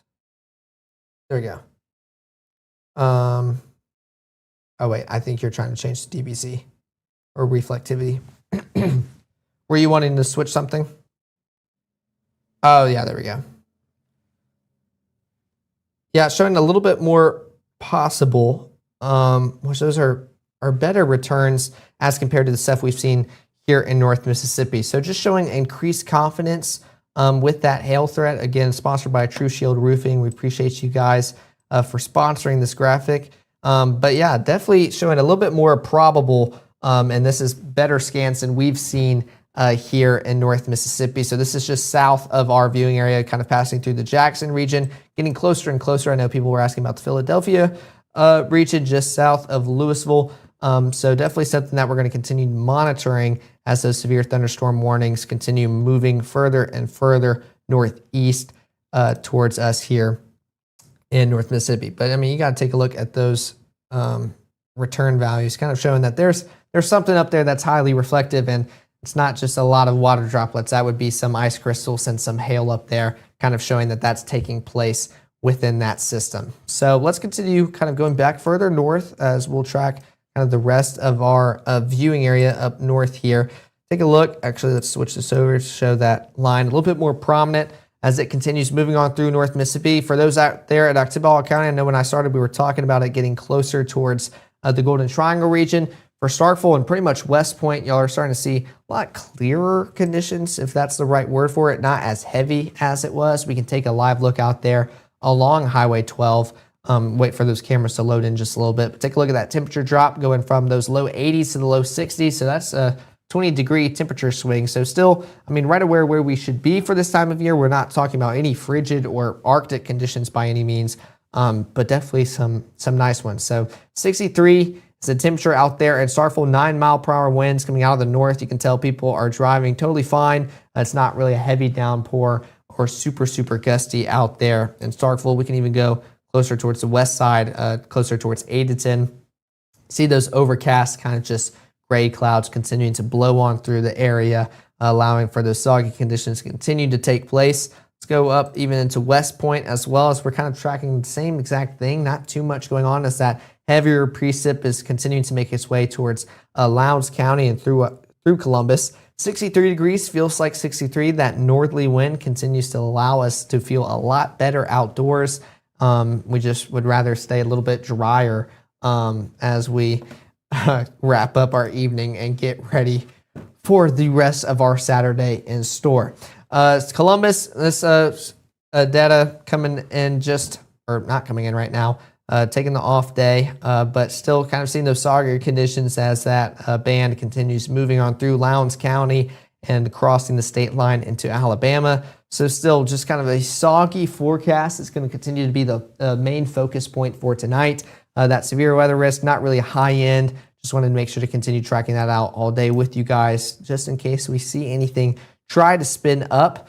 But that's pretty much it going on here in North Mississippi. It's just a whole lot of rainfall, kind of a brighter band out here in Choctaw County, just north of Ackerman, just kind of showing some heavier rainfall. Nothing really associated with that. We can even go through all our products, just showing that wind continuing to blow on through. Take a look at that gray. What we were just talking about, showing not much wind. It's not really, it's kind of flowing more parallel with that radar. So not really seeing anything as evident as we would see on those cameras. For that severe threat, as we take a look at our peak threats all across North Mississippi, I mean, this is typically what you want to see if we're talking about peak threats, and that's just a whole lot of green. I know we can handle some rainfall here in North Mississippi. A lot of us probably wanting it due to us still kind of dealing with those drought conditions as we transition from winter and into spring. So noticing that we have a lot of green for our peak threats and not really seeing many of those blues or even any of those pinks start to pop up. That's a big story. We weren't really tracking out anything tornadic.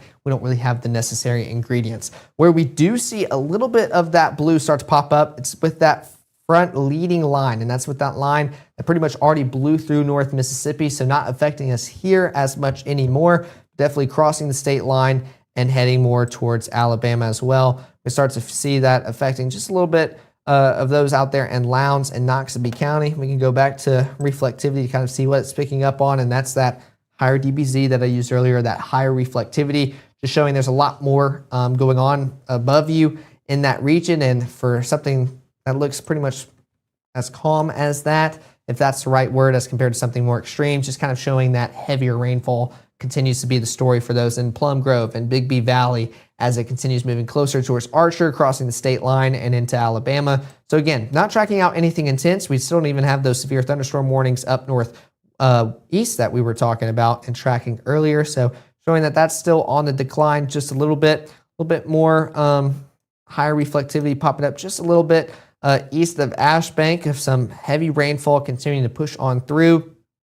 But that's about it. Just heavy rain, heavy wind, and the more active weather still kind of making its way a little bit closer towards our viewing areas. Those severe thunderstorm warnings that we're talking about in the Jackson region, which I might just spend more time on just due to there not being much here in North Mississippi, just due to that rain continuing to blow on through. This could be something that We want to keep tracking just in case it gets closer and closer towards our viewing area within our region here, which we'll see. There we go, Matt. What are your takes on those severe thunderstorm warnings as they kind of honestly keep their intensity, and reflectivity still seems pretty strong with it? They're fairly hefty. I think you're probably getting ping pong ball size hail out of that one there near Morton, moving toward Walnut Grove. I think the angle on that keeps it just a little bit south of us, not by much. But yeah, I would say that's probably a little bit south. Let's go ahead and put a loop on that. But here's what I'm thinking: we will probably shut things down at 5 o'clock to give a few minutes here for you to kind of get ready for the 6 o'clock show and get some stuff up and going. So that just kind of a heads up for folks. That's kind of my plan, is that we'll probably do that. But yeah, so I would say that it's possible that we have, you know, some of these storms get close, but I honestly think they probably stay just a little bit south. It would, you know. Anyway, so that's I guess the quick answer on that. You look at the hail swath on that, you do see a little bit of that kind of convergence here. I'll go and pop it to me for a minute. I appreciate it, Caleb. You've been doing a great job there. Again, these kind of consolidate sort of this direction more toward Philadelphia and DeKalb there, more so than into our the North Mississippi. Our kind of cutoff here for the southern fringe is down here, Winston, Noxubee County. That's not to say if we didn't have something super significant, we wouldn't go farther south and cover that. It's just to say that that's at least at this point where we typically cover it. So, but I think this big conglomeration, it's not like this hail is going to kind of cross back behind. That's not what happens here. All the fuels, or more of the fuel's been used up here. So it just kind of typically stays just a little ahead. That angle might eventually catch the southern part of Noxubee County. We just have some time before that's the case. So I do think we'll probably kind of go ahead and shut this on down coming up at 5 p.m. here. So kind of as we work toward that understanding and a wrap up here of what we're looking at, I'm kind of monitoring in some of what you guys have submitted as far as pictures are concerned behind the scenes here. Almost everything has been, some kind of a dark cloud. We have not had a lot of reports of damage and things of that nature, thankfully. So hopefully that will continue to be the case. But I think a quick all clears for some folks that might still be watching us and have some questions as to what is going on. I think we can kind of go with some all clears here for a moment. And certainly for most locations, we find ourselves in the all clear. I mean, I'd say everything outside of maybe far southwest Winston or southeast Winston, Noxubee and Pickens County, everything else outside of that is no chance of severe weather going forward tonight. We've kind of used up everything that we have. Kind of the wider shot here shows, again, looking at our NexRad mosaic, which is kind of the wide view. You can see where there is fuel out here ahead and where there isn't back behind.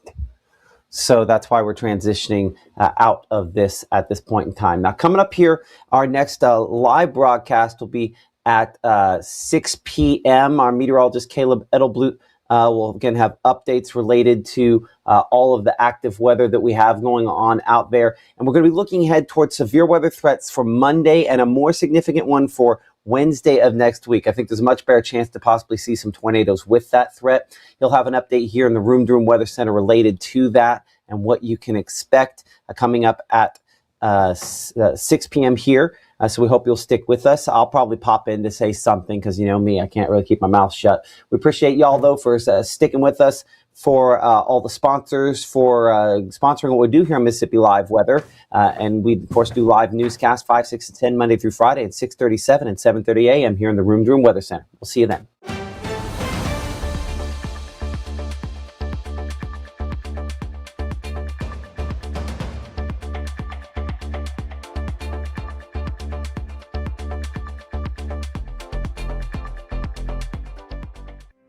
I have been going to Tupelo Smiles my whole life. When I was a kid, I was unhappy about some uneven coloring on my teeth after getting my braces off, which at the time there really wasn't a fix. I was recently made aware of a solution that would totally fix it, which is exactly what we did. They not only heard my concerns, but they never stopped looking to solve my problem, and that's why I love Tupelo Smiles.